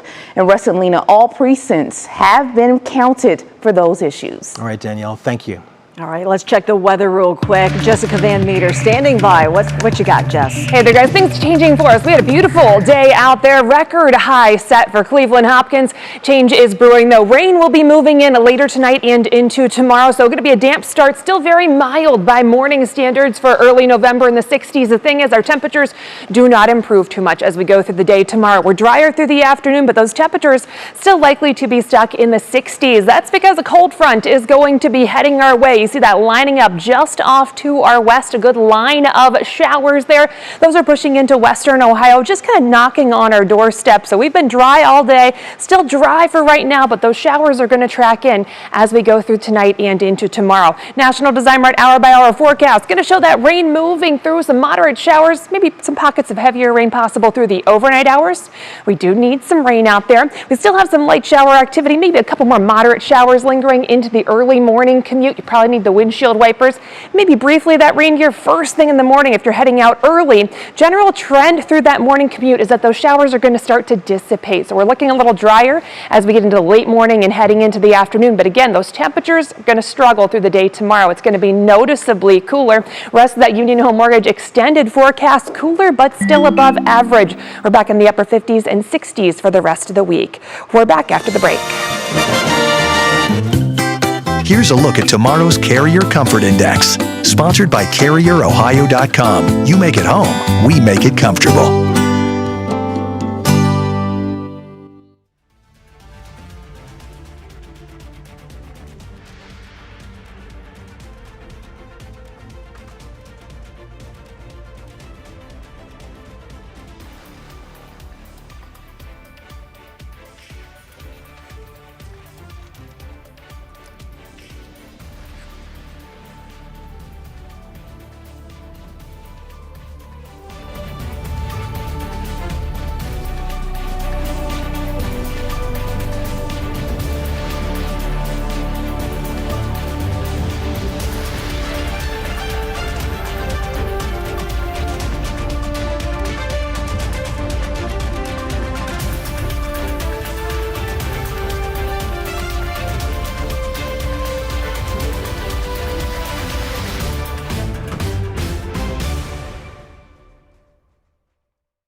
It's 11:25 on this election night. We're joined by Mark Namick, managing editor of Signal Cleveland. Let's talk about this Senate race. Senator-elect Bernie Moreno, how did he do it?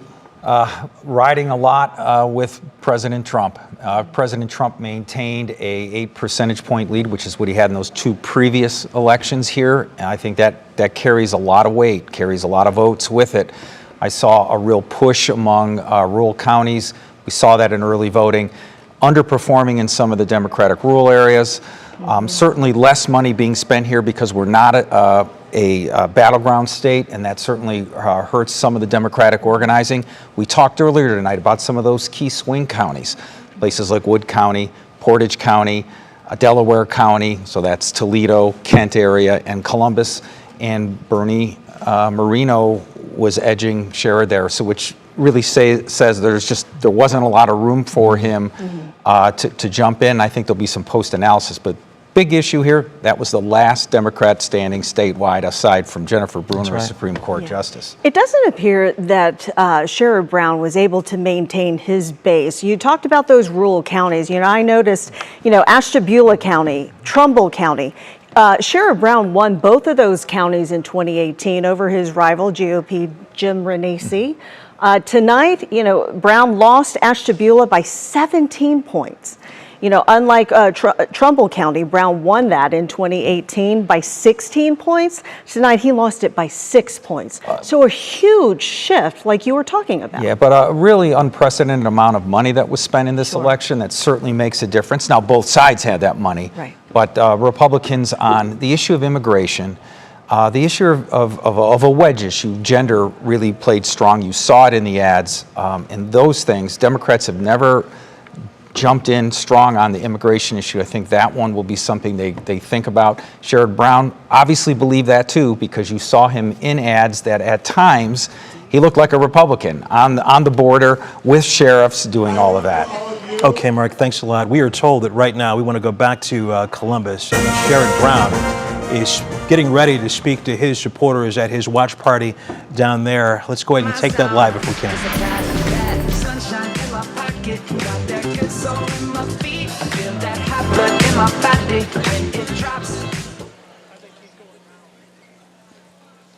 Like it looks like that is going to happen in any second. Now, while we are waiting for that, let me ask you, Mark, as we await for Senator Sherrod Brown to walk out and give what we believe is a concession speech, what do you believe is next for him as he walks out right now? I think he's going to become still the titular head of the party in Ohio. He's going to become a spokesperson and an advocate on the worker issues. I don't see him jumping into another race right away. This ends 30 plus years. It has been a remarkable career, but I think he will talk about the importance of sticking on those key issues of workers and the things he talked about, and I think you'll hear that from him now. And we see the senator there. Let's listen in. We may be tempted to say hope was not enough. We might be tempted to second guess ourselves and question whether we worked hard enough or long enough. That is not our story tonight. We believe that all work has dignity. We always will.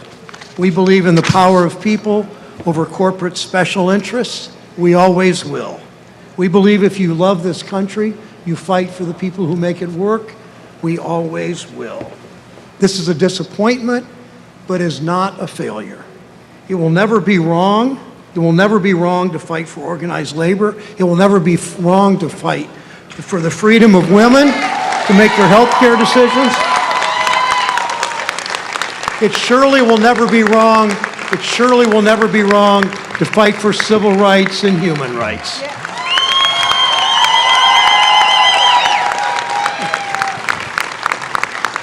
Tonight I'm sad, but I'm never giving up, and neither is Connie. In the light of day, I know most of you are never giving up either. I'll close the same way I've closed pretty much every speech in my career fighting for Ohio, because the values I fight for have not changed. They will never change. On my lapel, I wear this pin, depicting a canary in her birdcage. You might have heard this before. It was given to me decades ago by a steel worker at a Workers' Memorial Day rally in Lorraine. You know the story. At the turn of the century, coal miners took the canary down in the mines with them to warn them of poisonous gas. The mine worker in those days knew he didn't have a union strong enough or a government that cared enough to look out for him. He was on his own. Over the last century and a half, we have done so much to change that. All of those fights required going up against powerful special interests. I think about the lesson that any union organizer knows. They don't just give you fair wages, safe workplaces, good benefits. They don't just give it to you. You go out and take it. That's how progress is always worked in this country. Wall Street and corporations just didn't say one day, you know, people work so hard out there, we ought to have Social Security and we ought to have an 8-hour day and time and a half and a ban on child labor. No, we fought for it, we demanded it, and we got it. And the big insurance companies just didn't all of a sudden say, you know, a lot of people are sick. We ought to provide seniors health care. No, we fought for it, we demanded it, and we got Medicare. And in the 1960s, a bunch of segregationist Southern senators didn't just decide one day, you know, everybody ought to be able to vote in this country. No, we fought for it, we demanded, and we got voting rights.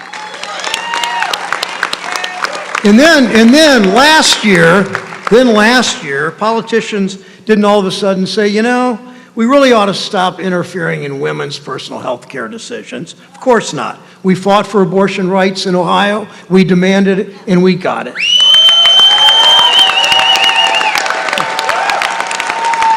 In all those fights, progress didn't happen on its own. We know there are so many fights still ahead. When I first came to the Senate, like all new senators, they gave me one of those really expensive, fancy pieces of jewelry. You could kind of walk around, and I'm a senator, I'm a big deal. I wore it for a couple days, but it just didn't feel right, so I took it off and I put my canary pin back on. And I've worn that canary pin every day since. So tonight, nothing changes. I don't take off this pin. I'm not giving up on our fight for workers, and I know you won't either. Thank you.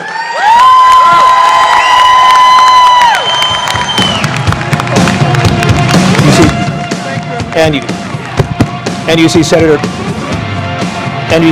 Sherrod Brown in Columbus with a concession speech tonight. Earlier you saw him hug his wife, Pulitzer Prize winner Connie Schultz, professor.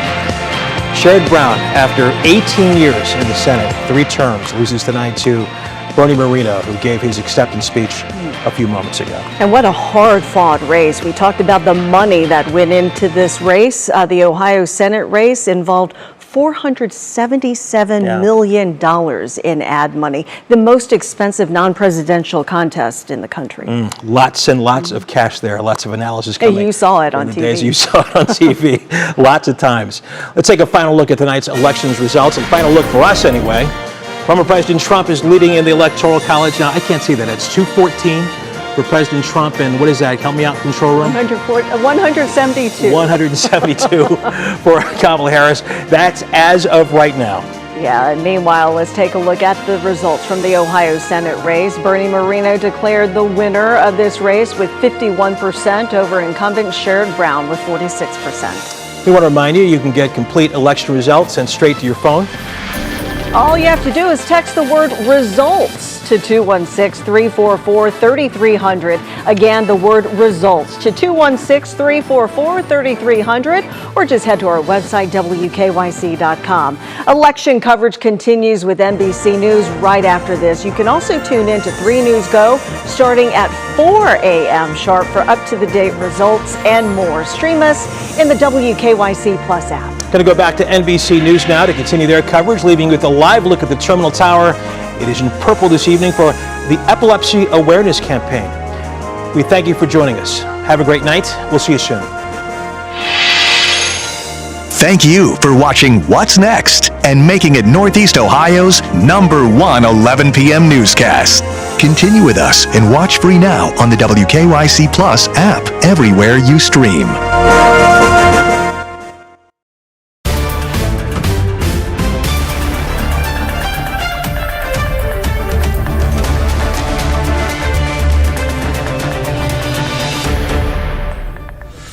Welcome back. So many updates to tell you about since we last spoke just a half hour ago. Issue 1 is projected to fail. And of course, Bernie Moreno is projected to win. There's the issue 1 numbers for you. Yes, 45.9. No, 54.1, with 90% of precincts reporting right now. We mentioned Bernie Moreno, projected to win there as well. In fact, he has already given a speech. 50.6% was him. Sherrod Brown, 46.0%. And you just saw Sherrod Brown there giving his concession, talking about how this is a disappointment, but it's not a failure, and saying that we will never be wrong to fight for civil and human rights, and that he's certainly sad, but he is not giving up that fight. Yeah, the Associated Press has also called U.S. House District 7 for Max Miller, Representative Max Miller, the incumbent there. And you see the numbers, 51.3% over 36.2%. And then finally, U.S. House District 14, and that is David Joyce, the Republican incumbent, against his opponents with 63% of the vote and 91% precincts reporting. And remembering that District 4, Jim Jordan, also winning his incumbent seat, and District 11, Chantel Brown, the Democratic incumbent, also won. We are still waiting to hear about District 13 with Amelia Sykes and Kevin Coughlin. Yeah. Chantel Brown there winning as well. So joining us to talk more about what we've seen so far with these races. I know that the numbers are still coming in, but we have actually called quite a few. Before midnight here. We did. Surprises? What are you thinking? Well, we earned some sleep for all of us tonight, I think, which is nice. Yeah, look, I think Ohio is a Republican state. That's been demonstrated really since 2016. We used to parallel Michigan, Pennsylvania, Wisconsin. We don't any longer. Those 3 states seem to go into lockstep without Ohio these days. You saw that in 2016 with Trump, in 2020 with Trump, and now with Trump and Moreno. Sherrod Brown is an institution in Ohio politics. The last time he lost was 1990 to Bob Taft for Secretary of State. Wow. And won every election since then. In 2018, he was able to win against a lesser candidate, Jim Renacci. But I think the wave of the presidential election in 2024, the Trump effect in Ohio was enough to knock him out. Are you surprised by that, with the familiarity that he brings and all of the work that Brown has done here?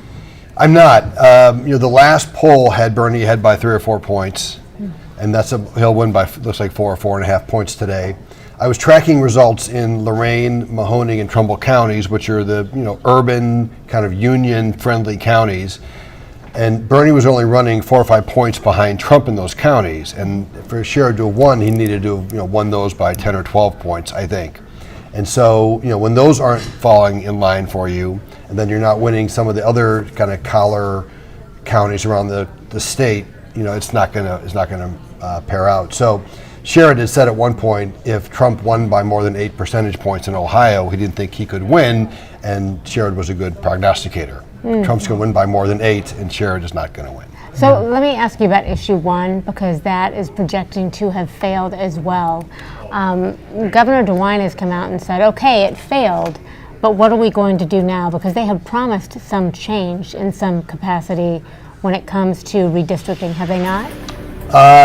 It's a legislative fix, which means the General Assembly has to go first. You're going to have a new Senate president in Columbus. You may have a new speaker in Columbus. Matt Huffman's coming over from the state Senate to the state House, wants to be the next speaker.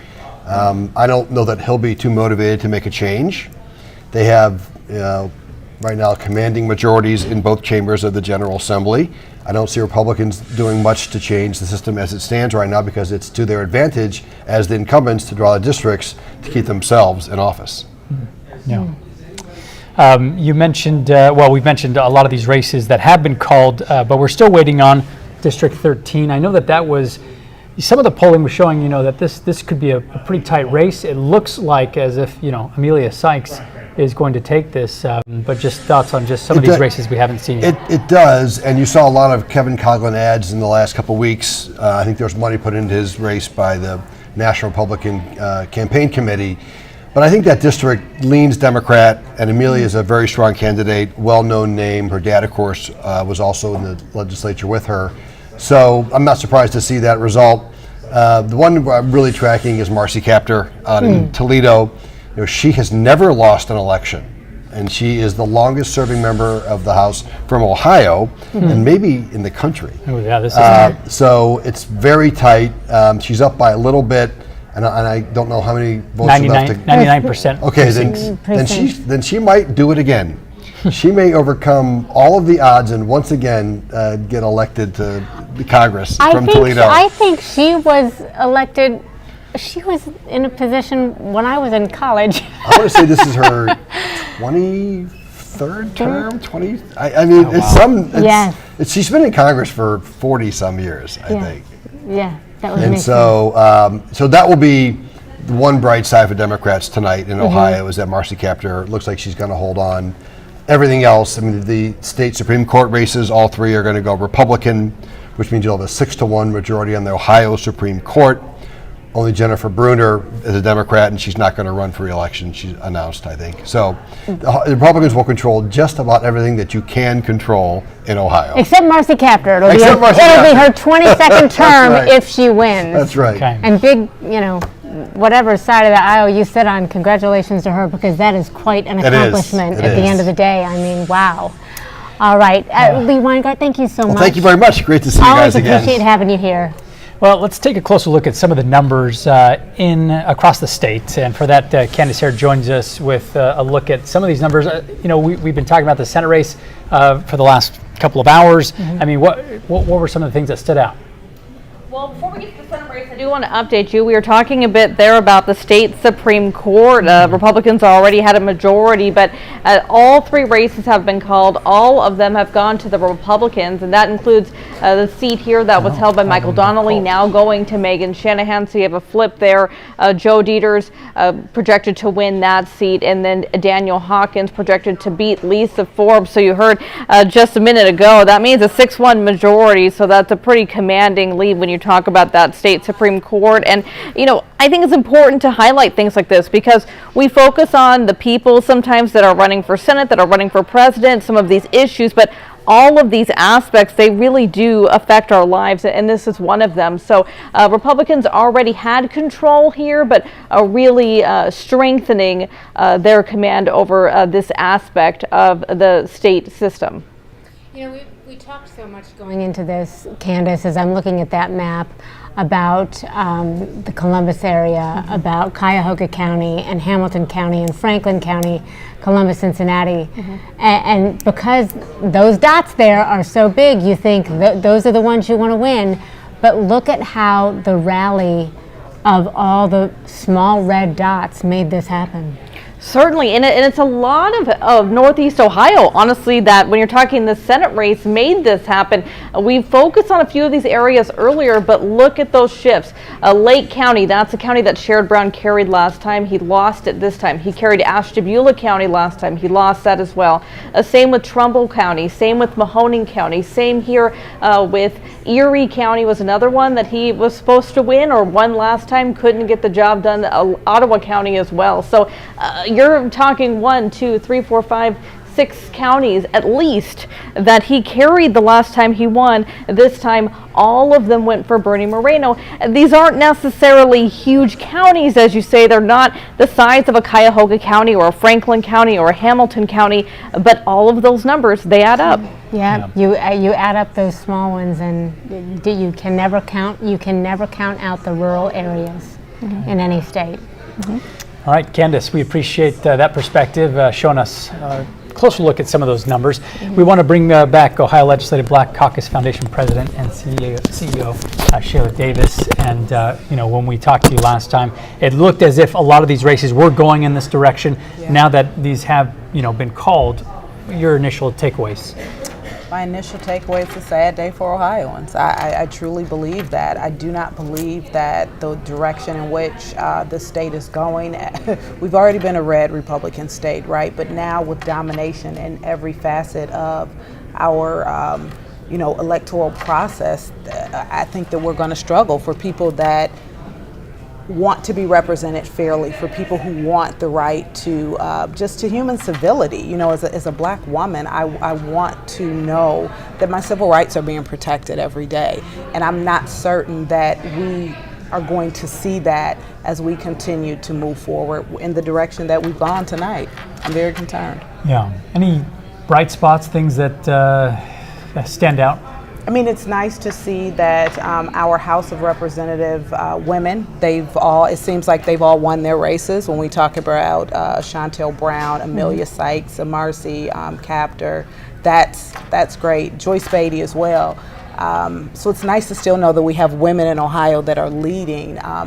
It's just a matter of what happens with our administration and how they are going to be able to make movement with our Senate now changing, and how that impacts everyone else. I know you've done a lot of work leading up to this to try to get word out of what your goals are. Given the numbers that we're seeing tonight, where do you go from here? What is your plan? It's extreme education and engagement. I mean, we have to start today, right? We can't let 2 weeks go by. We can't start in 2025. We have to start today. When I say today, I mean tonight. Literally having conversations to help kind of eliminate some of this voter apathy. It's not going to change overnight, but we have to be consistent and dedicated. And what we have to also do is look at what others have done. This isn't something that just happened to, that was created in this election or today. This is years over time that ideologies have changed and people in power have taken control. And so we've got to do the same thing to ensure that people feel empowered, feel engaged, and understand that when you don't vote, you allow other people to make choices and decisions for you that can potentially be harmful. We talked about how large the voting numbers were this time around, and you were talking about voter apathy. How do you inspire people to go to the polls when these are the numbers that they're seeing?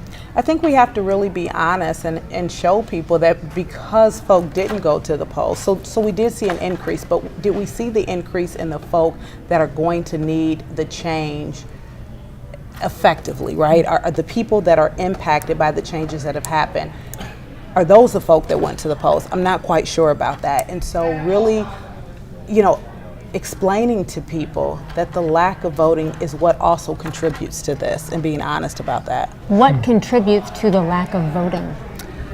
I wish I had the answer, because then I could fix it, right?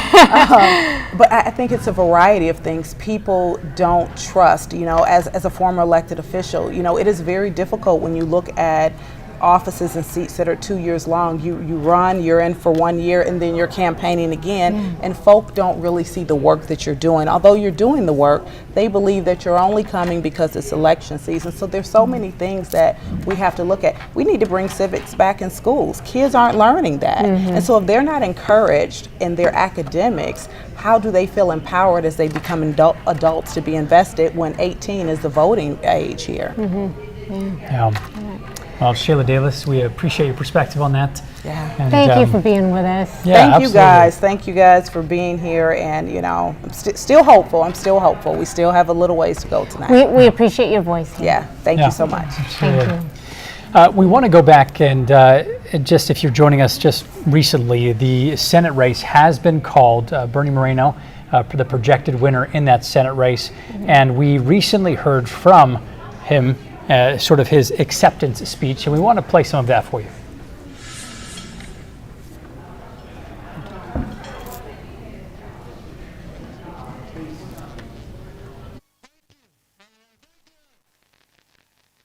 Thank you, by the way, thank you.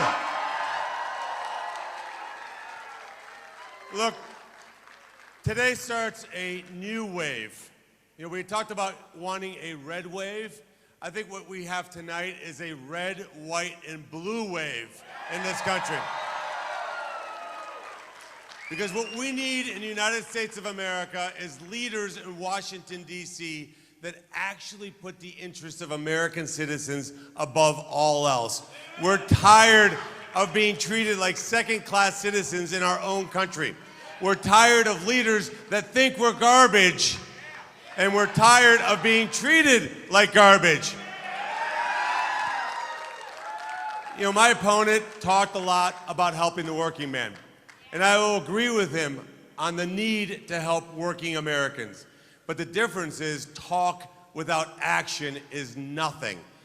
So what we're going to do, thanks to now having a Republican majority, by the way, how about that, in the United States Senate, and Chuck Schumer, if you're watching, thanks for the help in the primary, but you're fired, buddy.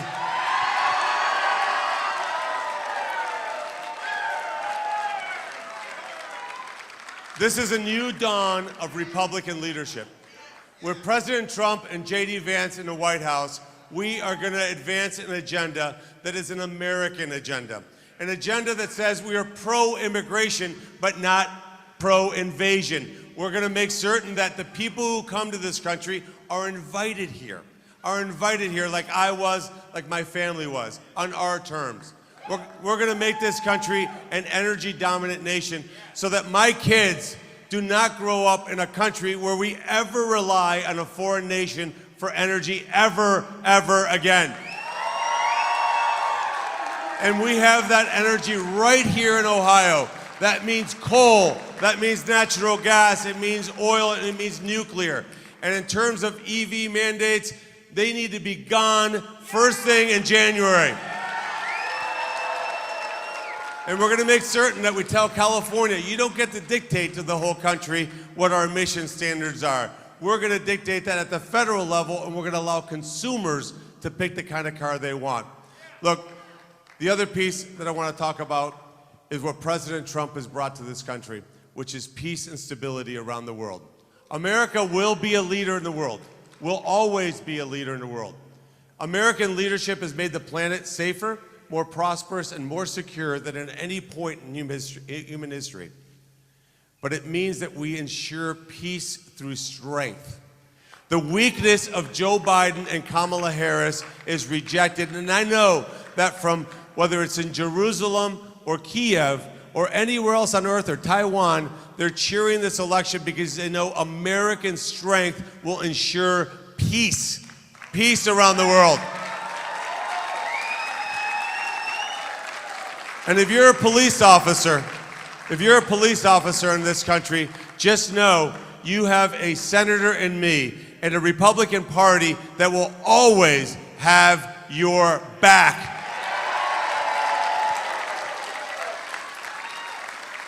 And we got rid of Chuck Schumer tonight, but pretty soon we're going to get rid of another couple people that need to be gone. First among them, Randy Weingarten should start packing her bags. Because what we need in this country is school choice for all Americans.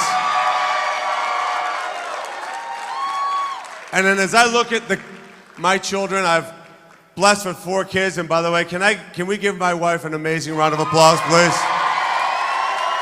Thank you, Bridget. Bridget.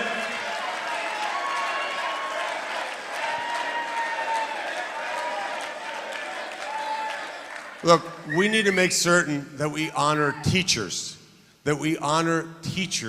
They're doing great work in every corner of the country. Teachers are our front line. Unfortunately, they have a teachers union that doesn't care about them.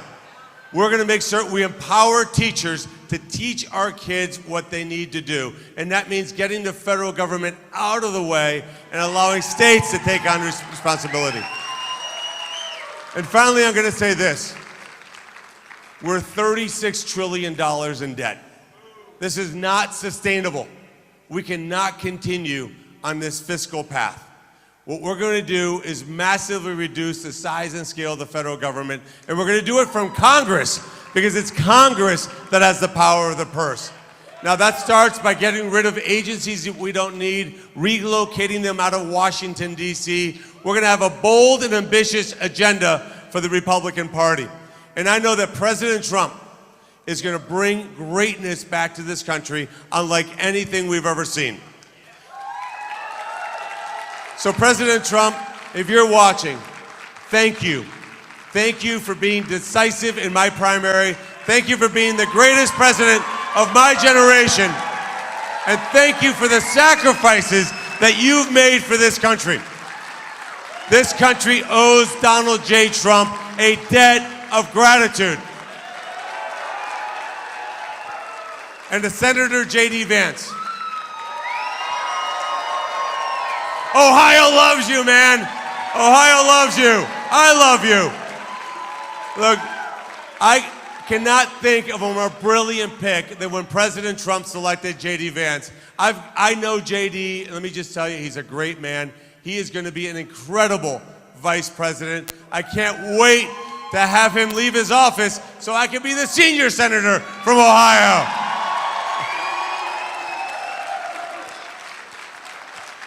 I also just got off the phone with my friend Jim Jordan. Jim is a great human being, a great power here in Ohio. Jim Jordan, thank you so much for what you've done.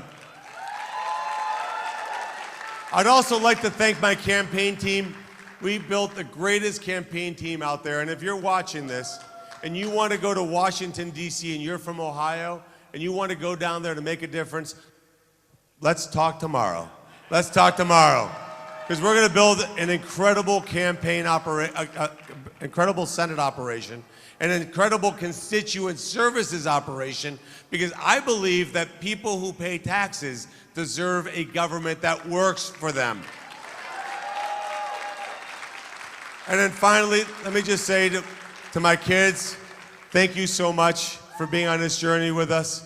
You know, I have absolutely been blessed by God Almighty with an amazing wife, amazing kids, 3 amazing grandkids. But I want to introduce you to my extended family, because as I like to say, we're overperforming Catholics. So I'm going to bring my siblings, if I can bring my siblings up on stage. Where are they? They're all over here. Let's give them a round of applause.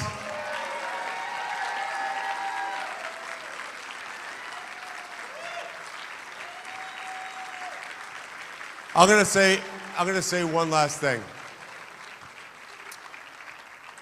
You know, my mom and dad left the safety and security of knowing what they had when they left Colombia, South America. They didn't know what America would mean to them. They didn't know what it would mean to the 7 of us, but they did it anyway because they knew that in America, whatever dream you have, whatever ideas you have, you can make come true if you're willing to work hard enough and persevere. And my mom and dad are not alive to watch this moment, but I know they're up in heaven watching down upon us and thinking, this is a great country. And they made the right decision.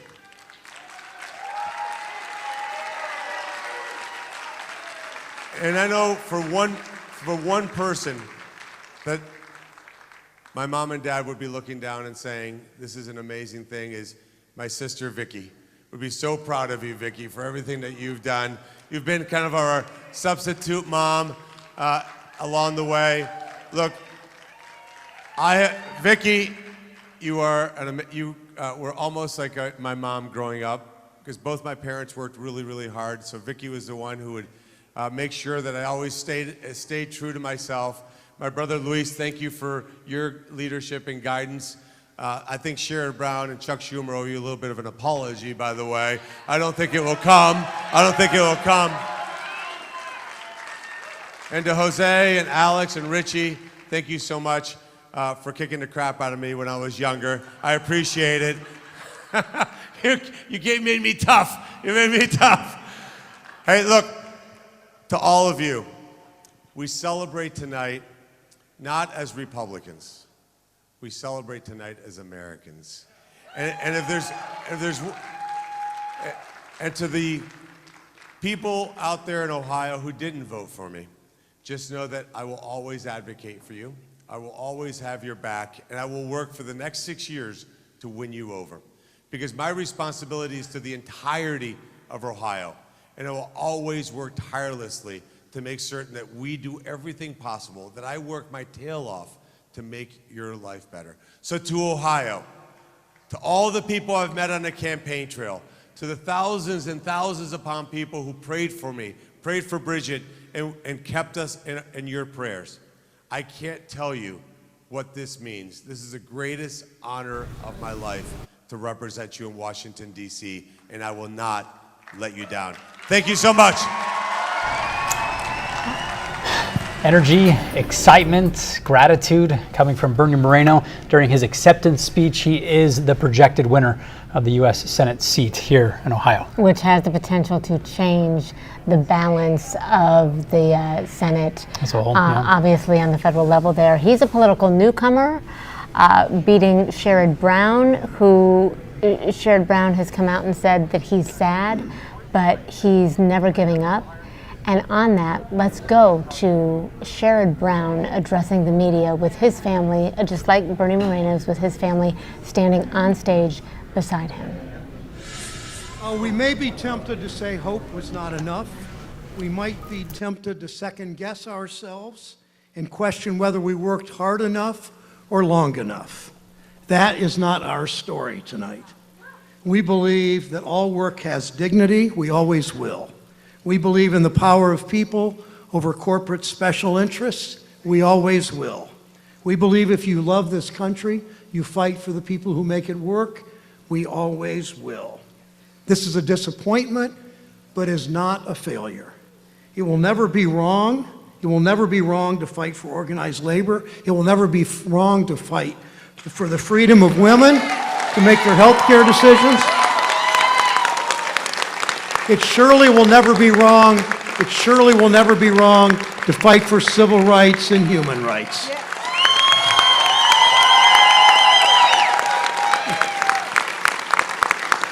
Tonight I'm sad, but I'm never giving up, and neither is Connie. No way. In the light of day, I know most of you are never giving up either. I'll close the same way I've closed pretty much every speech in my career fighting for Ohio, because the values I fight for have not changed. They will never change. On my lapel, I wear this pin, depicting a canary in her birdcage. You might have heard this before. It was given to me decades ago by a steel worker at a Workers' Memorial Day rally in Lorain. You know the story. At the turn of the century, coal miners took the canary down in the mines with them to warn them of poisonous gas. The mine worker in those days knew he didn't have a union strong enough or a government that cared enough to look out for him. He was on his own. Over the last century and a half, we have done so much to change that. All of those fights required going up against powerful special interests. I think about the lesson that any union organizer knows. They don't just give you fair wages, safe workplaces, good benefits. They don't just give it to you. You go out and take it. That's how progress is always worked in this country. Wall Street and corporations just didn't say one day, you know, people work so hard out there, we ought to have Social Security and we ought to have an 8-hour day and time and a half and a ban on child labor. No, we fought for it, we demanded it, and we got it. And the big insurance companies just didn't all of a sudden say, you know, a lot of people are sick. We ought to provide seniors health care. No, we fought for it, we demanded, and we got Medicare. And in the 1960s, a bunch of segregationist Southern senators didn't just decide one day, you know, everybody ought to be able to vote in this country. No, we fought for it, we demanded, and we got voting rights. And then last year, politicians didn't all of a sudden say, you know, we really ought to stop interfering in women's personal health care decisions. Of course not. We fought for abortion rights in Ohio, we demanded it, and we got it.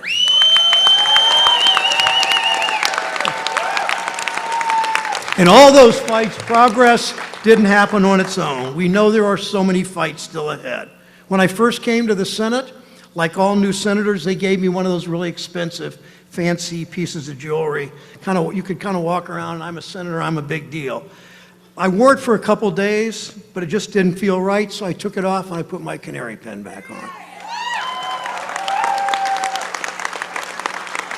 And I've worn that canary pin every day since. So tonight, nothing changes. I don't take off this pin. I'm not giving up on our fight for workers, and I know you won't either. Thank you.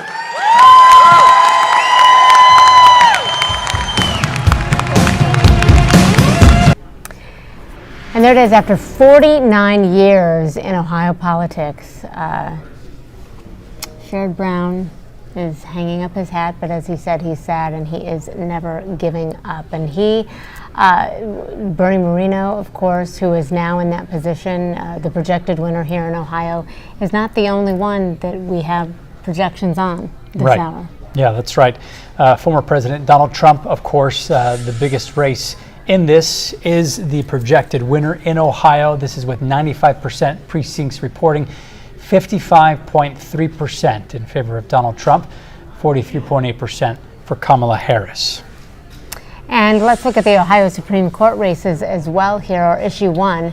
46.1% yes, it has failed. The projection is failed with 95% of precincts reporting that failure. 53.9% of voters voted no on issue 1. And that means that the current Ohio Redistricting Commission remains in place. Nothing changes with how redistricting happens. Yes, it is status quo for that.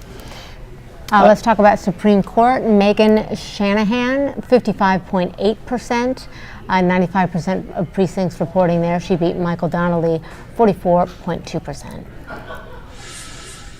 And more Supreme Court justice races right now.